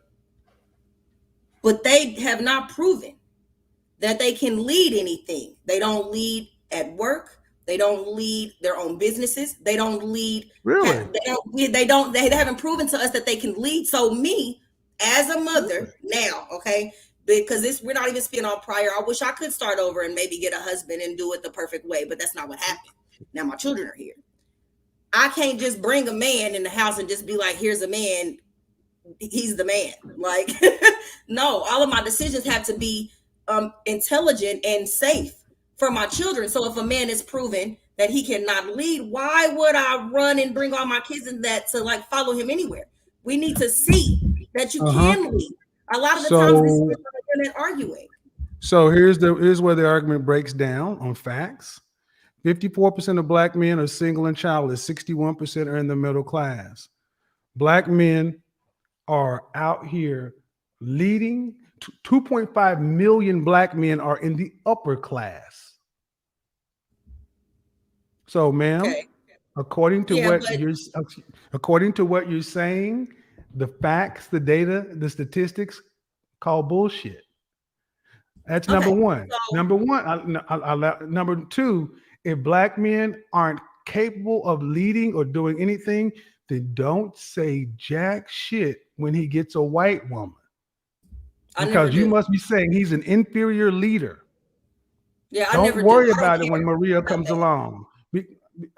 Okay. I didn't interrupt what you were saying. I'm just saying 54% of black men are single and childless, 61% in the middle class. The average black man earns $42,000. The average white man earns $51,000. There is more than $9,000 difference between how the average white woman treats the average black man. But all we hear from black women is, you ain't proven to us that you should be leading in this, you ain't that. And the numbers say wrong. 2.5 million black men in the upper class. Y'all aren't following nobody, black or other. So if you don't want to follow black men because they haven't proven to you, why do you have anything to say when Maria, Marisol, Mylene, or Becky gets with the black men who ain't proven nothing to you? Yeah, I don't really care about black men dating outside of their race. I feel like you could go do whatever you deem responsible for yourself or whatever makes you happy. But my only issue with that is when you come back and bash. So here's the thing. I don't date outside my race. I just don't. I don't care how much strife and struggle we go through with black men there. That's just not my forte. I believe that I just want to change one point. And I'll back up. I'm not talking about dating. I'm talking about marriage. Oh, well, see, that's the thing everybody wishes that they could be married, but men are the ones who propose. We're not like, do you think we don't try to be married? We put in all of the work. I don't know if you watch my content. I don't know if you watch my content, ma'am. I don't know if you watch my content, but I really don't know if you watch my, but what you're saying is, we've heard it for 18 months. You don't try, you don't stay.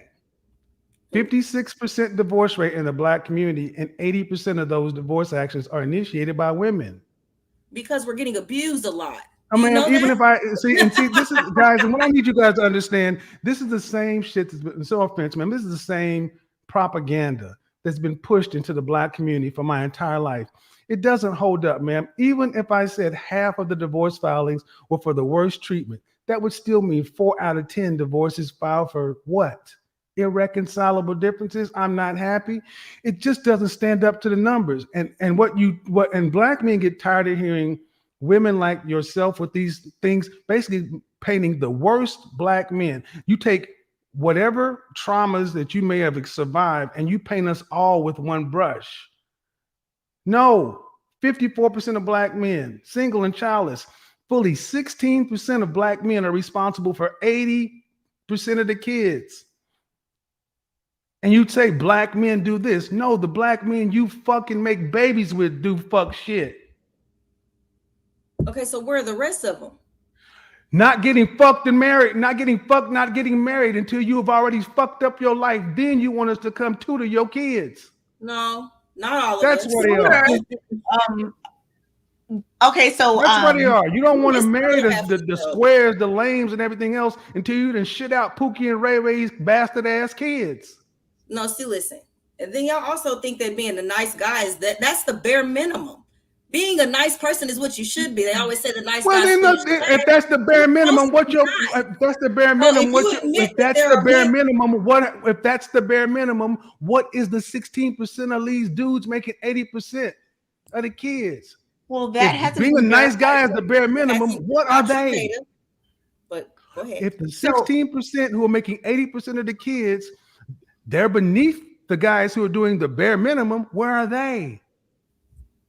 See, what we do in this community, and it's being shown. That's why I'm so glad there are more black channels opening up with more black people having a conversation, men and women. And women are actively talking about, yeah, we say we want the nice guy, but we really want Tupac in a suit. We want Clark Kent and Superman to all be the same dude. And we only come to this realization after we've evacuated our womb with somebody else's kids. We don't come to this realization when we're young, childless, and able to be worked with. We come to you with issues, drama, trauma, and you expect the guy who didn't make those babies to stand in the gap with you. And if you don't, he's a sellout. Bullshit. So, I mean, I'm always say something about this 16 to 80 thing. Like, Does it make up these numbers? I think that's not necessarily. I don't think that's verified. I don't care if it's precise. The problem is 30% of black men are married, 54% are single and childless. We do know that in Memphis, 3 men had 87 children. We do know that. We know that's more. Most men don't have most. What we do know is the things we hear talked about on the panels aren't the men you see every day walking around. No. They're the outliers. They're not the norm. They're not 51% of black men. So, Kevin, can Jonathan? I think Jonathan had something to say to you real quick, or respond to somebody. No, I was just gonna say, like, I think doing something, Jonathan. You know, I think there's a lot of tropes about black men and understandings about like this idea of patriarchy that aren't true. And I think one of the key points, at least like over here in like academia, that we talk about all the time, it's just that black people need to come up with new terms and new ideas and new understandings that look at their own experience instead of adopting these other understandings that are not for us to begin with. So like, for example, that don't pertain to us. So for example, when we talk about patriarchy, black men specifically in the United States, it doesn't necessarily apply because when we got here, we weren't considered human. Then after that, we were considered boys. Then after that, we were considered super predators. Then now we're considered Pookie and Ray Ray. So there's never been a point in the history of the U.S. where we've been considered men in this context, other than manhood being self-affirmed. That's why you had men in the 60s with signs saying, "I am a man." Right? Because we had to affirm that for ourselves. So this idea that we're sitting up trying to be like white men or like trying to oppress women. And then in sociology, when we talk about patriarchy as well, one of the key components of patriarchy is actually protecting the women of your group. And so if there are men raping women, if there are men abusing women, that actually goes against the ideals of patriarchy as defined by the term. Right. So like those are some of the things that we're talking about. Now, I'm not saying that like dudes don't abuse women, because they do. We know that. I'm not saying that dudes don't need to work on themselves, because they do. We know that. But we need to come up with more terms and more ways of understanding black men than just what we've been taught. And that's like that's the only point I have. Yeah, into that because I have 2 sons. You know what I'm saying? So it's not like I look at all black men and I'm like, rah, yeah, rah. I'm not saying you. Yeah, you know what I'm saying? I think he was just making that point because John. Right, I know what he means. Yeah. I know what he means. But I do want to let you know that from a woman who has girlfriends and who has dated men, a lot of them are tend to be, even if it's not physically abusive, they find ways, and it's because they've learned it from this system. Do you think women is abusive as well? I'm sorry, what? Do you think women is very abusive as well? I'm not negating that at all. I know for a fact. The thing is, like, it's actually comparable. And so, like, per year, it's approximately 9.2% of women are victims of intimate partner violence. Black women specifically are victims of intimate partner violence per year. Right? There's this idea of a lifetime outcome, and it'll take too long for me to explain, like, how that's wrong and what that means. But when we look at black men, according to the statistic, like, it's the same statistic applies. 9% of black men are victims of intimate partner violence per year. It's a comparable stat. And so the issue is not race. The issue is class. The issue is mental health. The issue is lack of education, jobs. The issue is bidirectionality, lack of mental health resources. But what we do is we say this is a black man's problem, and it's not a black man's problem. Jonathan, I agree with that. We can't find ourselves in. I agree with that. I believe that too. Yeah, Jonathan, I agree with that for sure. I was saying that this whole notion of patriarchy, and I've mentioned from the cosmopolitan days of the 1960s, where they marketed a cosmopolitan lifestyle, to where when the feminist movement was used to blunt the gains of the civil rights movement with the National Organization for Women, Equal Rights Amendment, ERA. All this stuff has been documented. We were the most married in the country before 1965 at a rate of 80%. Singlehood has been marketed actively by feminists to black women, and black men get pushback from that. Give us the stats, give us this, tell us this, that doesn't work. This came out 4 days ago. Strategic Singlehood of Black Women by Bella DePaolo, an Italian woman who lives in Ireland. This stuff is continually being pushed down black women's throat, that being single is okay. Being in relationships are fraught with potential problems, including violence.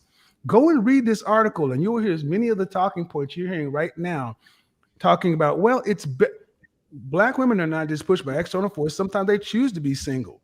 Okay, they choose to, even if they want to marry, they will lead a purposeful single life and pursue their goals, and do that instead of being around traditional gender roles, abuse, all these other things. It's like you either going to be single or you with the man, and it's danger. I said that last week. I said now we're going to go from strong, independent, don't need no man to now men are dangerous. That's this true. Article. So Kevin, thank you for pulling that up for sure.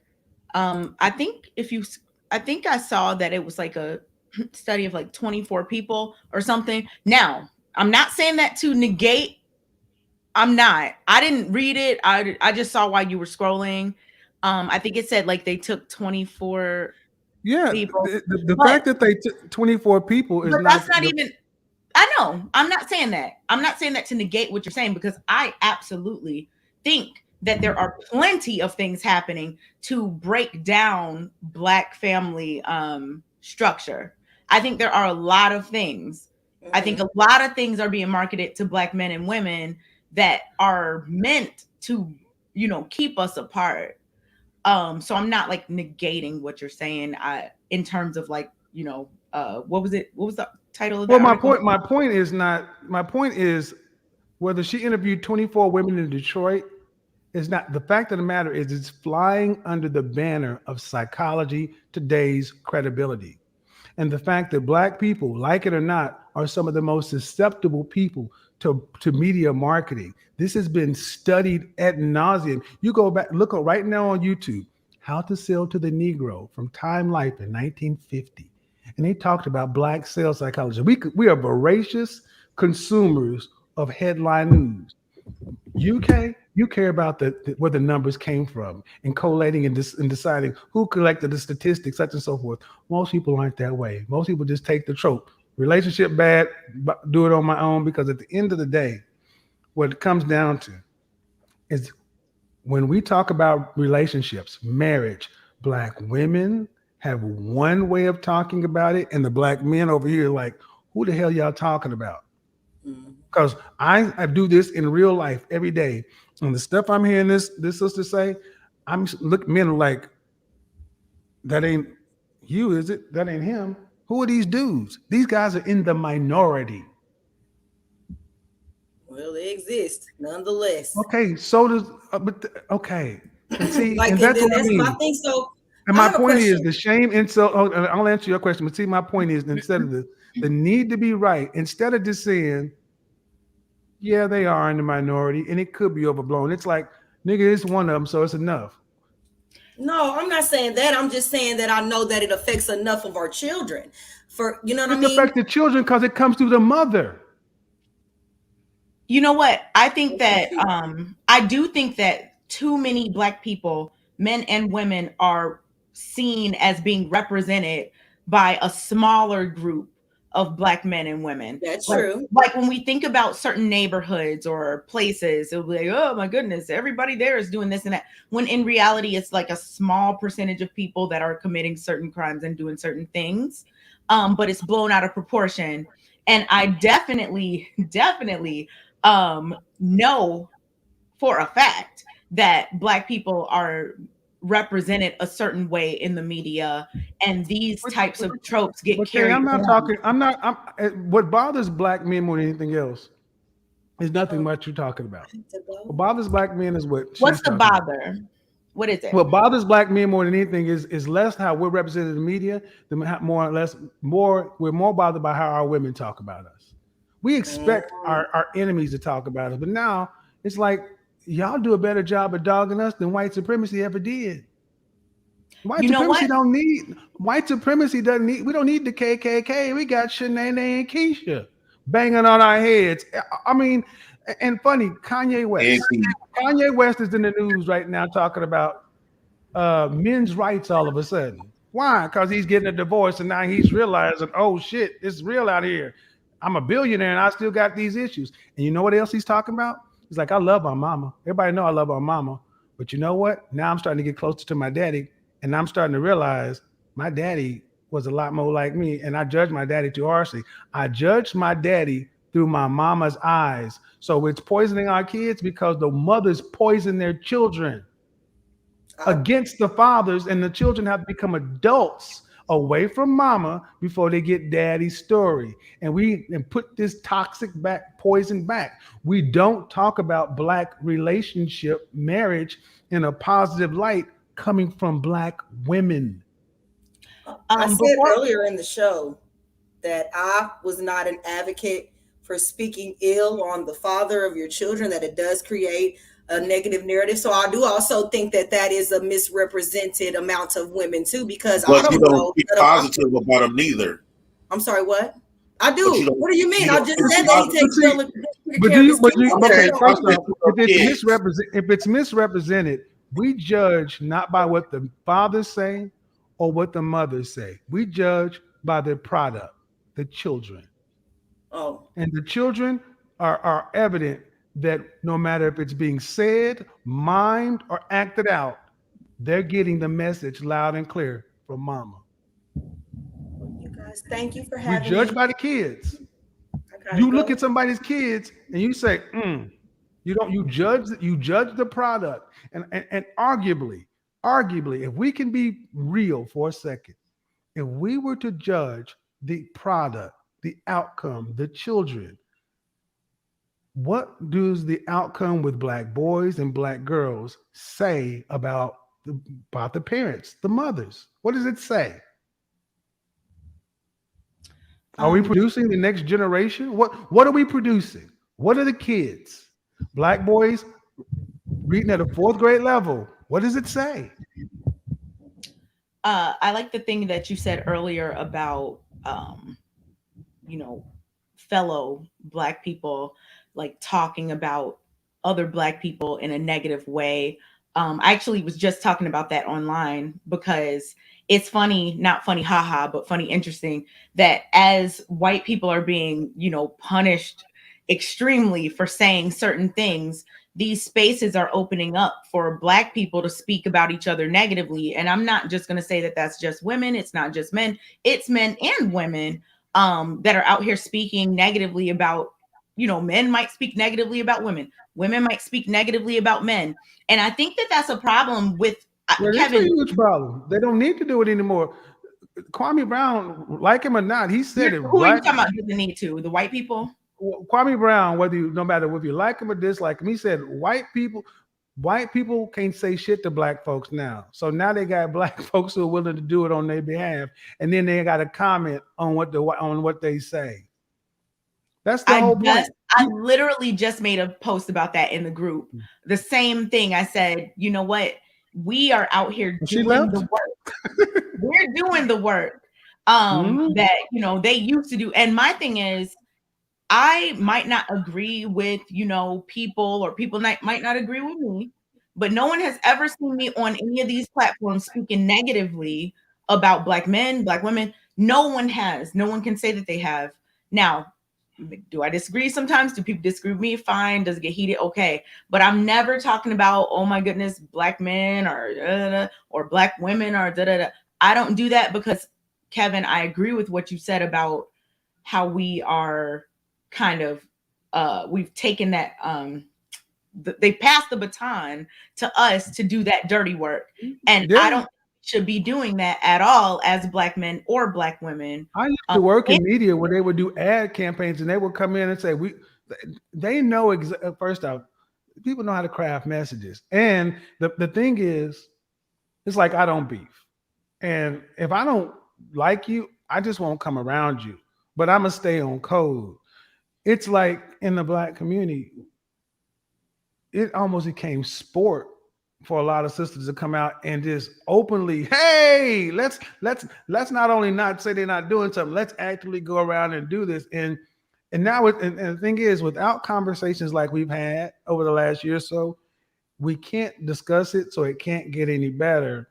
And we're gonna have to get to a point to where right, wrong, or indifferent. I don't know why she left, but we're gonna get to a point to where the women are gonna have to sit down. They're gonna have to sit down and hear it, because you can't be pro-Black, in my opinion, and not have a Black husband. You gotta have you gotta be married to be pro-Black, because that's the fundamental building block, or at least pro-relationship in a real way, with a real language. And often I hear a lot of people who are pro-Black, a lot of pro-Black women speaking in the most negative, pejorative, destructive ways regarding Black men. And I'm like, you're pro-Black? You sound like a white supremacist. Would you call yourself pro-Black? No. But I don't, pro-Black is a label. But I look at it this way. I'm not a marriage counselor, but there've been over close to 50 Black marriages that have been reported, who self-report saying, I got married because of you, I snatched the ring, da-da-da-da-da. I judge stuff based on. So you wouldn't label yourself pro-Black, but you are pro-Black. You practice pro-Black. See, the thing is, no other group of men have to label themselves. And white men don't label themselves pro-white. Chinese men don't. They just become excellent in their work stands on their own. I demand excellence, and I look at an outcome. See, we have to, in my opinion, it's about an outcome. If you want to truly be pro-Black, in my opinion, you have to be pro-family, pro-Black family. And how does that work? And one of the uncomfortable things I had to recognize is when brothers was getting their shit together, they were turning around saying, I want relationship, I want family, I want the burden of employing my wife, I want it all. I want all the stuff on my shoulders. And they're looking, and they're nowhere close to near the amount of women who are wife ready. And I'm like, well, what do you do with these men who are done the work, made themselves, and they're looking for wives, and they're nowhere close to where are they at? You expect them to do what? Go over the hill, through the dale, to grandmother's house, to go jump here, jump there, climb over all the fence to do what? No. Black women need to make themselves, the Black women who are wife ready, need to present themselves like a debutante ball. You present yourself to society. You need to present yourself as the wives, so these men don't have to waste time finding you. Men of value, the most valuable component you have is time. And this is why so many people get upset with me, because while so many sisters are not presenting themselves, if they are truly the wives they say they are, to the men who are already out here, but Becky, Marisol, Myling, and Jamila will be like, then what do you want a man to do? You want Black men to go through Herculean efforts to find a woman who ain't even doing the minimum to be found. That's my issue. That's why my issue with this whole pro-Black or this and that. I don't care what you call it. I care about the results. Where are the Black marriages? Because that's the Black marriage, the Black family is the basis of any community. Any community is built on family. The Black community is a group of individuals. You realize how many people we're going to have 50 and unmarried? How do you have a community going forward? And millennials were a little bit, millennial men, Generation X was the last group of men who were raised traditional. Millennial men, half can take it, half can live it. Half of them is kind of like modern. They're like, forget all this. I see the writing on the wall. Zennials, they ain't got no smoke for it. So the women are going to have to sit down and hear the men out and then choose to make the adjustments and then compete for the men they want. Or where is the Black community in 50 years? You won't have one. You'll be mixed out. This is a problem the women are going to have to solve. Kevin, are you about pretty. to ghost us? Because I feel like you're getting to that ending point. Don't do it. No, I'm not just saying I'm not going to ghost you. I'm just saying it's to the point to where there are very few women who really want to sit down and deal with the uncomfortable fact that your intentions may not have been to end up here. Your heart may be in the right place.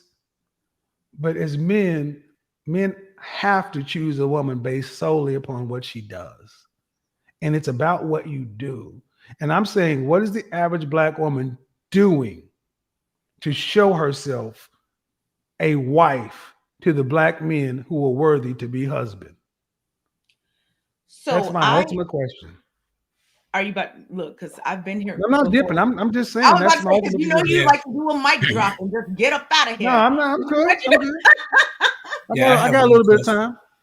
Okay, go ahead, Jonathan, and then I have a question. It's the same question that I asked a little bit earlier, but I'm interested in what you think, Kevin, because a lot of folks that I've been hearing, especially brothers, talk about building better Black communities and ways in which to do that. In my mind, you know, in terms of building a Black community, single Black women and their children are a part of that community. What's Black men's responsibility, you know, to them outside of, you know, kind of like the thing about you shouldn't have done that in the first place? Like, do we even have a responsibility to Black women if they're a part of the Black community who are single mothers with kids?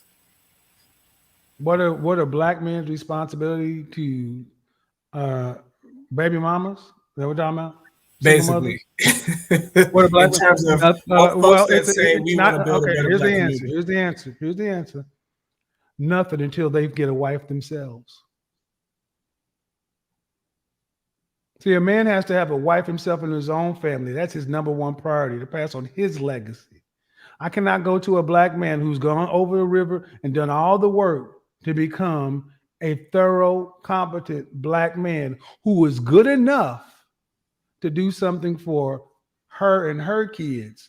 He deserves his own wife and his kids. And then she and her kids will get benefit of having a community in the neighborhood and additional resources from a group of families and other women who are over there. And then maybe, just maybe, she might be inspired to get her own husband. But if I have a Black man over here working and he's over here doing something over here, I'm not going to continue to make Black men utilities that get nothing. No other race of men have to go build the world and show themselves worthy to average women. You're average, just like every other person. That's the bell curve. And average women act like we got to go out and cure cancer before they're willing to, like, what are you? Okay, off the subject. So that's the answer. I am not for leaving women with children aside, but it's about priorities. Because he can't take his time to go do something because unless, and no disrespect, unless that woman's man has died, she need to go get it with him. Because they need, I'll give a shout out to Minister Jack. They need to go complete their family. She started one, she need to finish it. Finish the family you started. And then let Black men go start their own family and finish them. Ain't popular. I have a question about because you know I thought Jonathan was about to ask exactly what I was going to ask, but y'all like we're talking about single parents and whatnot. I wanted to ask. Well, first let me just say, I do think that if you are a woman and you're trying to be married, you know, and you're looking for a certain type of man, of course you have to have the things that man wants, or you know, adjust what you're looking for. Let me put it that way. So. I know that that's a thing for real. Like, I know that's true because, you know, nobody's going to marry you if they don't want to marry you. Right. So in terms of men, and I'm just asking because I know that you have, you know, been in the space for a long time. I know that you used to talk to men a lot. So just, you know, I'm just wondering, what do you think that a man has to show to be a husband? Like, we talked about what women have to show to be a wife and how, you know, they have to show these things in order to be chosen by certain men or whatever. Mm-hmm. What do you think are the things that are men's responsibilities, and what do they need to show To be a husband? to women? To be a husband? Mhm. Well, again, an unpopular answer. What I think the average man needs to show is what the lowest common denominator of the men in the country is showing. Hispanic men don't have to show much other than being a man. You can stand out in front of Home Depot. You can collect cans at the Day Labor Center and still have a feminine wife. It's a culture. Men don't need to show anything. Men need to be men. Be able. The notion of the man needs to build every woman a house and provide everything for an average woman is a long gone fantasy. See, this is why I think you look at what all other races of men show their women on average, and that's what Black women should expect. Black women want luxury. They don't want average. So if they don't, and that's the thing, in a free country, you can't compel somebody. Well, then if you want luxury, you better have the credit rating, you better be able to afford the luxury, but you can't be average and expecting luxury. I mean, I hope that makes sense, because when I look at Hispanic men the Hispanic community in a lot of ways mirrors the Black community between the 40s and the 60s. They're doing a lot of the jobs that were formerly Black, but they have a culture that doesn't judge a man based upon his wallet. A man is more than his paycheck. Of course. And that's one of the things we have done. We say that, Kay. But in the Black community, a man is not only supposed to be able to pay all the bills, he's supposed to protect you, quite possibly raise somebody else's child, and be a fucking porn star in the bedroom just to be considered. Okay, so, you know, I feel like I heard, but you talked about finances and wallets and stuff. And I agree, like, I think a lot of good men don't have a bunch of money. A lot of men that aren't such good men have a bunch. I don't think that determines whether you're a good man or not. So, like, if we could just in a vacuum, Kevin, money doesn't matter. Let's take that out of the equation. So don't bring it back in. Let's take that completely out. What do you think are the characteristics of a man that he should have if he is trying to show himself as someone worthy of a good respected by the other men? Okay, so what qualities would you need to be respected? And this is where it becomes tricky. The three men in here, we can get in the room and be quiet. Not to say a goddamn word, but we would know whether or not we respect each other. And that's what women need to go up. Is a man respected by other men? What is his reputation with other men? And I guarantee you, most of the men that women choose to mate with aren't respected by a lot of other men outside of what's in their pocket. But respected by the other men, you look at like what qualities outside of provision, a man should be able. Can he protect? Can he defend himself? Can he defend? I'm a big proponent on martial arts. I think any man should be well schooled in his hands, his feet, his elbows, his shoulders, a knife, a gun, and something else. You should be able to defend yourself, because, like it or not, we are still primitive. So, no provision over there, protection, because protection is also another way. We're primitive creatures, and we keep score on two fronts: fighting and effing. And I tell you right now, even if me and these men spoke not a language, if we got in a ring and shot the fair one, we would come to a place of respect, because we'd say, somebody's here, somebody's there, somebody's here. Okay? So the ability protect himself. What can he teach? He doesn't have to be able to teach you Shakespeare or talk about Homer and the Odyssey, but what is he good at, and where can he shine at? Where can you learn from your man? I also think, he needs to have some sort of I don't want to say religious, but some sort of spirituality.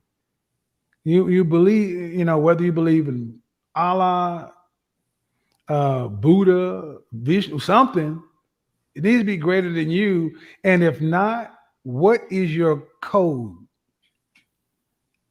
A man is ultimately judged, I think, worldwide on his code, self-discipline, what he won't do. And that may be spiritual, imposed, that may be ethically. So we're taking provision out of it. I think those are some basic things of how we judge a man. And ultimately, I whittle it all down. Men who are respected by other men, not for his means, but by who he is.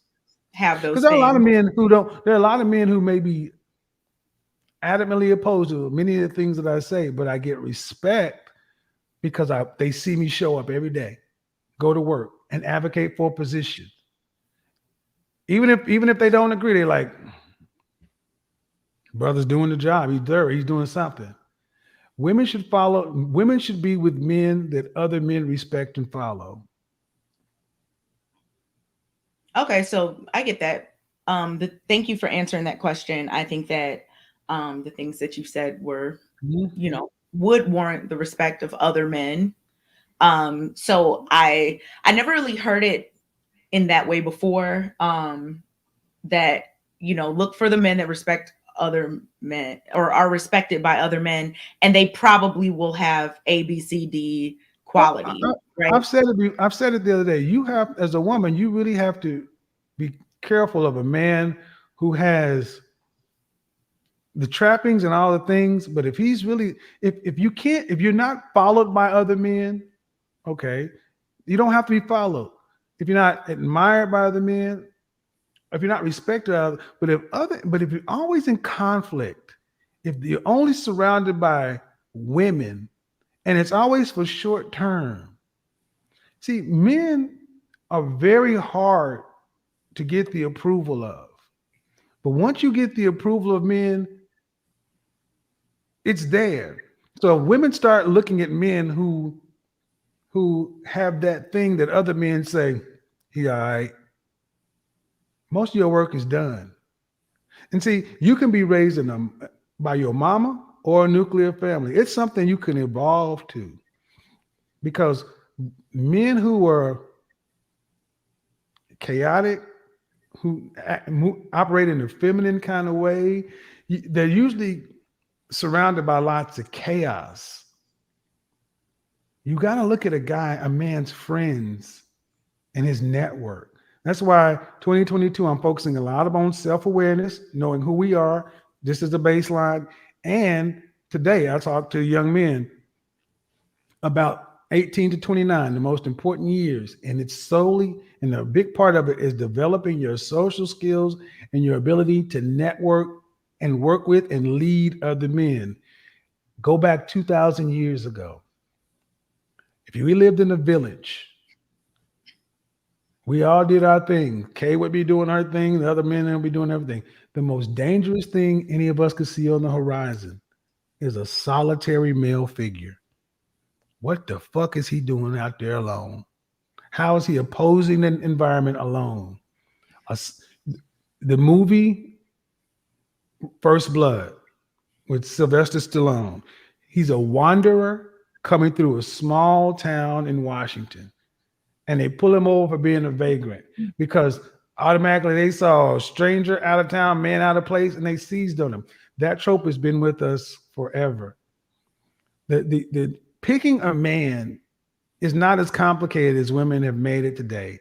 And money is complicated because money is taking the place of strength. Money can serve to represent a lot of things that just masculinity and manhood and strength and respect used to have to be there for. This is why when we start talking about, especially in the Black community, marriage is becoming an increasingly elite institution. I don't like it. I don't like the fact that you have to make 6 figures to be considered to be a high value man and women to listen. But I don't change. But I don't get to change what's out there. But you know what women don't like? Women don't like the fact that high value men have options. But you know what? We are headed back towards a more, I don't know if you want to say primitive or a more natural way of doing things. We're headed back to a time of where the men who do have wives, mistresses, and concubines, and other men are locked out.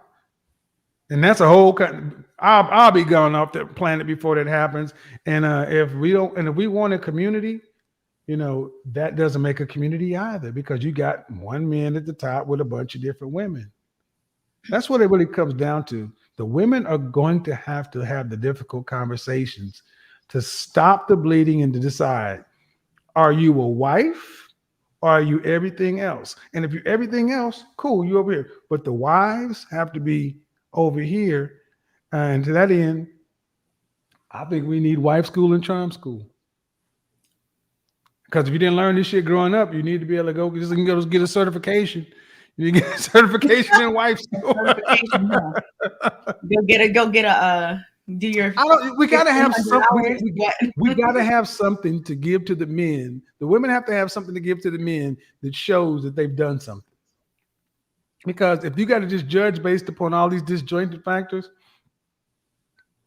there's too much fear, scarcity, lack, too much bad faith in what we're doing. It's a little bit muddled. But I don't think we're beyond repair. But I think we have another 5, maybe 10 years. And if we don't make a significant change, the numbers are going to become overwhelming. You're going to be admixed out, meaning fully integrated, meaning The Simpsons. That's where that is. So I got to run, yo. I knew it was coming, Kevin. I've been on since 10 o'clock. You got another question? Thanks for letting us know. Thank you so much for coming on. It's always a pleasure to have you. I do have a question. What I said about the single mother, did anybody have any feedback on that? What I said of what the men need to do regarding to the women with children? Because I don't believe that they should just be kicked out. The response to what Jonathan said? No, I don't have any feedback on that. I think, like you said, like the issue that I've been having is that, like, I hear a lot of people, just using language about single mothers and their children as being disposable and expendable. And, while I understand that they did what they did, I don't believe anybody in the community is disposable or expendable. And so you said it, I think you said it very well. But here's the thing. I think, I also make the distinction between 18 and 29. There's a lot of learning. So the first thing I told guys in the Esquire phase, I'm going to share this with you guys. I shared with guys, I said, 18 and 29, you guys need to make peace with the fact that you are at a disadvantage in the sexual marketplace, and that's not going to change. You can't get mad at women between ages 18 and 29 because you're in process and they're at the peak. So, and you can be a true test of how, if you can keep what you have as a man, is how you handle women. Women have always been the variable for most men. So I think you also have to look at the age of the guy who's saying this kind of stuff and understand that this may be in process. But I also think that there needs to become a concerted effort from the women's standpoint to become wives, because wives worthy of these brothers that you want to do something for everybody else. Men are willing to do the work, but you got to get them. You got to meet the men where they are, and you don't have to be perfect, but you do have to meet him where he is, because I just know it's human nature. It's going to be a hard sell to tell him you can't have your own wife, your own kids. Yeah, but you need to go over here and do this because it's the right thing to do. That won't work. That won't work. I don't think so. So, Kev, do you think that stepfathers should have rights to their biological? Do you think stepfathers should have equal rights to the biological fathers, children? or stepfather should have rights to that single mother's child? Yes. Yes, if you're willing to adopt. If you got a biological father and you become a stepfather and you're willing to adopt, sure. Because you have the responsibility. Mm-hmm. See, the problem is not the stepfather have the rights during the happiness of the marriage. The problem is, what is the stepfather's rights when the wife is mad at you? See, that's when it all becomes in question. Because if you want a man to come in and provide like a father, he needs to rank like a father. Because here's how it used to work. I remember a time where being a stepfather was actually something rather noble. And you got respect from other men and women. And if a man got, when a man and woman split and the man came in, you know what happened? That man sat down with that other man and they came to an agreement. They talked about it. And if there's a problem, kids didn't have to go run and tell their daddy. He'd get on the phone and tell her daddy. He'd say, let's say Kay and I are married. You were married to Jonathan, and now I come and marry Kay. And there's a little problem with Jonathan Jr. I call up Jonathan. Hey, Jonathan. Hey, man, I'm having an issue with Jonathan Jr. Jonathan, hey, man. Mr. Samuels told you to do your.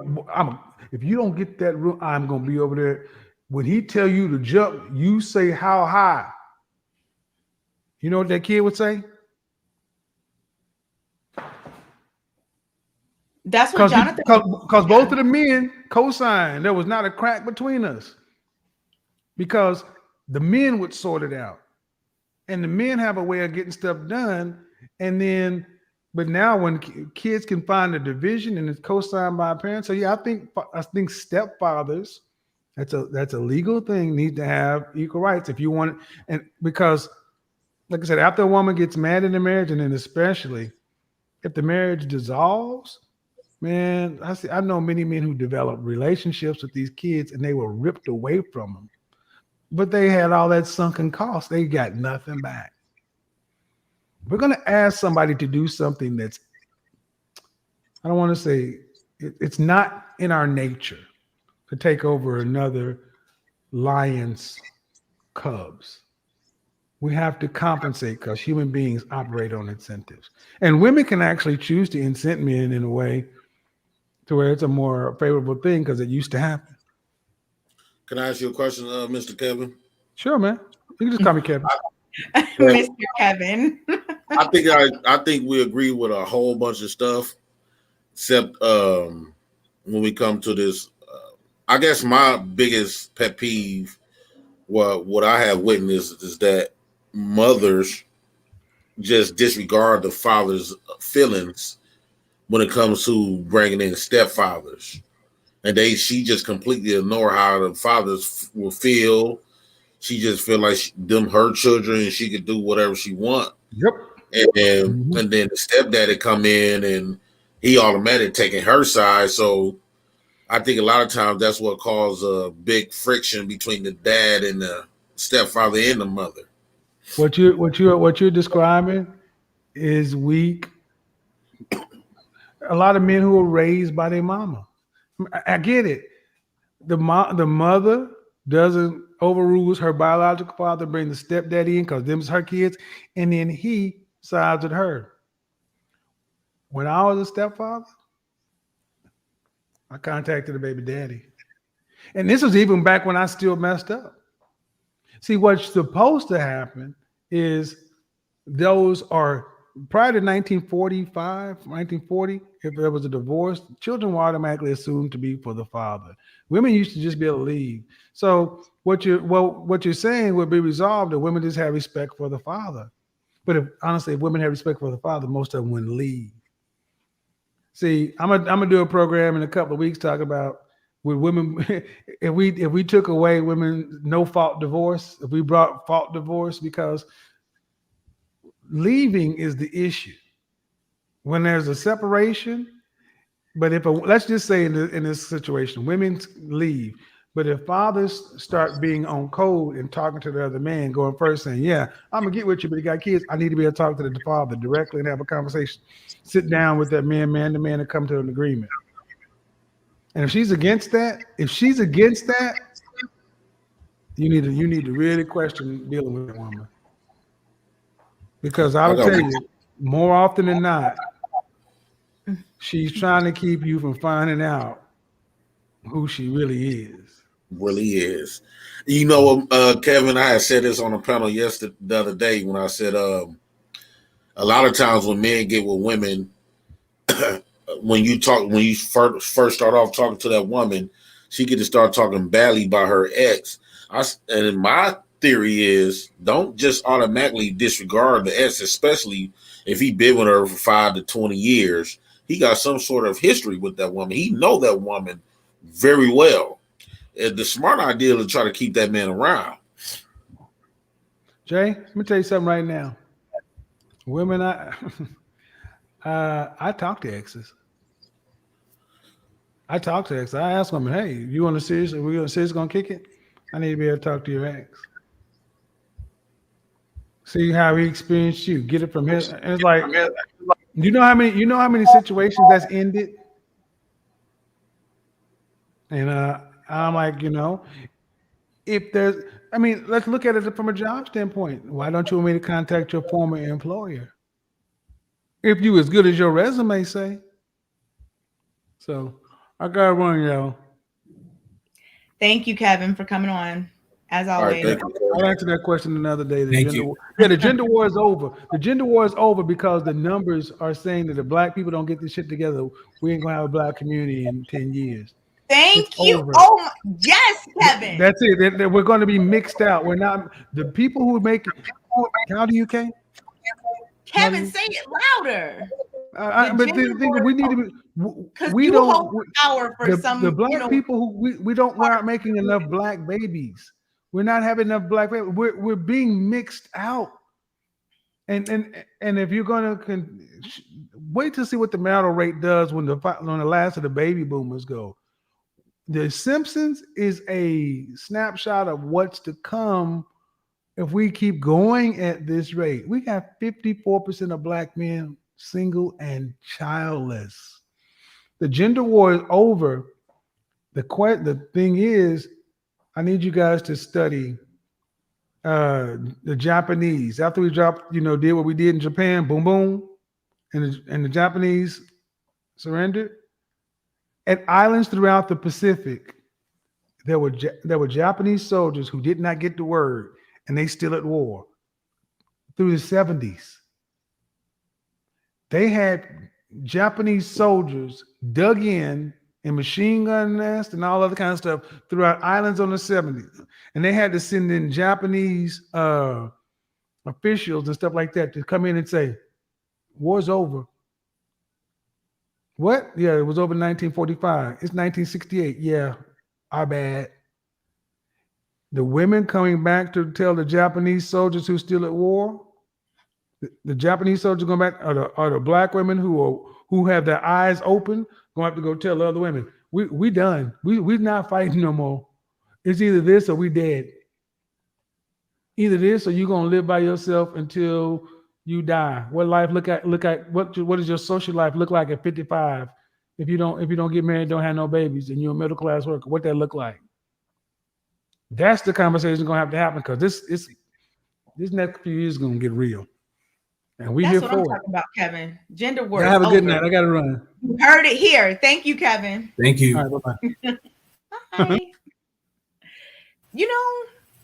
People be like, okay, why don't you go in on chaos? But honestly, some of the things he says are just true.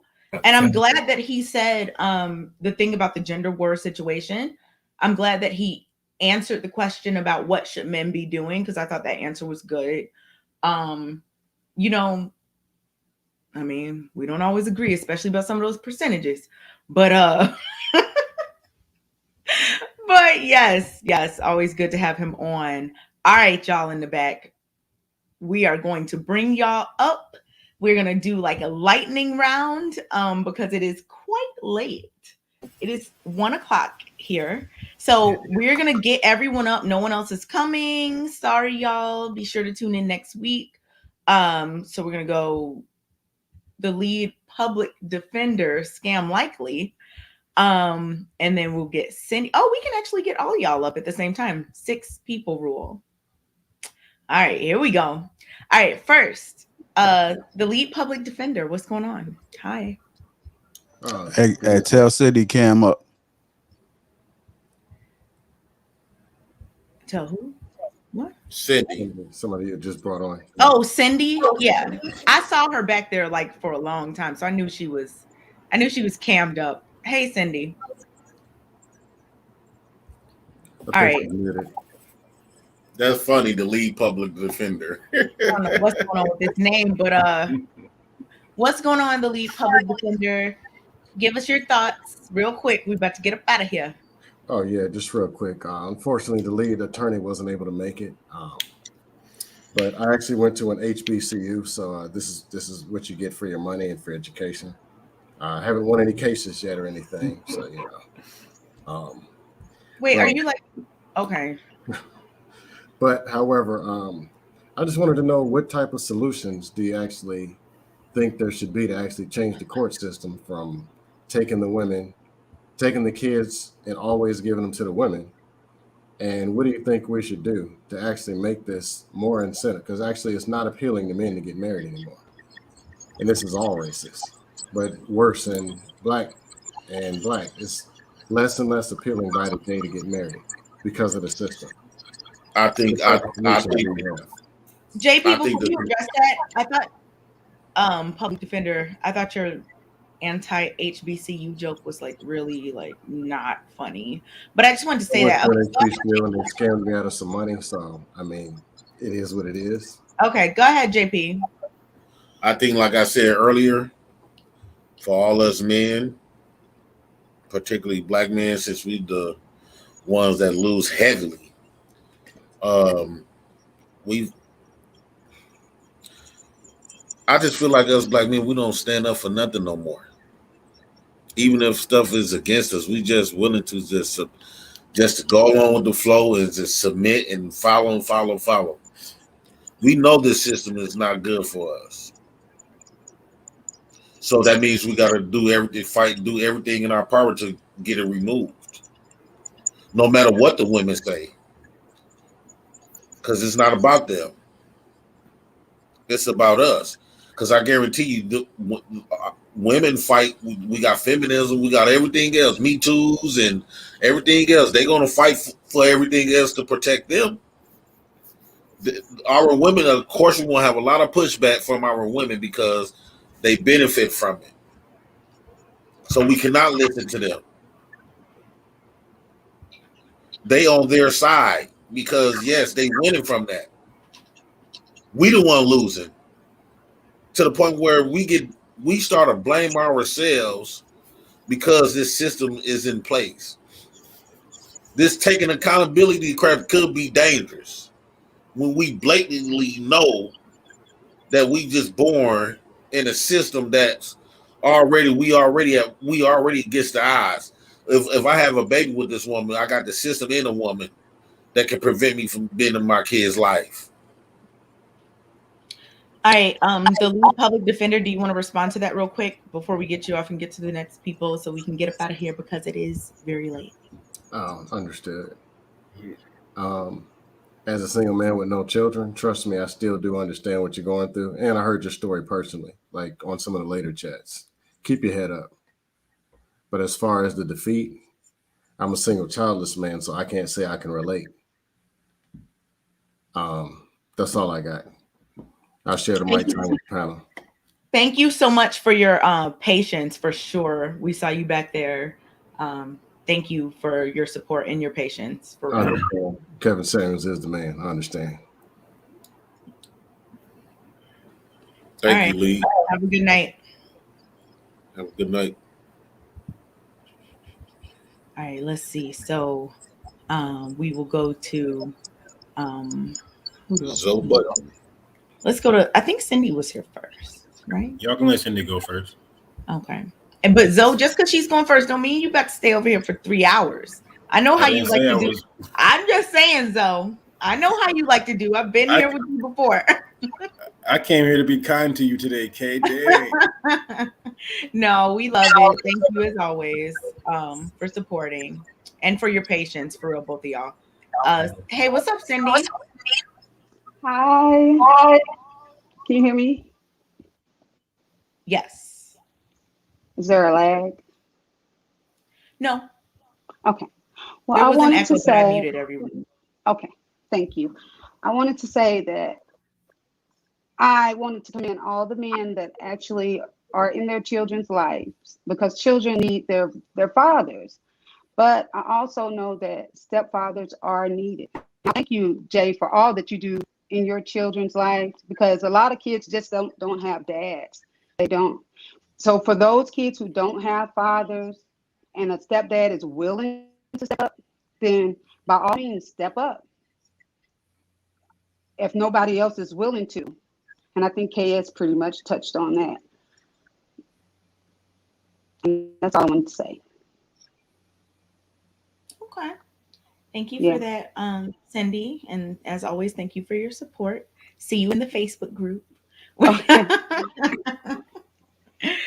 All right. Have a good Bye. night. You too. All right, Zoe. Hey, well, I just was. Thank you for having me on, Kay. Thank you, Jonathan, for what you said earlier, for what you asked earlier. And what's good, Jay Prince? I see you.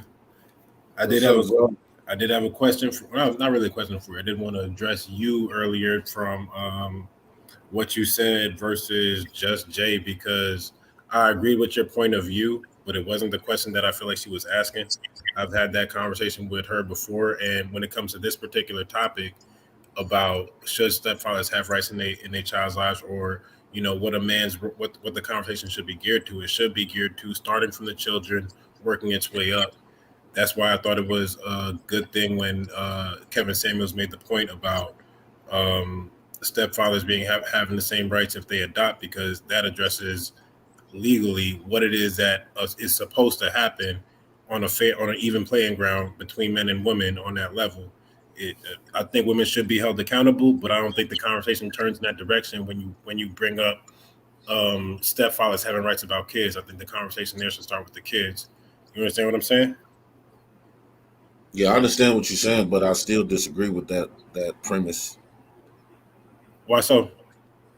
Well, not in so many words. I can't extend this. I heard Kay when she said that. I just don't agree with stepfather then having rights to somebody else's child. Like if you're gonna acknowledge all the stuff that you do for somebody else's kid, why sign up for it in the beginning? You don't have to be there. It's not like it's a force. Now, like I said before, a lot of times with these stepfathers, they living in a fake existence when they get with these women. They really want to be a father so bad, and a lot of them, they can't have children. So that's the reason why they come up with this. Well, let me get the rights. I just want to be a father. Is that wrong? I mean, it's wrong to try to bogart somebody else's children. Hey, don't leave them unprotected. I hear what you're saying. You said don't leave them unprotected. That means protected. Like how is someone going to take your kids from you? I mean, obviously, situations like if a woman is picking the type of man that's going to be weaker than the biological father, I understand that. But I'm saying there's consequences to every action. As men, we have to accept those consequences. So if your child is, I'm not accepting under the supervision of a stepfather, because I have people like that in my family, and it's like I understand where they're coming from as stepfathers, and I understand where they're coming from as biological fathers. So, are you a dad? Consequences you have to accept. No, I'm not a dad. See, that's why you got that mindset. Is it? Yes, I guarantee you. Why? I guarantee you, Zoe, if you had your own children, you won't be able to fathom another man, especially if you get real close to him.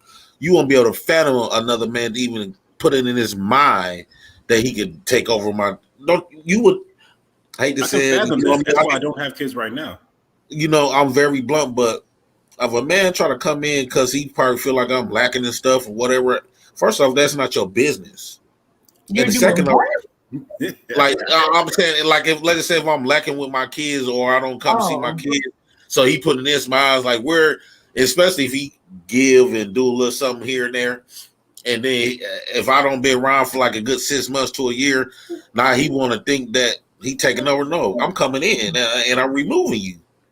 When it comes to I'm not removing you. I could get my child, and it ain't gonna be a damn thing you gonna do about it. You shouldn't put yourself. A lot of stepdads put themselves in dangerous situations. We all know that, there are a plethora of different situations that can occur, right? No shade to anyone, no judgment for anyone's situation. Life happens. I think that some of this can be prevented if, you don't have children until you're ready. You wait to have children until you're with someone that you want to really have children with. There are plenty of methods of doing this. It's not like that impossible. Like there are lots of people who have made it, many, many years without ever like having that situation. And again, that's no shade to anyone who does have that situation, but I think like there's so many different situations that can happen, and like kind of going back and forth about which one should and shouldn't be done. It's so individual to the person. Like there's nothing anyone is going to say to Jay that is going to change his mind about this. Nothing. And that's cool. That's his opinion. And he has done what he, felt was the best. He got his children. He did these things, So, I mean, that's cool. Especially men with no kids. Like a lot of times on this panel, it was a lot of men that don't have children that agrees with being a stepdad. See, that's the kicker that we are missing. Majority of everybody that go different, that believe different from me, don't have children, especially men. I don't have kids. We're very territorial, and I wouldn't be and I look at myself and I say I wouldn't be a stepfather. The thing for me is, and I want to ask you this, Jay, just to kind of close me out. Excuse me. Bless you. Oops, thank you. You're welcome. I want to ask this to kind of close it out. The same way you can look at me and say, like, I don't have kids, so there's a certain perspective I don't understand. It makes me wonder, do you have people in your family that are stepfathers, that are good stepfathers to kids that didn't have their biological father to play that role? Because I have that in my family in several places.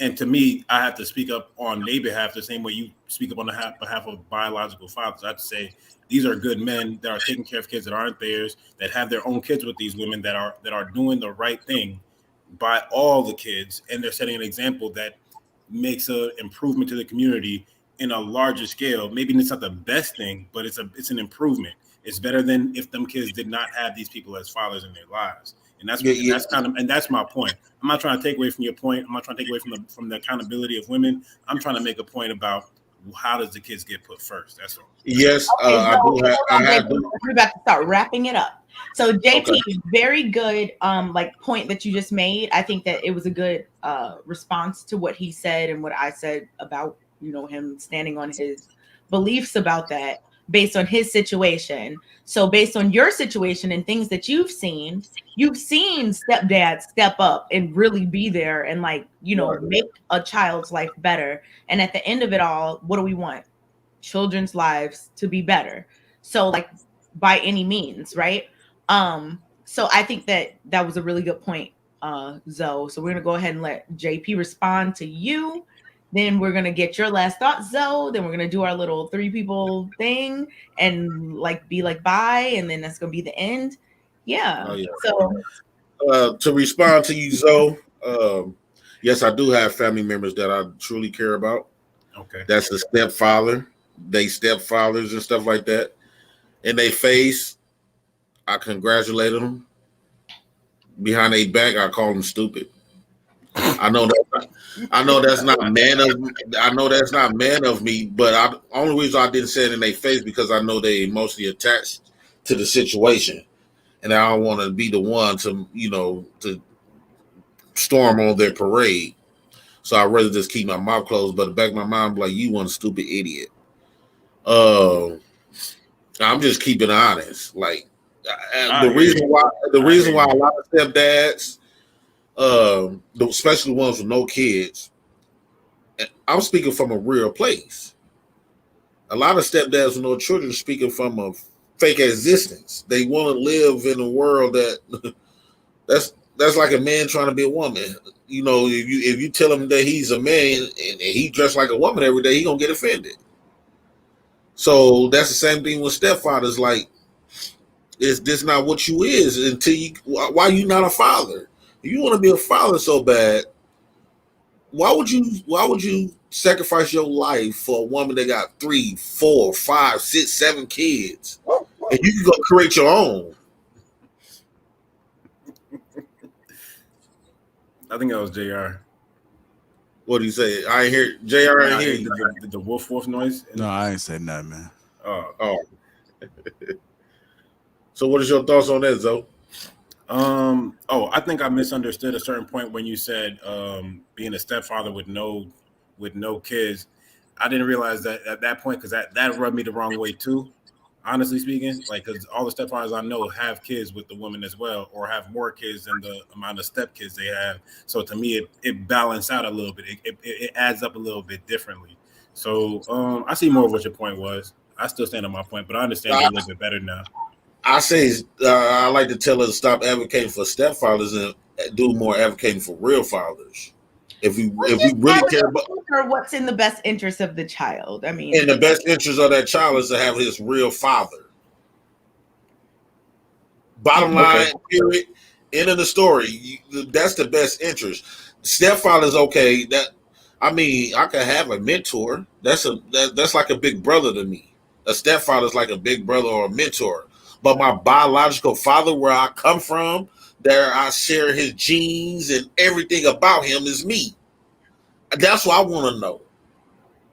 I mean, like I said earlier, there are lots of different situations. Not everyone's biological father is the best, same with not everyone's biological mother is the best person for them to be with.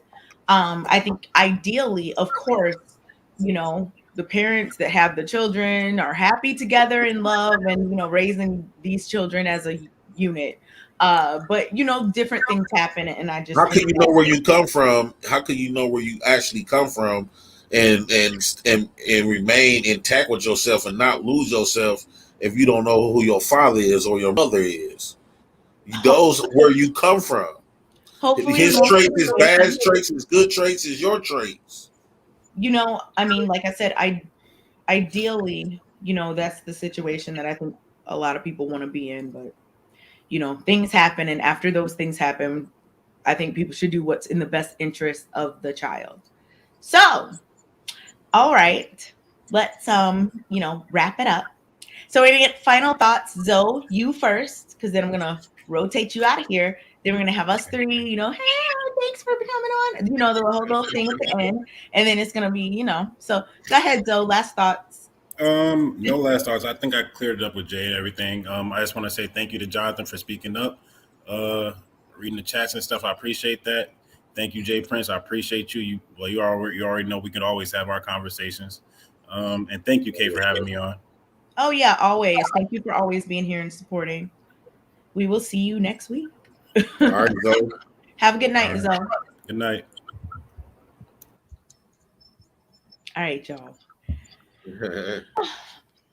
This has been eventful. It's been fun. Yeah, I thought it was awesome. I liked it a lot. There was a lot. I liked it a lot. I want to hear Kayla. I want to hear more thoughts on Kayla's. I guess she didn't. Kayla, she's fine. Don't worry. Okay. Yeah, but thanks y'all for coming on. I thought y'all gave a lot of good perspectives. Would definitely love to have you both on again, at some point, if you are both down for that. Oh yeah, most definitely. What about you, Jay? Absolutely. Hey, yeah, that was fun having you on here. Yeah, I learned a lot, man. You a real one, JP. You a real one. I mean, I just speak from experience and real talk. My life experience. Yeah. People used to always say, man, a lot of stuff that I've been through, that I could write a book for the stuff that I've been through. I didn't ever take none of that serious. You should. I'll edit it for I you. don't think nobody be interested. I thought everybody go through it. So what the hell? Everyone does not go through all those things. You have a story. Yeah. Yeah, you have a story that people will want to hear. Definitely write it. I'll edit it. Yeah, that'd be nice. Put it like start it in Google Doc and share it with me. We can, yeah. I'm gonna give you some ideas. Maybe you can help me put it together.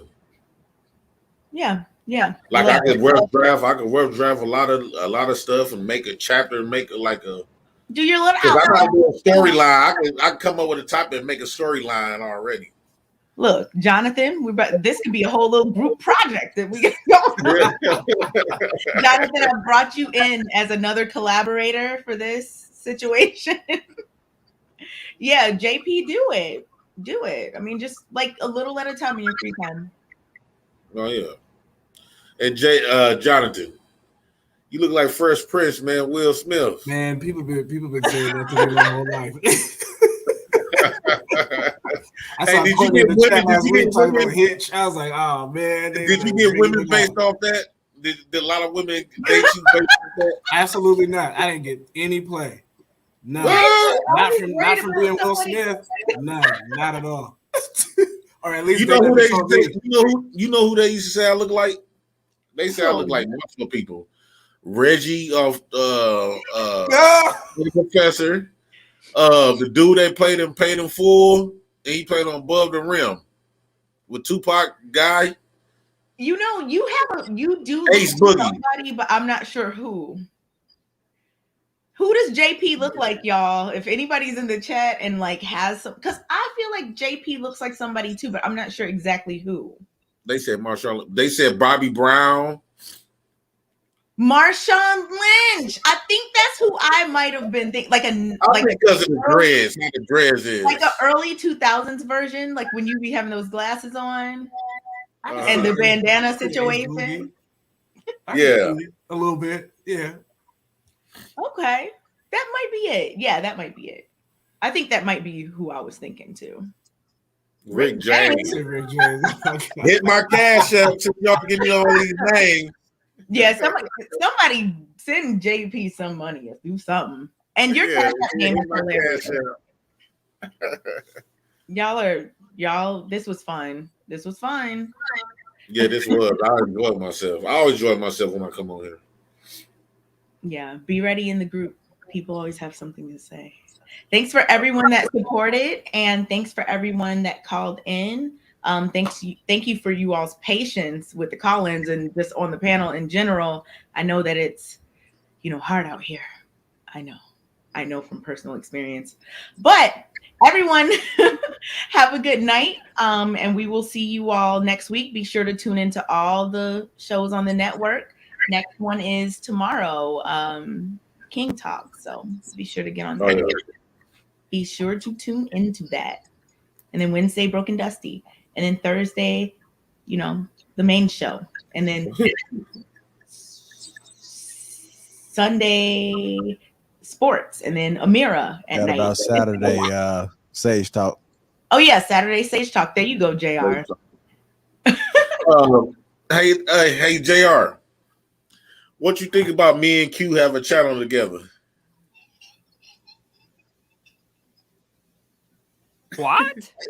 What is I think me and Q will be booming. I think Jay and Q would be good on a show together. It would be fun. Yeah. How about I don't know, but look, you know what I was thinking? You know what I was thinking? I don't even want to. I was thinking Kayla. Oh, okay. Q, Amir, and K. On what day? To be announced. Because it's a lot of days we got going on. You're working full time. It's too early. Oh my goodness. I cannot with that commercial anymore. And people in the chat were all like, but for real, where did he get that mask?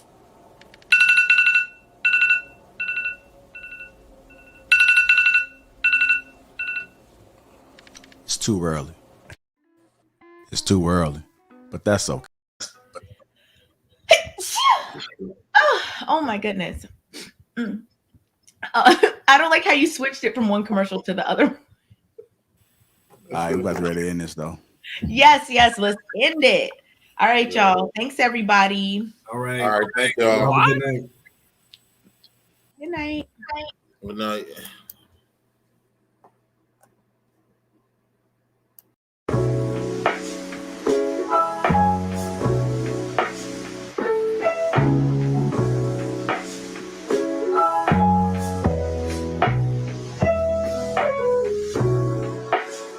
Yeah, I think that'd be dope. The Island Girl Q, K. Yeah. Hit that like button.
All right, y'all, we out of here. Hit that like button. King Talk is tomorrow, you guys. King Talk is tomorrow.